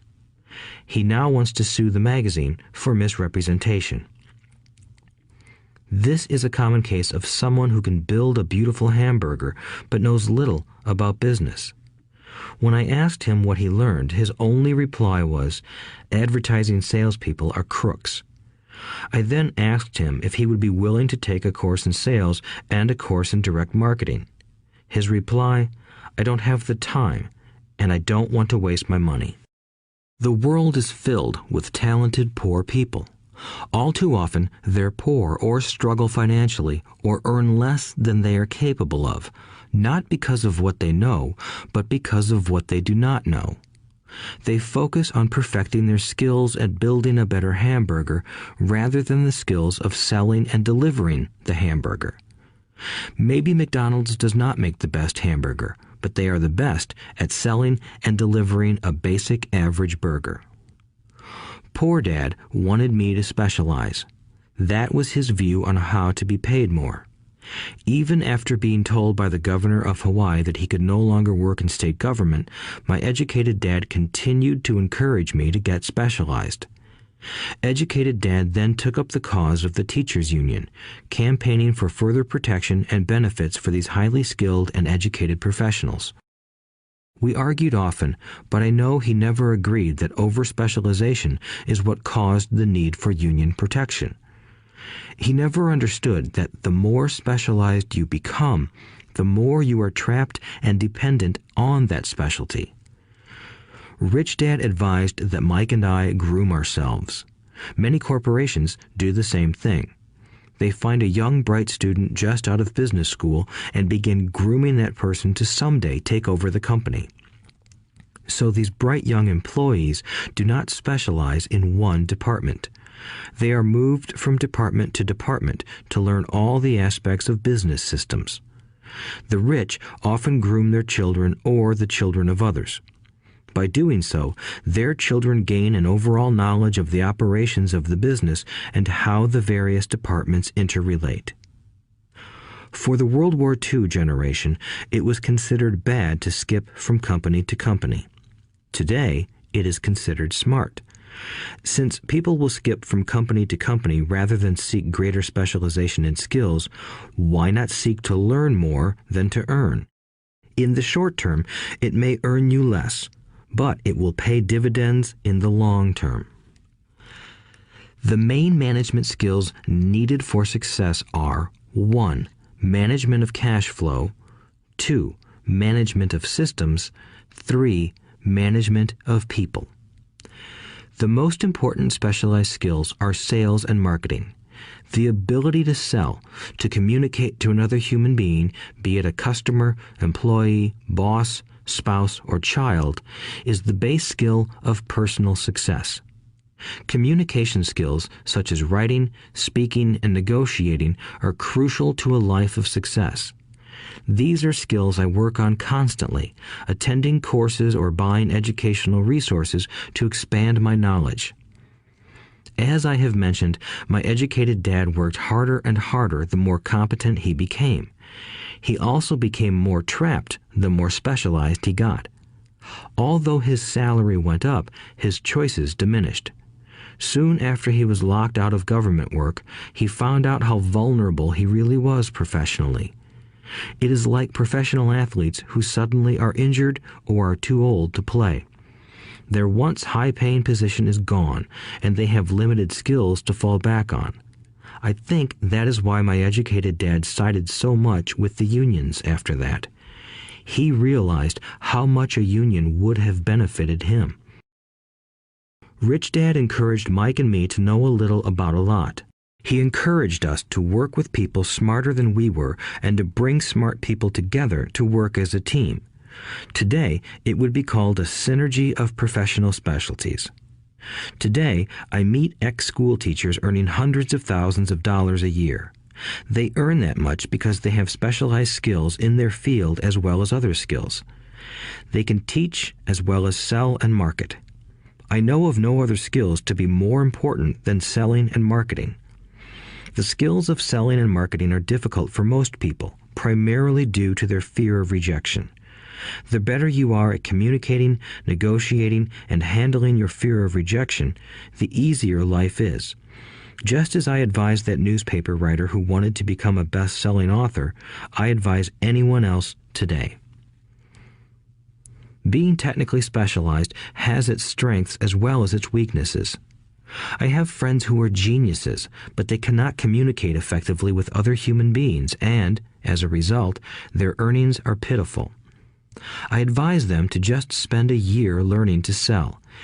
Even if they earn nothing, their communication skills will improve, and that is priceless.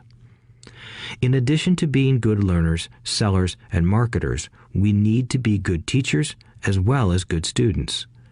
To be truly rich, we need to be able to give as well as to receive. In cases of financial or professional struggle, there is often a lack of giving and receiving. I know many people who are poor because they are neither good students nor good teachers. Both of my dads were generous men. Both made it a practice to give first. Teaching was one of their ways of giving. The more they gave, the more they received. One glaring difference was in the giving of money. My rich dad gave lots of money away. He gave to his church, to charities, and to his foundation. He knew that to receive money, you had to give money. Giving money is the secret to most great wealthy families. That is why there are organizations like the Rockefeller Foundation and the Ford Foundation. These are organizations designed to take their wealth and increase it, as well as give it away in perpetuity. My educated dad always said, "When I have some extra money, I'll give it." The problem was that there was never any extra. So he worked harder to draw more money in rather than focus on the most important law of money. Give and you shall receive. Instead, he believed in receive and then you give. In conclusion, I became both dads.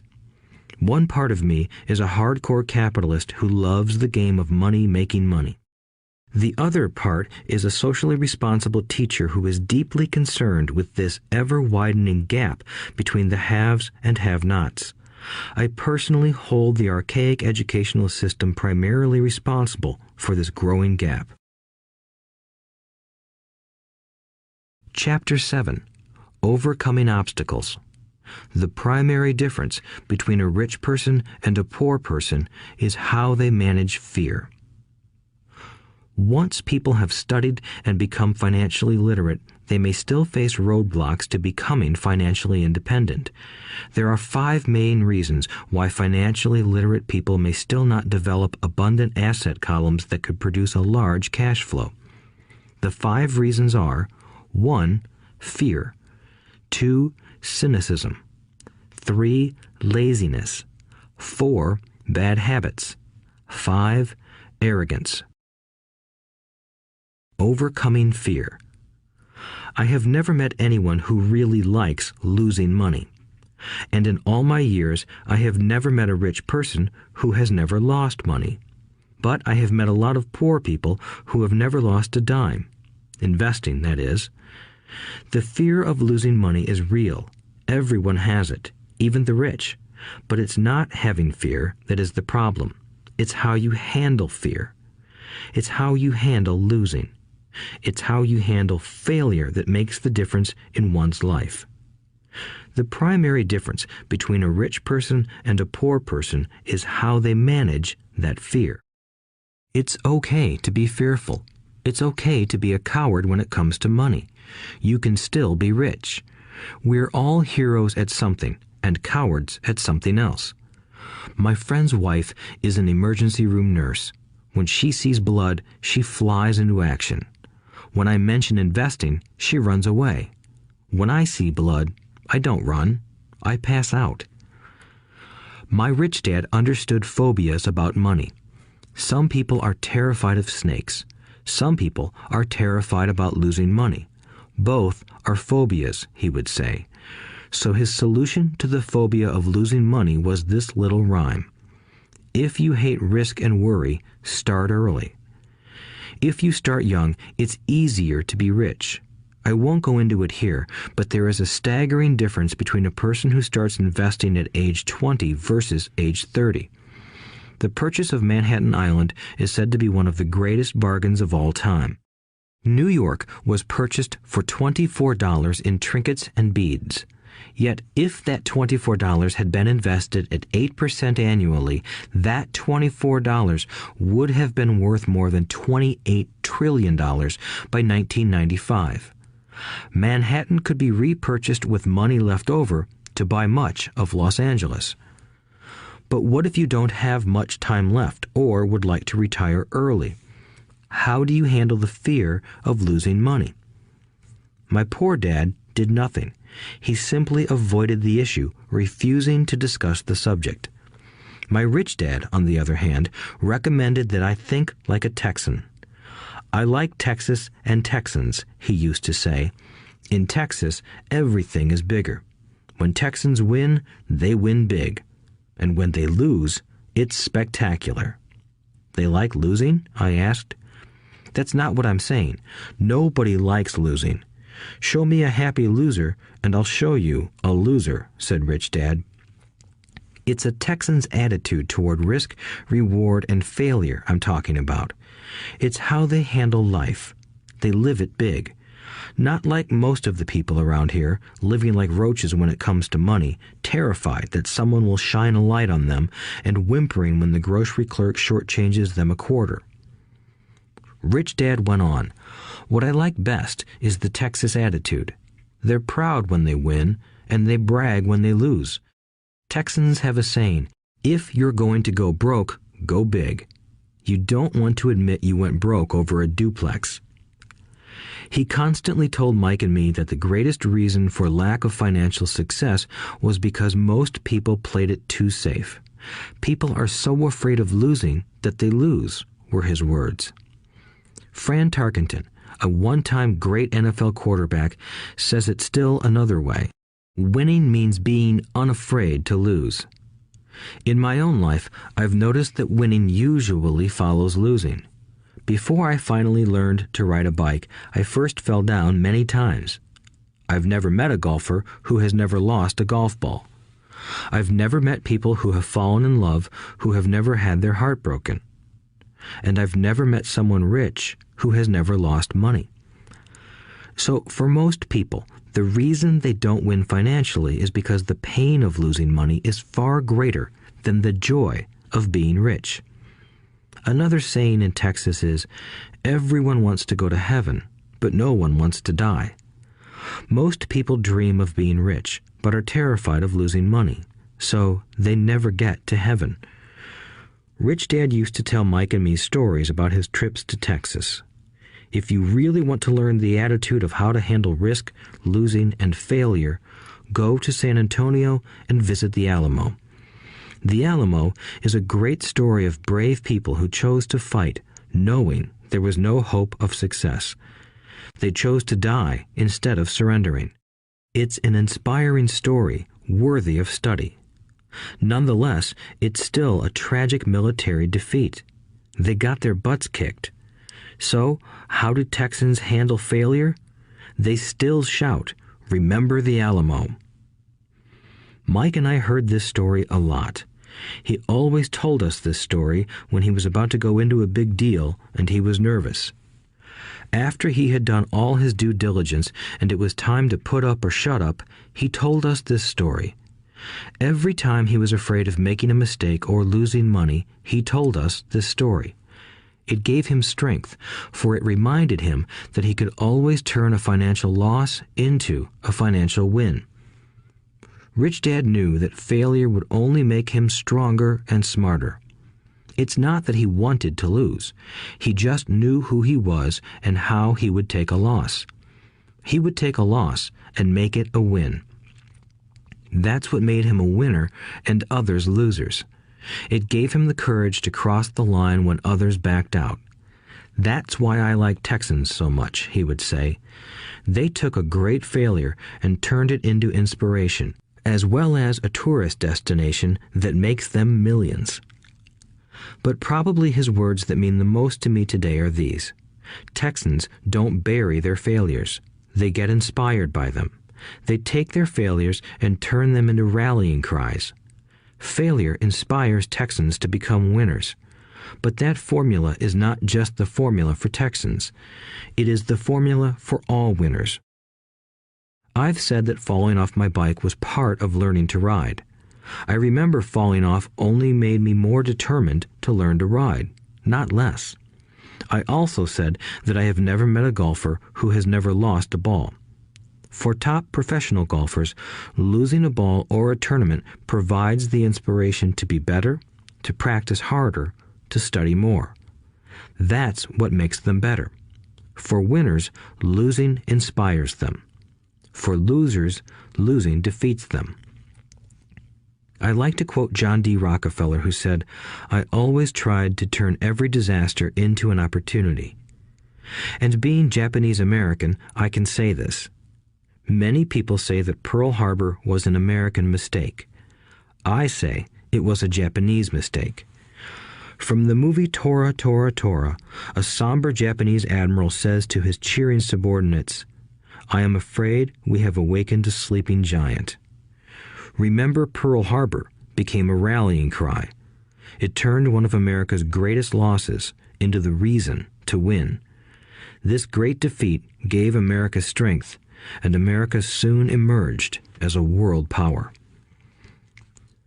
Failure inspires winners, and failure defeats losers.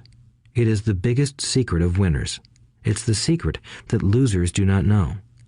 The greatest secret of winners is that failure inspires winning. Thus, they're not afraid of losing. Repeating Fran Tarkenton's quote, "Winning means being unafraid to lose." People like Fran Tarkenton are not afraid of losing because they know who they are. They hate losing, so they know that losing will only inspire them to become better. There is a big difference between hating losing and being afraid to lose. Most people are so afraid of losing money that they lose. They go broke over a duplex. Financially, they play life too safe and too small. They buy big houses and big cars, but not big investments. The main reason that over 90% of the American public struggles financially is because they play not to lose. They don't play to win. They go to their financial planners or accountants or stockbrokers and buy a balanced portfolio. Most have lots of cash in CDs, low-yield bonds, mutual funds that can be traded within a mutual fund family, and a few individual stocks. It is a safe and sensible portfolio, but it is not a winning portfolio. It is a portfolio of someone playing not to lose. Don't get me wrong, it's probably a better portfolio than more than 70% of the population has, and that's frightening. It's a great portfolio for someone who loves safety. But playing it safe and balanced on your investment portfolio is not the way successful investors play the game. If you have little money and you want to be rich, you must first be focused, not balanced. If you look at any successful person, at the start, they were not balanced. Balanced people go nowhere. They stay in one spot. To make progress, you must first go unbalanced. Just look at how you make progress walking. Thomas Edison was not balanced. He was focused. Bill Gates was not balanced. He was focused. Donald Trump is focused. George Soros is focused. George Patton did not take his tanks wide. He focused them and blew through the weak spots in the German line. The French went wide with the Maginot Line, and you know what happened to them. If you have any desire to be rich, you must focus. Do not do what poor and middle-class people do, put their few eggs in many baskets. Put a lot of your eggs in a few baskets and focus. Follow one course until successful. If you hate losing, play it safe. If losing makes you weak, play it safe. Go with balanced investments. If you're over 25 years old and are terrified of taking risks, don't change. Play it safe, but start early. Start accumulating your nest egg early because it will take time. But if you have dreams of freedom, of getting out of the rat race, the first question to ask yourself is, how do I respond to failure? If failure inspires you to win, maybe you should go for it, but only maybe. If failure makes you weak or causes you to throw temper tantrums, like spoiled brats who call attorneys to file lawsuits every time something doesn't go their way, then play it safe. Keep your daytime job, or buy bonds or mutual funds. But remember, there is risk in those financial instruments also, even though they may appear safe. I say all this, mentioning Texas and Fran Tarkenton, because stacking the asset column is easy. It's really a low-aptitude game. It doesn't take much education. Fifth-grade math will do. But building your asset column is a game in which attitude plays a major role. It takes guts, patience, and a great attitude toward failure. Losers avoid failing, and failure turns losers into winners. Just remember the Alamo. Overcoming cynicism. The sky is falling. The sky is falling. Most of us know the story of Chicken Little, who ran around warning the barnyard of impending doom. We all know people who are that way. There's a Chicken Little inside each of us. As I stated earlier, the cynic is really a little chicken. We all get a little chicken when fear and doubt cloud our thoughts. All of us have doubts. I'm not smart. I'm not good enough. So-and-so is better than me. Our doubts often paralyze us. We play the what-if game. What if the economy crashes right after I invest? What if I lose control and I can't pay the money back? What if things don't go as I planned? Or we have friends or loved ones who will remind us of our shortcomings. They often say, "What makes you think you can do that? If it's such a good idea, how come someone else hasn't done it? That will never work. You don't know what you're talking about." These words of doubt often get so loud that we fail to act. A horrible feeling builds in our stomach. Sometimes we can't sleep. We fail to move forward. So we stay with what is safe, and opportunities pass us by. We watch life passing by as we sit immobilized with a cold knot in our body. We have all felt this at one time in our lives, some more than others. Peter Lynch of Fidelity Magellan Mutual Fund fame refers to warnings about the sky falling as noise, and we all hear it. Noise is either created inside our heads or comes from outside, often from friends, family, co-workers, and the media. Lynch recalls the time during the 1950s when the threat of nuclear war was so prevalent in the news that people began building fallout shelters and storing food and water. If they had invested that money wisely in the market, instead of building a fallout shelter, they'd probably be financially independent today. When violence breaks out in a city, gun sales go up all over the country. A person dies from rare hamburger meat in the state of Washington, and the Arizona Health Department orders restaurants to have all beef cooked well done. A drug company runs a TV commercial in February showing people catching the flu. Colds go up as well as sales of cold medicine. Most people are poor because when it comes to investing, the world is filled with Chicken Littles running around yelling, "The sky is falling, the sky is falling." And Chicken Littles are effective because every one of us is a little chicken. It often takes great courage to not let rumors and talk of doom and gloom affect your doubts and fears. But a savvy investor knows that the seemingly worst of times is actually the best of times to make money. When everyone else is too afraid to act, they pull the trigger and are rewarded.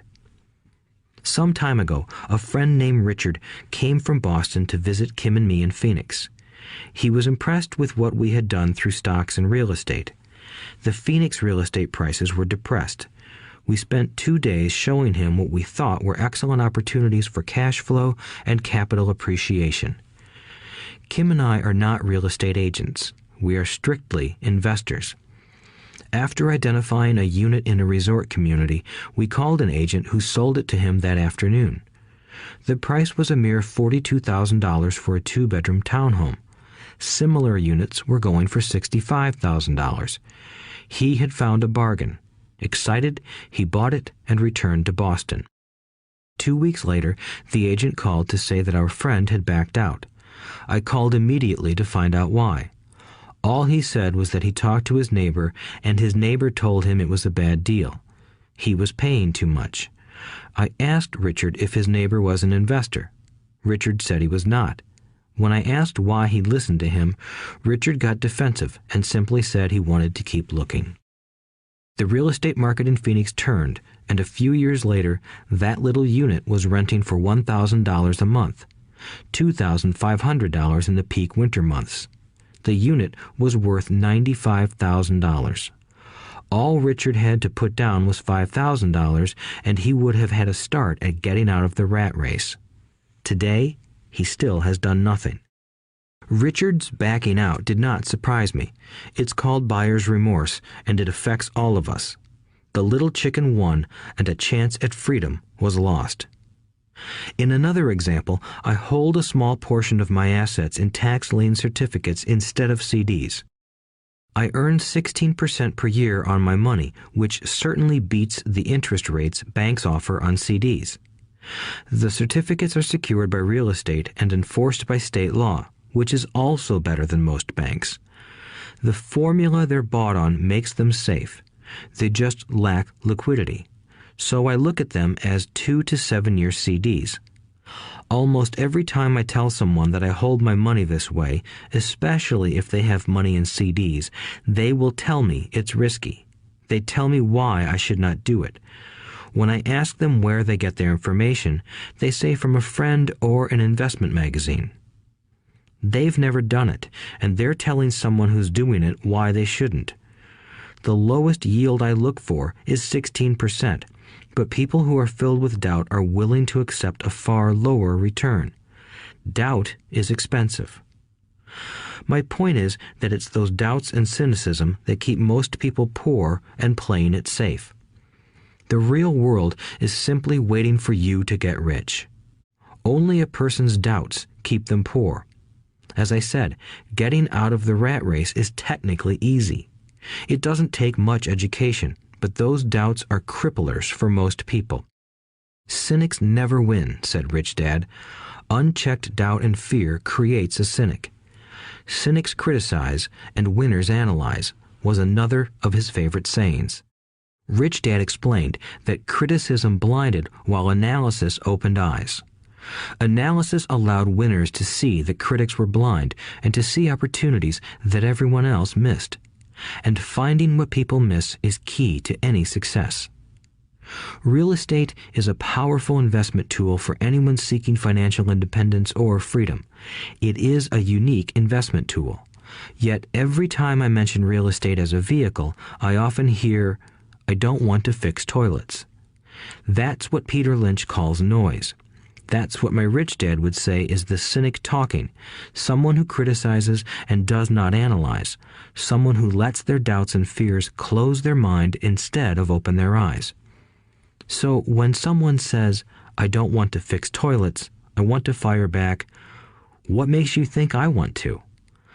They're saying a toilet is more important than what they want. I talk about freedom from the rat race, and they focus on toilets. That is the thought pattern that keeps most people poor. They criticize instead of analyze. I don't once hold the key to your success, Rich Dad would say, because I too do not want to fix toilets. I shop hard for a property manager who does fix toilets. And by finding a great property manager who runs houses or apartments, well, my cash flow goes up. But more importantly, a great property manager allows me to buy a lot more real estate since I don't have to fix toilets. A great property manager is key to success in real estate. Finding a good manager is more important to me than the real estate. A great property manager often hears of great deals before real estate agents do, which makes them even more valuable. That is what Rich Dad meant by, I don't once hold the key to your success. Because I do not want to fix toilets either, I figured out how to buy more real estate and expedite my getting out of the rat race. The people who continue to say, I don't want to fix toilets, often deny themselves the use of this powerful investment vehicle. Toilets are more important than their freedom. In the stock market, I often hear people say, I don't want to lose money. Well, what makes them think I or anyone else likes losing money? They don't make money because they choose to not lose money.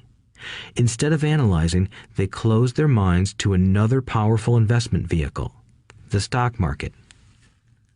I was riding with a friend past our neighborhood gas station. He looked up and saw that the price of gas was going up and thus the price of oil. My friend is a worrywart, or a Chicken Little. To him, the sky is always going to fall, and it usually does, on him. When we got home, he showed me all the stats as to why the price of oil was going to go up over the next few years, statistics I had never seen before, even though I already owned substantial shares of an existing oil company. With that information, I immediately began looking for and found a new undervalued oil company that was about to find some oil deposits. My broker was excited about this new company, and I bought 15,000 shares for 65 cents per share. 3 months later, this same friend and I drove by the same gas station, and sure enough, the price per gallon had gone up nearly 15%. Again, the Chicken Little worried and complained. I smiled, because a month earlier, that little oil company hit oil, and those 15,000 shares went up to more than $3 per share since he had first given me the tip. And the price of gas will continue to go up if what my friend says is true. If most people understood how a stop worked in stock market investing, there would be more people investing to win instead of investing not to lose. A stop is simply a computer command that sells your stock automatically if the price begins to drop, helping to minimize your losses and maximize some gains. It's a great tool for those who are terrified of losing. So whenever I hear people focusing on their I don't wants rather than what they do want, I know the noise in their head must be loud. Chicken Little has taken over their brain and is yelling, the sky is falling and toilets are breaking. So they avoid their don't wants, but they pay a huge price. They may never get what they want in life. Instead of analyzing, their inner Chicken Little closes their mind. Rich Dad gave me a way of looking at Chicken Little. Just do what Colonel Sanders did. At the age of 66, he lost his business and began to live on his Social Security check. It wasn't enough. He went around the country selling his recipe for fried chicken. He was turned down 1,009 times before someone said yes, and he went on to become a multimillionaire at an age when most people are quitting. He was a brave and tenacious man, Rich Dad said of Harlan Sanders. So when you're in doubt and feeling a little afraid, just do what Colonel Sanders did to his little chicken. He fried it. Overcoming laziness. Busy people are often the most lazy. We have all heard stories of a businessman who works hard to earn money. He works hard to be a good provider for his wife and children. He spends long hours at the office and brings work home on weekends. One day he comes home to an empty house. His wife has left with the kids. He knew he and his wife had problems, but rather than work to make the relationship strong, he stayed busy at work. Dismayed, his performance at work slips and he loses his job. Today, I often meet people who are too busy to take care of their wealth, and there are people too busy to take care of their health. The cause is the same. They're busy, and they stay busy as a way of avoiding something they do not want to face. Nobody has to tell them. Deep down, they know. In fact, if you remind them, they often respond with anger or irritation. If they aren't busy at work or with the kids, they're often busy watching TV, fishing, playing golf, or shopping. Yet deep down, they know they are avoiding something important. That's the most common form of laziness. Laziness by staying busy. So, what is the cure for laziness? The answer is a little greed. For many of us, we were raised thinking of greed or desire as bad. Greedy people are bad people, my mom used to say, yet we all have inside of us this yearning to have nice, new, or exciting things. So to keep that emotion of desire under control, often parents find ways of suppressing that desire with guilt. You only think about yourself. Don't you know you have brothers and sisters? Was one of my mom's favorites. You want me to buy you what? Was a favorite of my dad. Do you think we're made of money? Do you think money grows on trees? We're not rich people, you know. It wasn't so much the words, but the angry guilt trip that went with the words that got to me. Or the reverse guilt trip was the I'm sacrificing my life to buy this for you. I'm buying this for you because I never had this advantage when I was a kid. I have a neighbor who is stone broke but can't park his car in his garage. The garage is filled with toys for his kids. Those spoiled brats get everything they ask for. I don't want them to know the feeling of want are his everyday words. He has nothing set aside for their college or his retirement, but his kids have every toy ever made. He recently got a new credit card in the mail and took his kids to visit Las Vegas.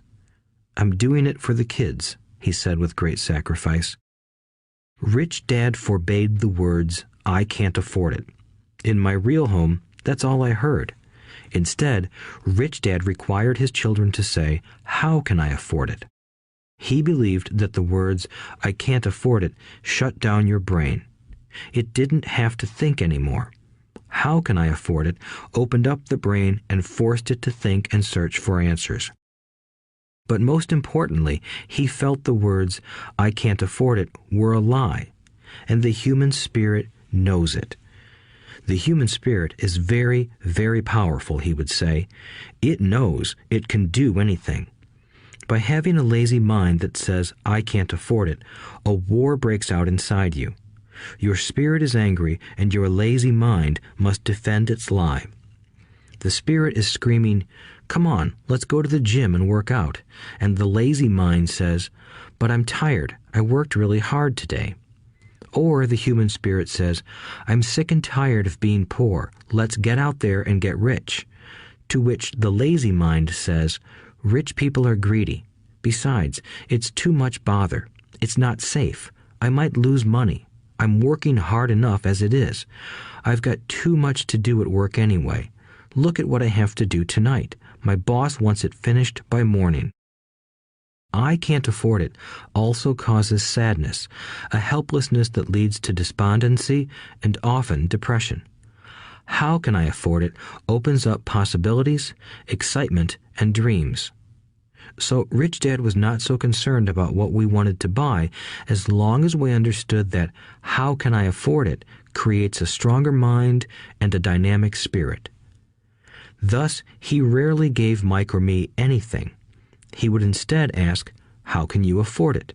And that included college, which we paid for ourselves. It was not the goal, but the process of attaining the goal that he wanted us to learn.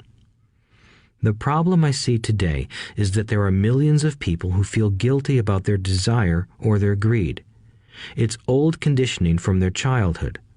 While they desire to have the finer things that life offers, most have been conditioned subconsciously to say, I can't have that, or I'll never be able to afford that. When I decided to exit the rat race, it was simply a question of how can I afford to never work again? And my mind began to kick out answers and solutions. The hardest part was fighting my real parents' dogma. We can't afford that. Stop thinking only about yourself. Why don't you think about others? And other similar sentiments designed to instill guilt to suppress my greed. So, how do you beat laziness? Once again, the answer is a little greed. It's that radio station WIIFM, which stands for What's in it for me? A person needs to sit down and ask, what would my life be like if I never had to work again? What would I do if I had all the money I needed? Without that little greed, the desire to have something better, progress is not made. Our world progresses because we all desire a better life. New inventions are made because we desire something better. We go to school and study hard because we want something better. So whenever you find yourself avoiding something you know you should be doing, then the only thing to ask yourself is, what's in it for me? Be a little greedy. It's the best cure for laziness. Too much greed, however, as anything in excess can be, is not good. But just remember what Michael Douglas said in the movie Wall Street. Greed is good. Rich Dad said it differently. Guilt is worse than greed, for guilt robs the body of its soul. I think Eleanor Roosevelt said it best. Do what you feel in your heart to be right, for you'll be criticized anyway. You'll be damned if you do, and damned if you don't. Overcoming bad habits. Our lives are a reflection of our habits more than our education. After seeing the movie Conan the Barbarian, starring Arnold Schwarzenegger, a friend said, "I'd love to have a body like Schwarzenegger." Most of the guys nodded in agreement. "I even heard he was really puny and skinny at one time," another friend added. "Yeah, I heard that too," another one said. "I heard he has a habit of working out almost every day in the gym." "Yeah, I'll bet he has to." "Nah," said the group's cynic. "I'll bet he was born that way. Besides, let's stop talking about Arnold and get some beers." This is an example of habits controlling behavior. I remember asking my rich dad about the habits of the rich. Instead of answering me outright, he wanted me to learn through example, as usual. "When does your dad pay his bills?" Rich Dad asked. "The first of the month," I said. "Does he have anything left over?" he asked. "Very little," I said. "That's the main reason he struggles," said Rich Dad. "He has bad habits. Your dad pays everyone else first. He pays himself last, but only if he has anything left over." "Which he usually doesn't," I said. "But he has to pay his bills, doesn't he? You're saying he shouldn't pay his bills?" "Of course not," said Rich Dad. "I firmly believe in paying my bills on time. I just pay myself first, before I pay even the government." "But what happens if you don't have enough money?" I asked. "What do you do then?" "The same," said Rich Dad. "I still pay myself first, even if I'm short of money. My asset column is far more important to me than the government." "But," I said, "don't they come after you?" "Yes, if you don't pay," said Rich Dad. "Look, I did not say not to pay. I just said I pay myself first, even if I'm short of money." "But," I replied, "how do you do that?" "It's not how. The question is why," Rich Dad said. "Okay, why?" "Motivation," said Rich Dad. "Who do you think will complain louder if I don't pay them? Me or my creditors?" "Your creditors will definitely scream louder than you," I said, responding to the obvious. "You wouldn't say anything if you didn't pay yourself." So you see, after paying myself, the pressure to pay my taxes and the other creditors is so great that it forces me to seek other forms of income. The pressure to pay becomes my motivation.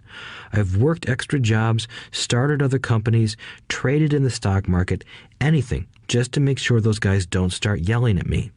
That pressure made me work harder, forced me to think, and all in all, made me smarter and more active when it comes to money. If I had paid myself last, I would have felt no pressure, but I'd be broke. So it is the fear of the government or other people you owe money to that motivates you? "That's right," said Rich Dad. You see, government bill collectors are big bullies. So are bill collectors in general. Most people give in to those bullies. They pay them and never pay themselves. You know the story of the 98-pound weakling who gets sand kicked in his face? I nodded.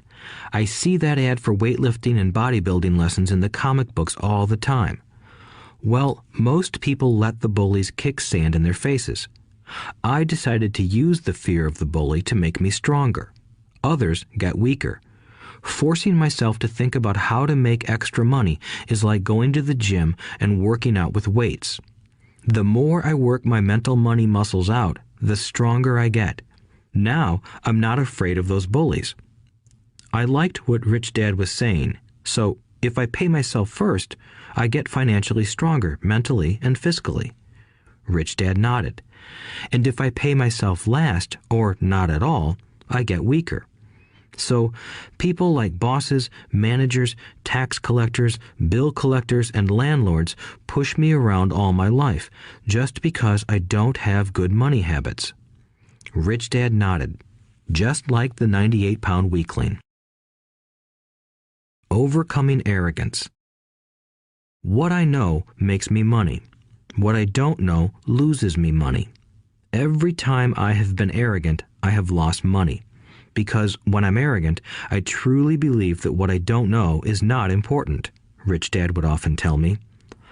I have found that many people use arrogance to try to hide their own ignorance. It often happens when I am discussing financial statements with accountants or even other investors. They try to bluster their way through the discussion. It is clear to me that they don't know what they're talking about. They're not lying, but they are not telling the truth. There are many people in the world of money, finances, and investments who have absolutely no idea what they're talking about. Most people in the money industry are just spouting off sales pitches like used car salesmen. When you know you are ignorant in a subject, start educating yourself by finding an expert in the field or a book on the subject. Chapter 8. Getting Started. There is gold everywhere.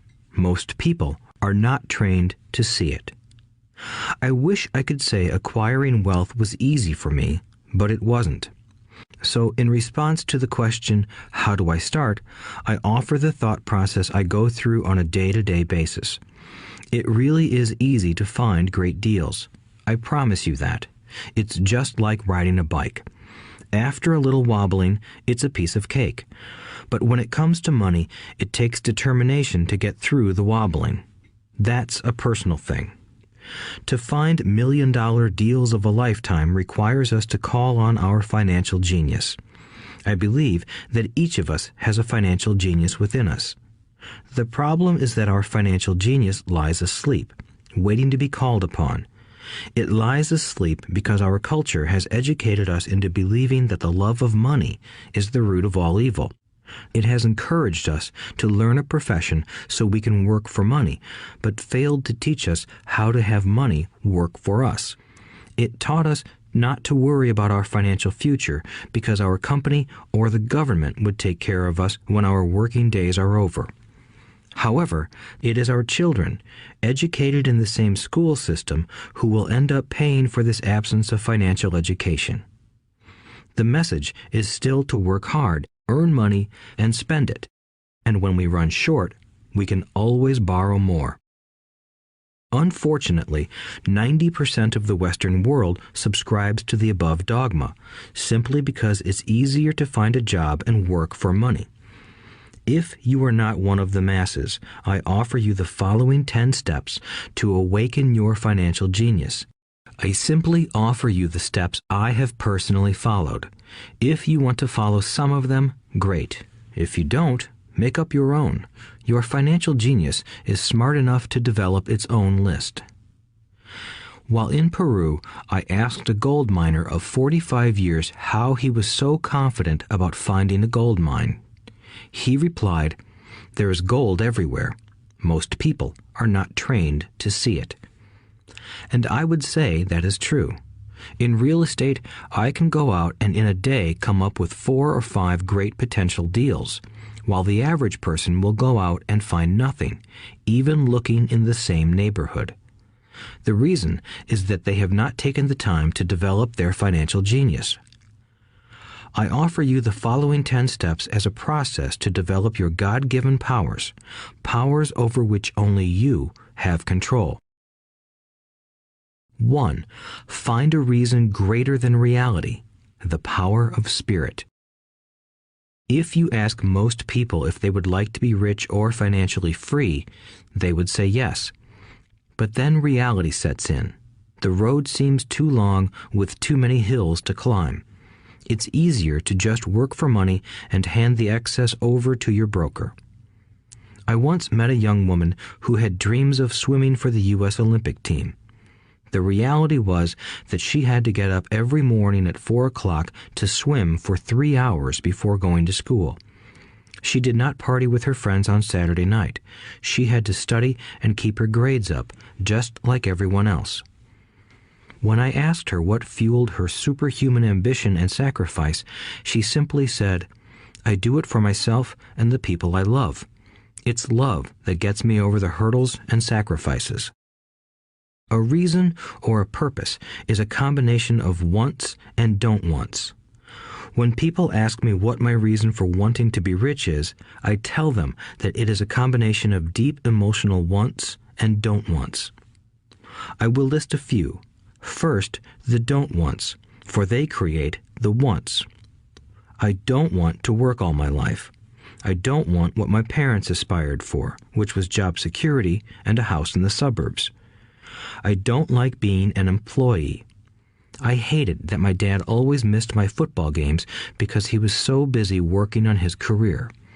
I hated it when my dad worked hard all his life and the government took most of what he worked for at his death.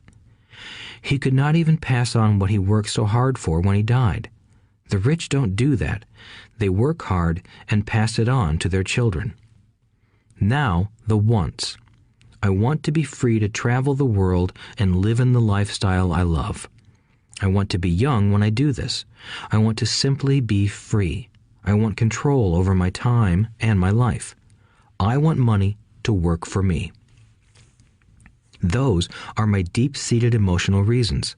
What are yours? If they are not strong enough, then the reality of the road ahead may be greater than your reasons.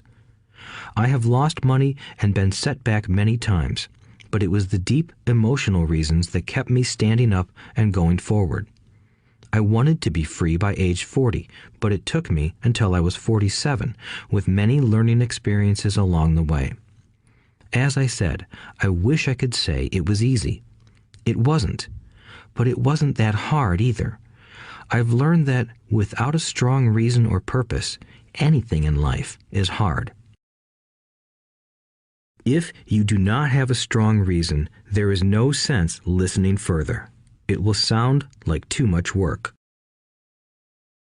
2. Make daily choices. The power of choice. Choice is the main reason people want to live in a free country.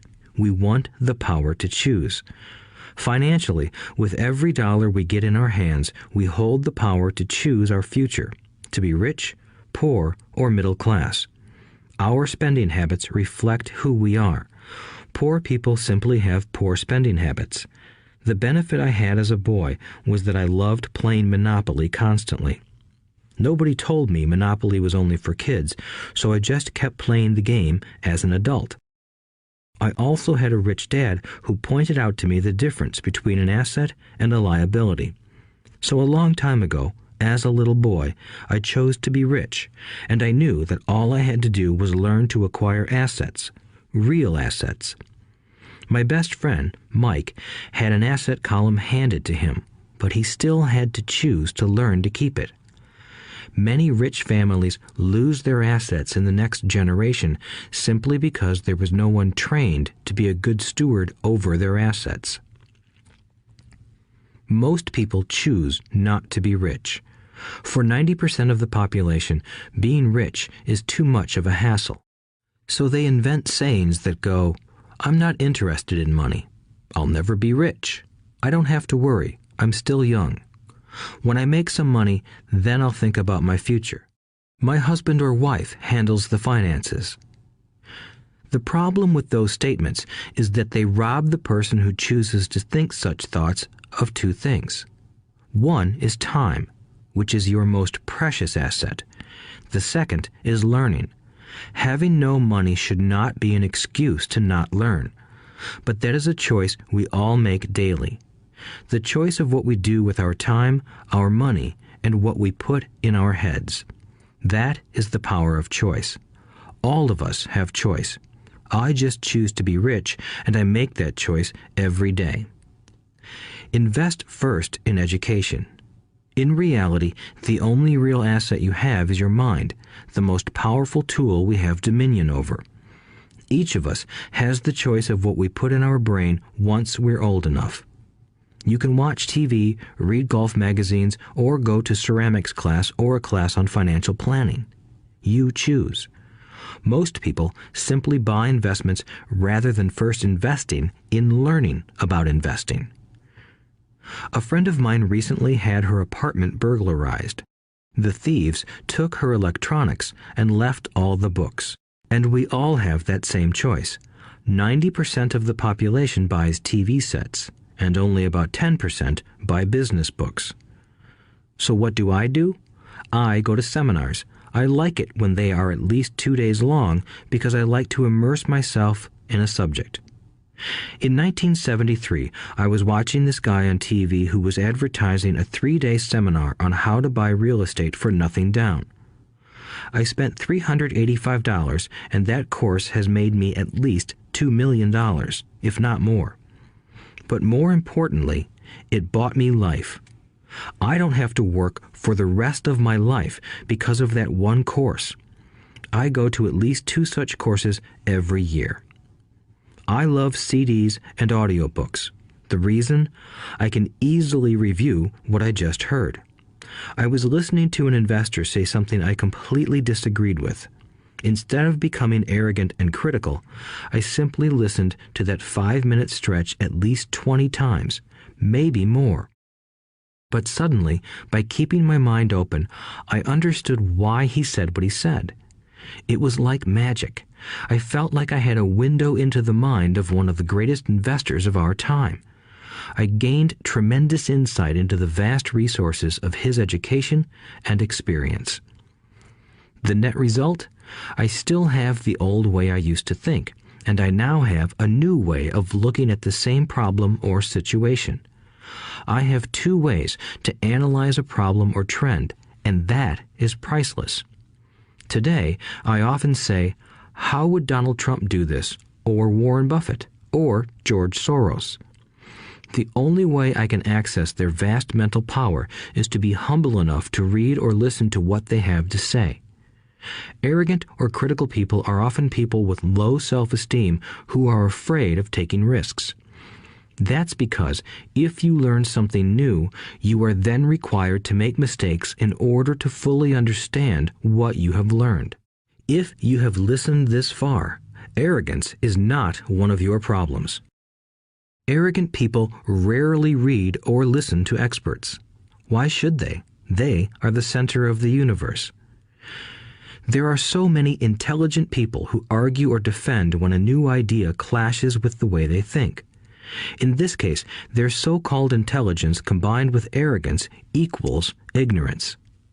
Each of us knows people who are highly educated or believe they are smart, but their balance sheet paints a different picture. A truly intelligent person welcomes new ideas, for new ideas can add to the synergy of other accumulated ideas. Listening is more important than talking. If that were not true, God would not have given us 2 ears and only 1 mouth. Too many people think with their mouth instead of listening in order to absorb new ideas and possibilities. They argue instead of asking questions. I take a long view on my wealth. I do not subscribe to the get-rich-quick mentality most lottery players or casino gamblers have. I may go in and out of stocks, but I am long on education. If you want to fly an airplane, I advise taking lessons first. I am always shocked at people who buy stocks or real estate but never invest in their greatest asset, their mind. Just because you bought a house or two does not make you an expert at real estate. 3. Choose friends carefully. The power of association. First of all, I do not choose my friends by their financial statements. I have friends who have actually taken a vow of poverty, as well as friends who earn millions every year. The point is that I learn from all of them. Now, I will admit that there are people I have actually sought out because they had money. But I was not after their money. I was seeking their knowledge. In some cases, these people who had money have become dear friends.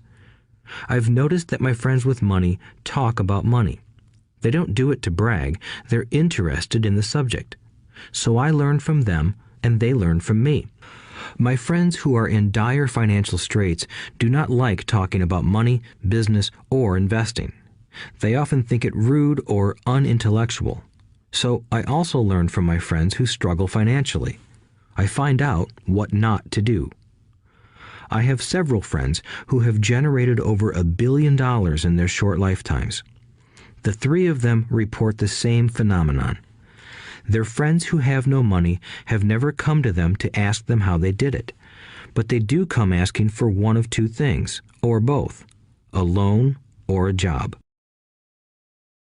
Warning: don't listen to poor or frightened people. I have such friends, and while I love them dearly, they are the Chicken Littles of life. To them, when it comes to money, especially investments, it's always the sky is falling, the sky is falling. They can always tell you why something won't work. The problem is that people listen to them. But people who blindly accept doom and gloom information are also Chicken Littles. As that old saying goes, birds of a feather flock together. If you watch business channels on TV, they often have a panel of so-called experts. One expert will say the market is going to crash, and the other will say it's going to boom. If you're smart, you listen to both. Keep your mind open, because both have valid points. Unfortunately, most poor people listen to Chicken Little. I have had many close friends try to talk me out of a deal or an investment. Not long ago, a friend told me he was excited because he found a 6% certificate of deposit. I told him I earned 16% from the state government. The next day, he sent me an article about why my investment was dangerous. I have received 16% for years now, and he still receives 6%. I would say that one of the hardest things about wealth building is to be true to yourself and to be willing to not go along with the crowd. This is because, in the market, it is usually the crowd that shows up late that is slaughtered. If a great deal is on the front page, it's too late in most instances. Look for a new deal. As we used to say as surfers, there is always another wave. People who hurry and catch a wave late usually are the ones who wipe out. Smart investors don't time the markets. If they miss a wave, they search for the next one and get themselves in position. This is hard for most investors because buying what is not popular is frightening. Timid investors are like sheep going along with the crowd. Or their greed gets them in when wise investors have already taken their profits and moved on. Wise investors buy an investment when it's not popular. They know their profits are made when they buy, not when they sell. They wait patiently. As I said, they do not time the market. Just like a surfer, they get in position for the next big swell. It's all insider trading. There are forms of insider trading that are illegal, and there are forms of insider trading that are legal. But either way, it's insider trading. The only distinction is, how far away from the inside are you? The reason you want to have rich friends is because that is where the money is made. It's made on information. You want to hear about the next boom, get in and get out before the next bust. I'm not saying do it illegally, but the sooner you know, the better your chances are for profits with minimal risk. That is what friends are for, and that is financial intelligence. 4. Master a formula and then learn a new one. The power of learning quickly. In order to make bread, every baker follows a recipe, even if it's only held in their head. The same is true for making money. Most of us have heard the saying, "You are what you eat." I have a different slant. I say, "You become what you study." In other words, be careful what you learn, because your mind is so powerful that you become what you put in your head. For example, if you study cooking, you then tend to cook. If you don't want to be a cook anymore, then you need to study something else.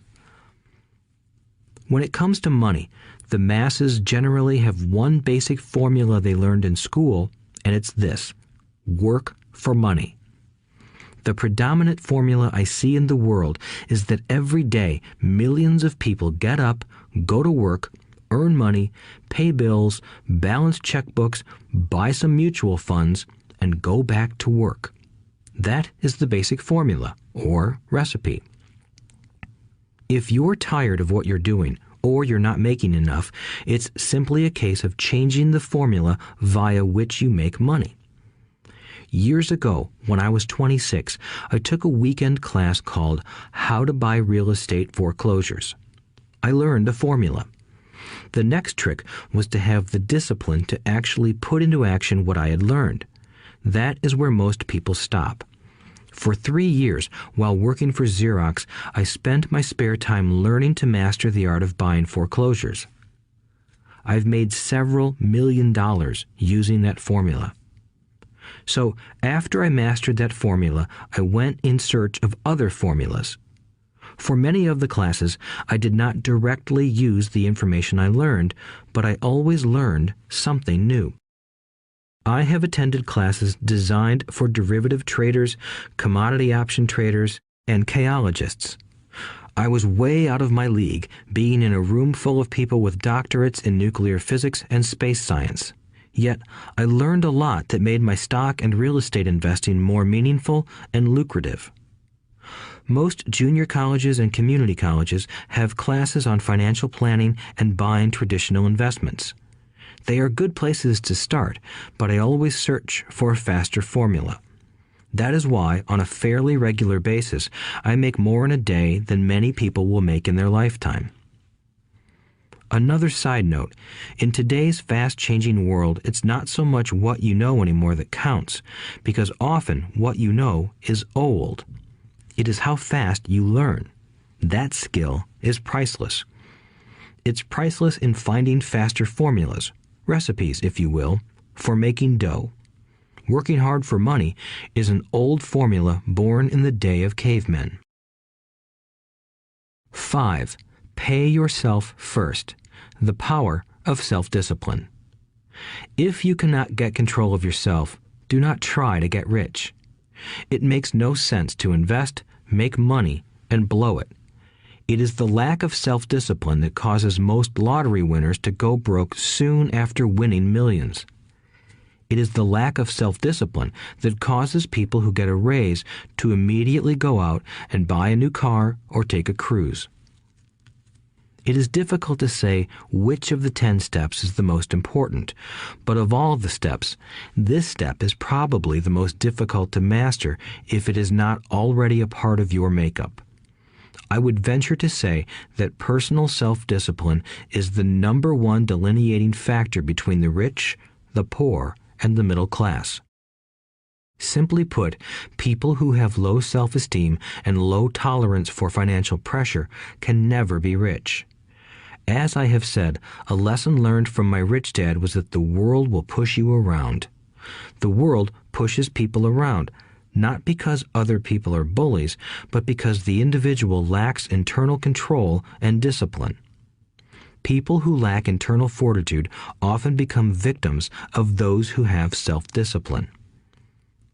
In the entrepreneur classes I teach, I constantly remind people to not focus on their product, service, or widget, but to focus on developing management skills. The 3 most important management skills necessary to start your own business are management of 1. Cash flow, 2. People, 3. Personal time. I would say the skills to manage these three apply to anything, not just entrepreneurs. The three matter in the way you live your life as an individual or as part of a family, a business, a charitable organization, a city, or a nation. Each of these skills is enhanced by the mastery of self-discipline. I do not take the saying, "pay yourself first," lightly. The statement, "pay yourself first," comes from George Clayson's book, The Richest Man in Babylon. Millions of copies have been sold. But while millions of people freely repeat that powerful statement, few follow the advice. As I said, financial literacy allows one to read numbers, and numbers tell the story. By looking at a person's income statement and balance sheet, I can readily see if people who spout the words, "pay yourself first," actually practice what they preach. In reality, each month, many allocate money to their asset column before they pay their monthly expenses. Although millions of people have read Clayson's book and understand the words, "pay yourself first," in reality, they pay themselves last. Now, I can hear the howls from those of you who sincerely believe in paying your bills first, and I can hear all the responsible people who pay their bills on time. I am not saying be irresponsible and not pay your bills. All I am saying is do what the book says, which is pay yourself first. If you can truly begin to understand the power of cash flow, you will soon realize why 90% of people work hard all their lives and need government support like Social Security when they are no longer able to work. Kim and I have had many bookkeepers, accountants, and bankers who have had a major problem with this way of looking at pay yourself first. The reason is that these financial professionals actually do what the masses do. They pay themselves last. There have been times in my life when, for whatever reason, cash flow was far less than my bills. I still paid myself first. My accountant and bookkeeper screamed in panic. "They're going to come after you. The IRS is going to put you in jail. You're going to ruin your credit rating. They'll cut off the electricity." I still paid myself first. Why, you ask? Because that's what the story, The Richest Man in Babylon, was all about. The power of self-discipline and the power of internal fortitude. As my rich dad taught me the first month I worked for him, most people allow the world to push them around. A bill collector calls and you pay or else. A sales clerk says, "Oh, just put it on your charge card." Your real estate agent tells you, "Go ahead. The government allows you a tax deduction on your home." That is what the book is really about. Having the guts to go against the tide and get rich. You may not be weak, but when it comes to money, many people get wimpy. I am not saying be irresponsible.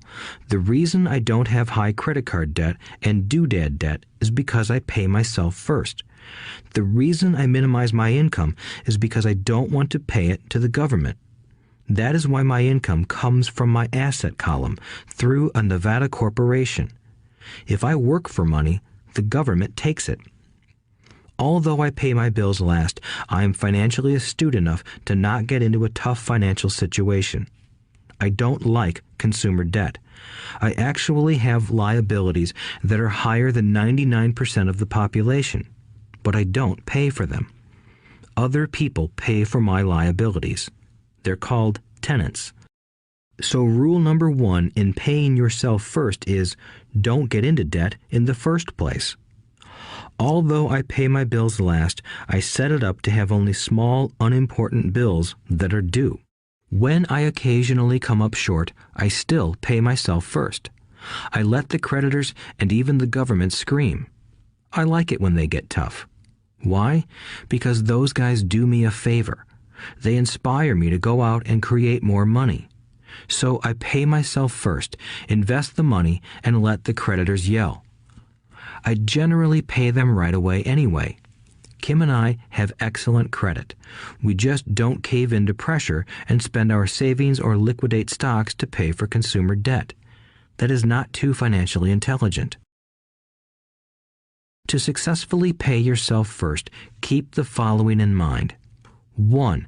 Don't get into large debt positions that you have to pay for. Keep your expenses low. Build up assets first. Then buy the big house or nice car. Being stuck in the rat race is not intelligent. 2. When you come up short, let the pressure build and don't dip into your savings or investments. Use the pressure to inspire your financial genius to come up with new ways of making more money and then pay your bills. You will have increased your ability to make more money as well as your financial intelligence.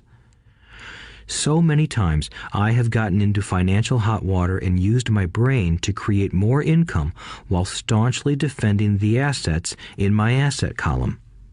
My bookkeeper has screamed and dived for cover, but I was like a good soldier defending the fort. Fort assets. Poor people have poor habits. A common bad habit is innocently called dipping into savings. The rich know that savings are only used to create more money, not to pay bills. I know that sounds tough, but as I said, if you're not tough inside, the world will always push you around anyway. If you do not like financial pressure, then find a formula that works for you. A good one is to cut expenses, put your money in the bank, pay more than your fair share of income tax, buy safe mutual funds, and take the vow of the average. But this violates the pay yourself first rule. This rule does not encourage self-sacrifice or financial abstinence. It doesn't mean pay yourself first and starve. Life was meant to be enjoyed. If you call on your financial genius, you can have all the goodies of life, get rich, and pay bills. And that is financial intelligence. 6. Pay your brokers well. The power of good advice. Sometimes I see people posting a sign in front of their house that says, "For sale by owner." Or I see people on TV claiming to be discount brokers. My rich dad taught me to take the opposite approach. He believed in paying professionals well, and I have adopted that policy also. Today, I have expensive attorneys, accountants, real estate brokers, and stockbrokers. Why? Because if, and I do mean if, the people are professionals, their services should make you money.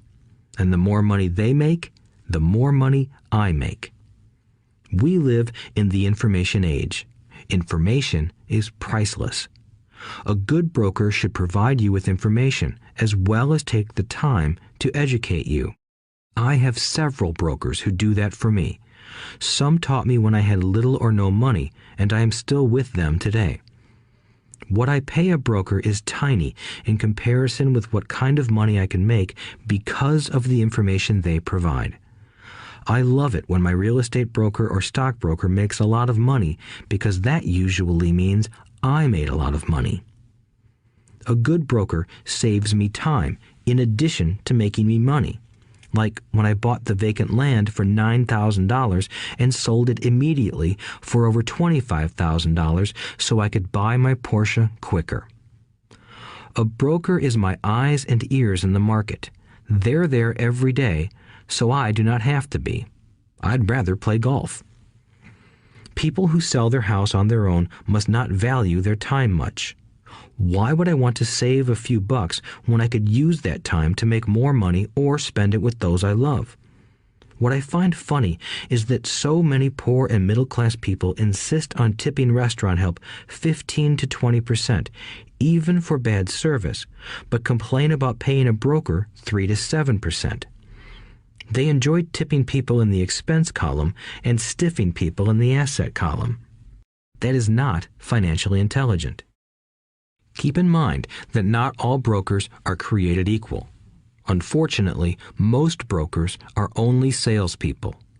They sell, but they themselves own little or no real estate. There is a tremendous difference between a broker who sells houses and a broker who sells investments. The same is true for stock, bond, mutual fund, and insurance, brokers who call themselves financial planners. When I interview any paid professional, I first find out how much property or stocks they personally own and what percentage they pay in taxes. And that applies to my tax attorney as well as my accountant. I have an accountant who minds his own business. His profession is accounting, but his business is real estate. I used to have an accountant who was a small business accountant, but he had no real estate. I switched because we did not love the same business. Find a broker who has your best interests at heart. Many brokers will spend the time educating you, and they could be the best asset you find. Just be fair, and most of them will be fair to you.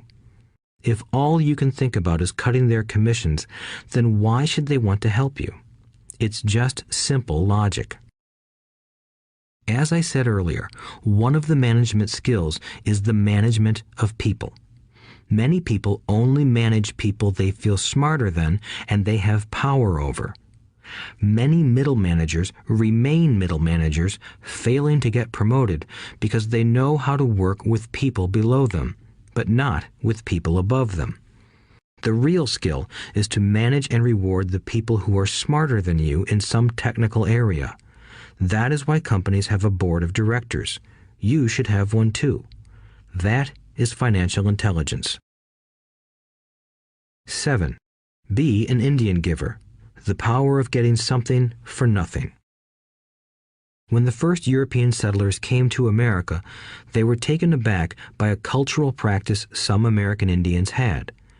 For example, if a settler was cold, the Indian would give the person a blanket. Mistaking it for a gift, the settler was often offended when the Indian asked for it back. The Indians also got upset when they realized that settlers did not want to give it back. That is where the term Indian giver came from, a simple cultural misunderstanding. In the world of the asset column, being an Indian giver is vital to wealth. The sophisticated investor's first question is, how fast do I get my money back? They also want to know what they get for free, also called a piece of the action. That is why the ROI, or return on investment, is so important. For example, I found a small condominium that was in foreclosure a few blocks from where I lived. The bank wanted $60,000 and I submitted a bid for $50,000, which they took simply because, along with my bid, was a cashier's check for $50,000. They realized I was serious.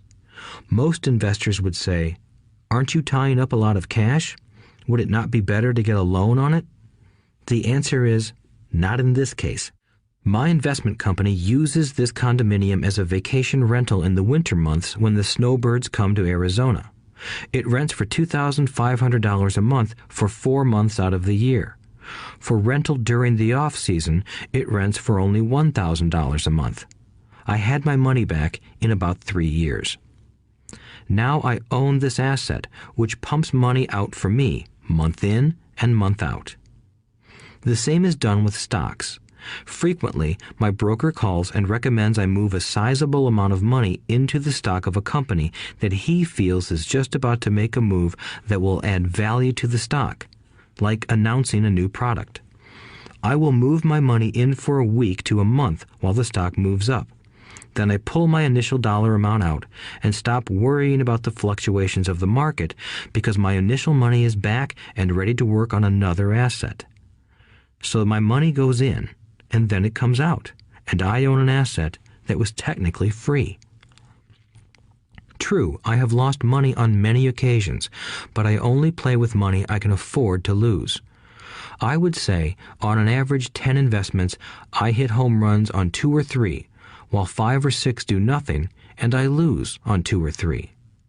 But I limit my losses to only the money I have in at that time.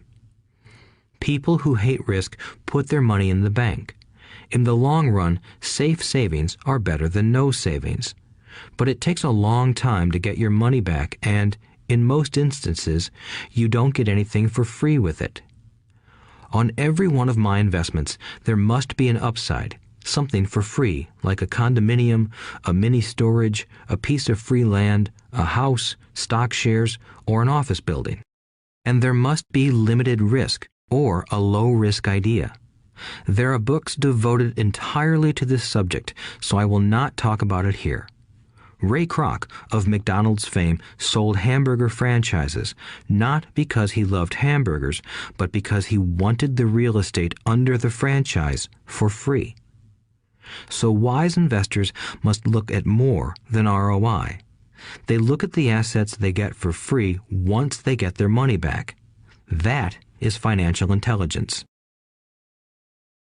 8. Use assets to buy luxuries. The power of focus. A friend's child has been developing a nasty habit of burning a hole in his pocket. Just 16, he wanted his own car. The excuse? All his friends' parents gave their kids cars. The child wanted to go into his savings and use it for a down payment. That was when his father called me and then came to see me. Do you think I should let him do it, or should I just buy him a car? I answered, it might relieve the pressure in the short term, but what have you taught him in the long term? Can you use this desire to own a car and inspire your son to learn something?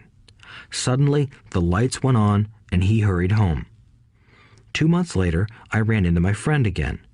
Does your son have his new car? I asked. No, he doesn't, but I gave him $3,000 for the car. I told him to use my money instead of his college money. Well, that's generous of you, I said. Not really. The money came with a hitch. So what was the hitch? I asked. Well, first we played your cash flow game. We then had a long discussion about the wise use of money. After that, I gave him a subscription to the Wall Street Journal and a few books on the stock market. Then what? I asked. What was the catch? I told him that $3,000 was his, but he could not directly buy a car with it. He could use it to find a stockbroker and buy and sell stocks. Once he had made $6,000 with the $3,000, the money would be his for the car, and the $3,000 would go into his college fund. And what are the results? I asked. Well, he got lucky early in his trading, but lost everything a few days later. Then he really got interested. Today, I would say he is down $2,000, but his interest is up. He has read all the books I bought him, and he's gone to the library to get more. He reads the Wall Street Journal voraciously, watching for indicators. He's only got $1,000 left, but his interest and learning are sky high. He knows that if he loses that money, he walks for 2 more years. But he does not seem to care. He even seems uninterested in getting a car because he's found a game that is more fun. What happens if he loses all the money? I asked. We'll cross that bridge when we get to it.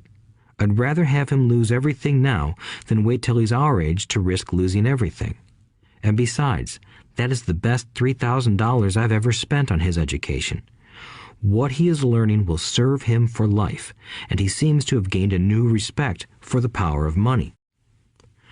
As I said earlier, if a person cannot master the power of self-discipline, it is best not to try to get rich. I say this because although the process of developing cash flow from an asset column is easy in theory, what's hard is the mental fortitude to direct money to the correct use. Due to external temptations, it is much easier in today's consumer world to simply blow money out the expense column. With weak mental fortitude, that money flows into the paths of least resistance. That is the cause of poverty and financial struggle. The following example illustrates the financial intelligence needed to direct money to make more money. If we give 100 people $10,000 at the start of the year, I believe that at the end of the year, 80 would have nothing left. In fact, many would have created greater debt by making a down payment on a new car, refrigerator, electronics, or a holiday. 16 would have increased that $10,000 by 5 to 10%. 4 would have increased it to $20,000 or into the millions. We go to school to learn a profession so we can work for money. It is my opinion that it's just as important to learn how to have money work for you. I love my luxuries as much as anyone else. The difference is I don't buy them on credit. It's the keep up with the Joneses trap. When I wanted to buy a Porsche, the easy road would have been to call my banker and get a loan. Instead of choosing to focus in the liability column, I chose to focus in the asset column. As a habit, I use my desire to consume to inspire and motivate my financial genius to invest. Too often today, we focus on borrowing money to get the things we want instead of focusing on creating money. One is easier in the short term, but harder in the long term. It's a bad habit that we as individuals and as a nation have gotten into. Remember, the easy road often becomes hard, and the hard road often becomes easy. The earlier you can train yourself and those you love to be masters of money, the better. Money is a powerful force. Unfortunately, people use the power of money against themselves. If your financial intelligence is low, money will run all over you. It will be smarter than you. If money is smarter than you, you will work for it all your life. To be the master of money, you need to be smarter than it. Then money will do as it is told. It will obey you. Instead of being a slave to it, you will be the master of it. That is financial intelligence. 9. Choose heroes. The power of myth. When I was a kid, I greatly admired Willie Mays, Hank Aaron, and Yogi Berra. They were my heroes, and I wanted to be just like them. I treasured their baseball cards. I knew their stats, the RBIs, the ERAs, their batting averages, how much they got paid, and how they came up from the minor leagues. As a 9-year-old kid, when I stepped up to bat or played first base or catcher, I wasn't me. I pretended I was a famous baseball player. It's one of the most powerful ways we learn, and we often lose that as adults. We lose our heroes. Today, I watch young kids playing basketball near my home. On the court, they're not little Johnny. They're pretending to be their favorite basketball hero. Copying or emulating heroes is true power learning. I have new heroes as I grow older. I have golf heroes, and I copy their swings and do my best to read everything I can about them. I also have heroes such as Donald Trump, Warren Buffett, Peter Lynch, George Soros, and Jim Rogers. I know their stats just like I knew the ERAs and RBIs of my childhood baseball heroes. I follow what Warren Buffett invests in, and I read anything I can about his point of view on the market and how he chooses stocks. And I read about Donald Trump, trying to find out how he negotiates and puts deals together. Just as I was not me when I was up to bat, when I'm in the market or I'm negotiating a deal, I am subconsciously acting with the bravado of Trump.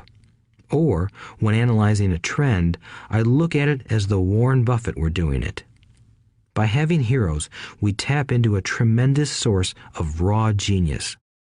But heroes do more than simply inspire us.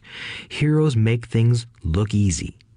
Making it look easy convinces us to want to be just like them. If they can do it, so can I. When it comes to investing, too many people make it sound hard. Instead, find heroes who make it look easy. 10. Teach and you shall receive. The power of giving. Both of my dads were teachers. My rich dad taught me a lesson I have carried all my life, the necessity of being charitable or giving. My educated dad gave a lot of his time and knowledge, but almost never gave away money. He usually said that he would give when he had some extra money, but of course, there was rarely any extra. My rich dad gave money as well as education. He believed firmly in tithing. If you want something, you first need to give, he would always say. When he was short of money, he gave money to his church or to his favorite charity. If I could leave one single idea with you, it is that idea. Whenever you feel short or in need of something, give what you want first, and it will come back in buckets. That is true for money, a smile, love, or friendship. I know it is often the last thing a person may want to do, but it has always worked for me. I trust that the principle of reciprocity is true, and I give what I want. I want money, so I give money, and it comes back in multiples. I want sales, so I help someone else sell something, and sales come to me. I want contacts, and I help someone else get contacts. Like magic, contacts come to me. I heard a saying years ago that went, "God does not need to receive, but humans need to give." My rich dad would often say, poor people are more greedy than rich people. He would explain that if a person was rich, that person was providing something that other people wanted. In my life, whenever I have felt needy or short of money or short of help, I simply went out or found in my heart what I wanted and decided to give it first. And when I gave, it always came back. It reminds me of the story of the guy sitting with firewood in his arms on a cold, freezing night. He is yelling at the pot-bellied stove, "When you give me some heat, then I'll put some wood in you." And when it comes to money, love, happiness, sales, and contacts, all one needs to remember is to give first. Often, just the process of thinking of what I want and how I could give that to someone else breaks free a torrent of bounty. Whenever I feel that people aren't smiling at me, I simply begin smiling and saying hello. Like magic, the next thing I know, I'm surrounded by smiling people. It is true that your world is only a mirror of you. So that's why I say, teach and you shall receive. I have found that the more I teach those who want to learn, the more I learn. If you want to learn about money, teach it to someone else. A torrent of new ideas and finer distinctions will come in. There are times when I have given and nothing has come back, or what I have received is not what I wanted. But upon closer inspection and soul-searching, I was often giving to receive in those instances, instead of giving for the joy that giving itself brings. My dad taught teachers, and he became a master teacher. My rich dad always taught young people his way of doing business. In retrospect, it was their generosity with what they knew that made them smarter. There are powers in this world that are much smarter than we are. You can get there on your own, but it's easier with the help of the powers that be. You only need to be generous with what you have. Chapter 9. Still want more? Here are some to-dos. Many people may not be satisfied with my 10 steps. They see them more as philosophies than actions. I think understanding the philosophy is just as important as the action. There are many people who want to do instead of think, and then there are people who think but do not do. I would say that I am both. I love new ideas, and I love action. So for those who want a to-do list on how to get started, I will share with you some of the things I do in abbreviated form. Stop doing what you're doing. In other words, take a break and assess what is working and what is not working. The definition of insanity is doing the same thing over and over and expecting a different result. Stop doing what is not working and look for something new. Look for new ideas. For new investing ideas, I go to bookstores and search for books on different and unique subjects. I call them formulas. I buy how-to books on formulas I know nothing about. For example, in the bookstore I found the book The 16% Solution by Joel Moskowitz. I bought the book and read it, and the next Thursday I did exactly as the book said. Most people do not take action, or they let someone talk them out of whatever new formula they are studying. My neighbor told me why 16% would not work. I did not listen to him because he's never done it. Find someone who has done what you want to do. Take them to lunch and ask them for tips and tricks of the trade. As for 16% tax lien certificates, I went to the county tax office and found the government employee who worked in that office. I found out that she too invested in the tax liens. Immediately, I invited her to lunch. She was thrilled to tell me everything she knew and how to do it. After lunch, she spent all afternoon showing me everything. By the next day, I found 2 great properties with her help that have been accruing interest at 16% ever since. It took a day to read the book, a day to take action, an hour for lunch, and a day to acquire 2 great deals. Take classes, read, and attend seminars. I search newspapers and the internet for new and interesting classes, many of which are free or inexpensive. I also attend and pay for expensive seminars on what I want to learn. I am wealthy and free from needing a job simply because of the courses I took. I have friends who did not take those classes who told me I was wasting my money, and yet they're still at the same job. Make lots of offers. When I want a piece of real estate, I look at many properties and generally write an offer. If you don't know what the right offer is, neither do I. That is the job of the real estate agent. They make the offers. I do as little work as possible. A friend wanted me to show her how to buy apartment houses. So one Saturday, she, her agent, and I went and looked at 6 apartment houses. 4 were dogs, but 2 were good. I said to write offers on all 6, offering half of what the owners asked for. She and the agent nearly had heart attacks. They thought it was rude and would offend the sellers, but I really don't think the agent wanted to work that hard. So they did nothing and went on looking for a better deal. No offers were ever made, and that person is still looking for the right deal at the right price. Well, you don't know what the right price is until you have a second party who wants to deal.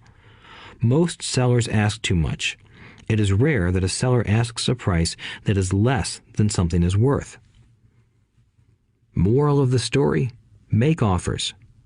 People who are not investors have no idea what it feels like to try to sell something. I have had a piece of real estate that I wanted to sell for months. I would have welcomed any offer. They could have offered me 10 pigs and I would have been happy. Not at the offer, but just because someone was interested. I would have countered, maybe for a pig farm in exchange. But that's how the game works. The game of buying and selling is fun. Keep that in mind. It's fun and only a game. Make offers. Someone might say yes. I always make offers with escape clauses. In real estate, I make an offer with language that details subject to contingencies, such as the approval of a business partner. Never specify who the business partner is. Most people don't know that my partner is my cat.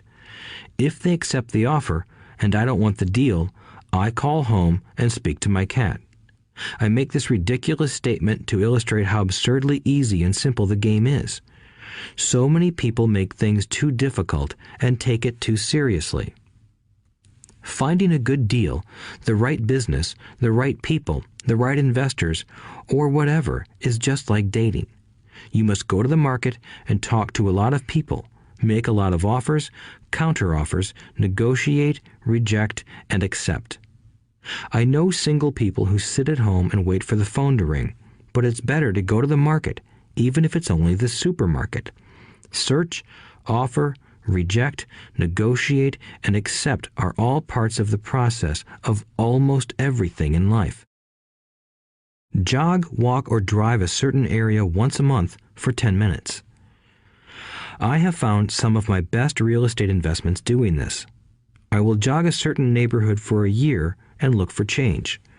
For there to be profit in a deal, there must be 2 elements, a bargain and change. There are lots of bargains, but it's change that turns a bargain into a profitable opportunity. So when I jog a neighborhood I might like to invest in. It is the repetition that causes me to notice slight differences. I notice real estate signs that are up for a long time. That means the seller might be more agreeable to deal. I watch for moving trucks going in or out. I stop and talk to the drivers. I talk to the postal carriers. It's amazing how much information they acquire about an area. I find a bad area, especially an area that the news has scared everyone away from. I drive it for sometimes a year, waiting for signs of something changing for the better. I talk to retailers, especially new ones, and find out why they're moving in. It takes only a few minutes a month, and I do it while doing something else, like exercising or going to and from the store. Shop for bargains in all markets. Consumers will always be poor. When the supermarket has a sale, say on toilet paper, the consumer runs in and stocks up. But when the housing or stock market has a sale, most often called a crash or correction, the same consumer often runs away from it. When the supermarket raises its prices, the consumer shops somewhere else. But when housing or the stock market raises their prices, the same consumer often rushes in and starts buying. Always remember, profits are made in the buying, not in the selling. Look in the right places. A neighbor bought a condominium for $100,000. I bought the identical condo next door for $50,000. He told me he's waiting for the price to go up. I told him that profit is made when you buy, not when you sell. He shopped with a real estate broker who owns no property of her own. I shopped at the foreclosure auction. I paid $500 for a class on how to do this. My neighbor thought that the $500 for a real estate investment class was too expensive. He said he could not afford the money or the time. So he waits for the prices to go up. Look for people who want to buy first, then look for someone who wants to sell. A friend was looking for a certain piece of land. He had the money, but did not have the time. I found a large piece of land, larger than what my friend wanted to buy, tied it up with an option, called my friend, and he said he wanted a piece of it. So I sold the piece to him and then bought the land. I kept the remaining land as mine for free. Moral of the story: buy the pie and cut it in pieces. Most people look for what they can afford, so they look too small. They buy only a piece of the pie, so they end up paying more for less. Small thinkers don't get the big breaks. If you want to get richer, think big. Think big. Retailers love giving volume discounts simply because most business people love big spenders. So even if you're small, you can always think big. When my company was in the market for computers, I called several friends and asked them if they were ready to buy also. We then went to different dealers and negotiated a great deal because we wanted to buy so many. I have done the same with stocks. Small people remain small because they think small, act alone, or don't act at all. Learn from history. All the big companies on the stock exchange started out as small companies. Colonel Sanders did not get rich until after he lost everything in his 60s. Bill Gates was one of the richest men in the world before he was 30. Action always beats inaction. These are just a few of the things I have done and continue to do to recognize opportunities. The important words are have done and do. As repeated many times throughout this audiobook, you must take action before you can receive the financial rewards. Act now. Final thoughts. I would like to share some final thoughts with you. The main reason I wrote this book, and the reason it has remained a bestseller since 2000, was to share insights into how increased financial intelligence can be used to solve many of life's common problems. Without financial training, we all too often use the standard formulas to get through life. Work hard, save, borrow, and pay excessive taxes. Today, more than ever, we need better information. I use the following story as an example of a financial problem that confronts many young families today. How do you afford a good education for your children and provide for your own retirement? It requires using financial intelligence instead of hard work. A friend of mine was griping one day about how hard it was to save money for his 4 children's college educations. He was putting $300 away in a college fund each month and had so far accumulated only about $12,000. He had about 12 more years to save for college since his oldest child was then 6 years old. At the time, the real estate market in Phoenix was terrible. People were giving houses away. I suggested to my friend that he buy a house with some of the money in his college fund. The idea intrigued him, and we began to discuss the possibility. His primary concern was that he did not have credit with the bank to buy another house since he was so overextended. I assured him that there were other ways to finance a property rather than through the bank. We looked for a house for 2 weeks, a house that would fit all our criteria. There were plenty to choose from, so shopping was fun. Finally, we found a 3-bedroom, 2-bath home in a prime neighborhood. The owner had been downsized and needed to sell that day because he and his family were moving to California where another job waited. The owner wanted $102,000, but we offered only $79,000. He took it immediately and agreed to carry back the loan with a 10% down payment. All my friend had to come up with was $7,900. As soon as the owner moved, my friend put the house up for rent. After all expenses were paid, including the mortgage, he put $125 in his pocket each month. His plan was to keep the house for 12 years and let the mortgage get paid down faster by applying the extra $125 to the principal each month. We figured that in 12 years, a large portion of the mortgage would be paid off and he could possibly be clearing $800 a month by the time his first child went to college. He could also sell the house if it had appreciated in value. 3 years later, the real estate market greatly improved in Phoenix, and he was offered $156,000 for the same house by the tenant who lived in it. Again, he asked me what I thought. I advised that he sell it, using a 1031 tax-deferred exchange. Suddenly, he had nearly $80,000 to operate with. I called another friend in Austin, Texas, who then moved this tax-deferred capital gain into a mini storage facility. Within 3 months, he began receiving checks for a little less than $1,000 a month, which he then poured back into the college fund. A couple of years later, the mini warehouse sold, and he received a check for nearly $330,000 as proceeds from the sale. He rolled those funds into a new project that would now generate over $3,000 a month in income, again going into the college fund. He is now very confident that his goal will be met easily. It only took $7,900 to start and a little financial intelligence. His children will be able to afford the education they want, and he will then use the underlying asset, wrapped in his legal entity, to pay for his retirement. As a result of this successful investment strategy, he will be able to retire early. Thank you for listening to this audiobook. I hope it has provided some insights into utilizing the power of money to work for you.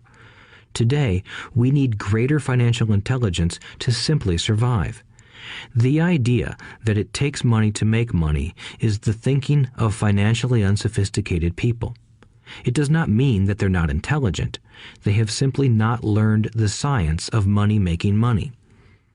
Money is only an idea. If you want more money, simply change your thinking. Every self-made person started small with an idea and then turned it into something big. The same applies to investing. It takes only a few dollars to start and grow it into something big. I meet so many people who spend their lives chasing the big deal or trying to amass a lot of money to get into a big deal. But to me, that is foolish. Too often, I have seen unsophisticated investors put their large nest egg into one deal and lose most of it rapidly. They may have been good workers, but they were not good investors.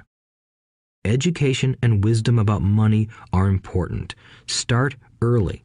Buy a book, go to a seminar, practice. Start small.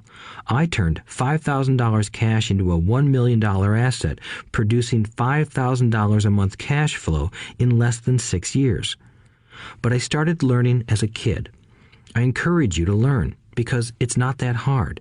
In fact, it's pretty easy once you get the hang of it. I think I have made my message clear.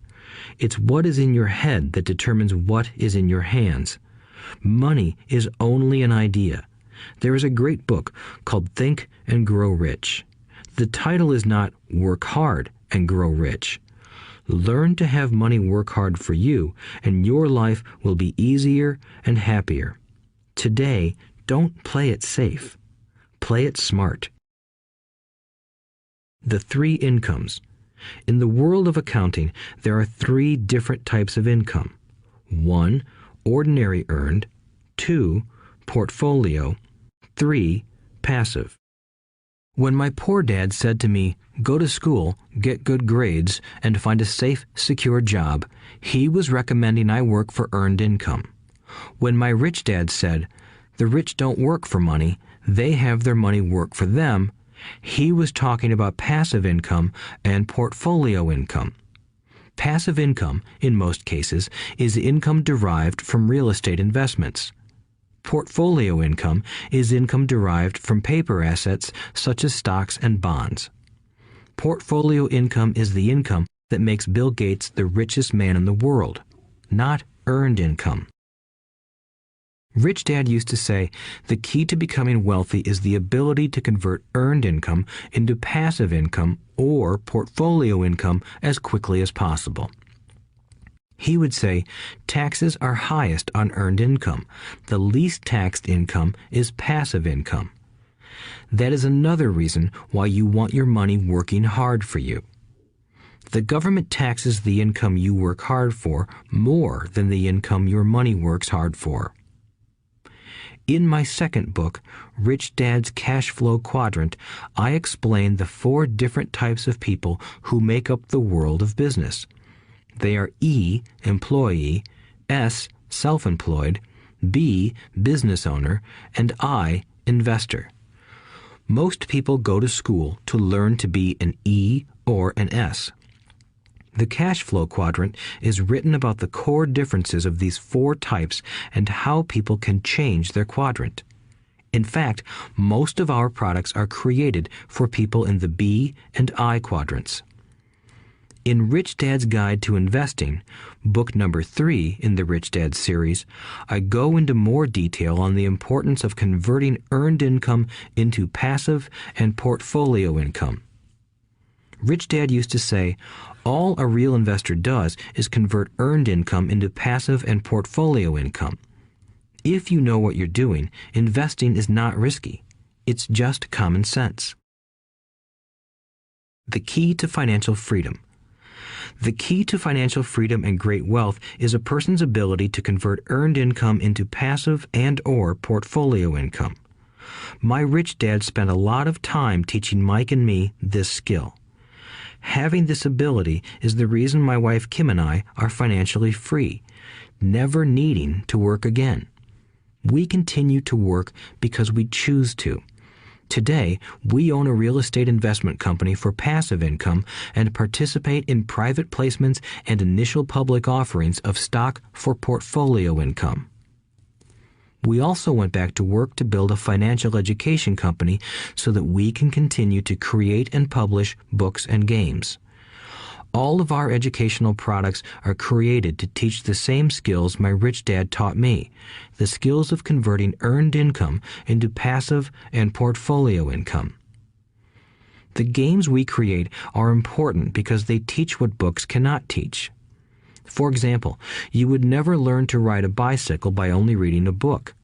Our cash flow games for adults and cash flow for kids game are designed to teach players the basic investment skills of converting earned income into passive and portfolio income. They also teach the principles of accounting and financial literacy.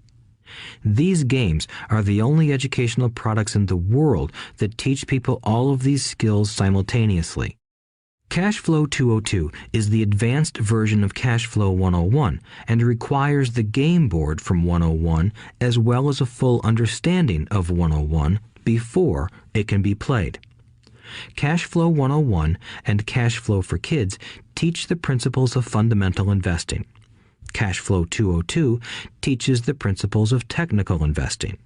Technical investing involves advanced trading techniques such as short selling, call options, put options, and straddles. A person who understands these advanced techniques is able to make money when the market goes up, as well as when the market comes down. As my rich dad would say, a real investor makes money in an up market and a down market. That is why they make so much money. One of the reasons they make more money is simply because they have more self-confidence. Rich Dad would say they have more self-confidence because they are less afraid of losing. In other words, the average investor does not make as much money because they are so afraid of losing money. The average investor does not know how to protect themselves from losses, and that is what Cash Flow 202 teaches. Average investors think investing is risky because they have not been formally trained to be professional investors. As Warren Buffett, America's richest investor, says, risk comes from not knowing what you're doing. My board games teach the simple basics of fundamental investing and technical investing while people are having fun. I occasionally hear someone say, your educational games are expensive, which poses the question of ROI, the return on investment, or the value returned for the price paid. I nod my head and reply, yes, they may be expensive, especially when compared to entertainment board games. But my games are not as expensive as a college education, working hard all your life for earned income, paying excessive taxes, and then living in terror of losing all of your money in the investment markets. When someone walks away mumbling about the price, I can hear my rich dad saying, if you want to be rich, you must know what kind of income to work hard for, how to keep it, and how to protect it from loss. That is the key to great wealth. Rich Dad would also say, if you do not understand the differences in those three incomes and do not learn the skills on how to acquire and protect those incomes, you will probably spend your life earning less than you could and working harder than you should. My poor dad thought a good education, a good job, and years of hard work were all you needed to be successful. My rich dad also thought a good education was important. But to him, it was also important that Mike and I know the differences in the three incomes and what kind of income to work hard for. To him, that was basic financial education. Knowing the differences in the three incomes and learning the investment skills of how to acquire the different incomes is basic education for anyone who strives to acquire great wealth and achieve financial freedom, a special kind of freedom that only a few will ever know. As Rich Dad states in lesson number 1, the rich do not work for money. They know how to have money work hard for them. Rich Dad said, earned income is money you work for, and passive and portfolio income is money working for you. Knowing that little difference has been significant in my life. Or, as Robert Frost ends his poem, and that has made all the difference. Take action. All of you were given two great gifts, your mind and your time. It is up to you to do what you please with both. With each dollar bill that enters your hand, you and only you have the power to determine your destiny. Spend it foolishly, and you choose to be poor. Spend it on liabilities, and you join the middle class. Invest it in your mind and learn how to acquire assets, and you will be choosing wealth as your goal and your future. The choice is yours, and only yours. Every day, with every dollar, you decide to be rich, poor, or middle class. Choose to share this knowledge with your children, and you choose to prepare them for the world that awaits. No one else will. You and your children's future will be determined by choices you make today, not tomorrow. I wish you great wealth and much happiness with this fabulous gift called life. Robert Kiyosaki.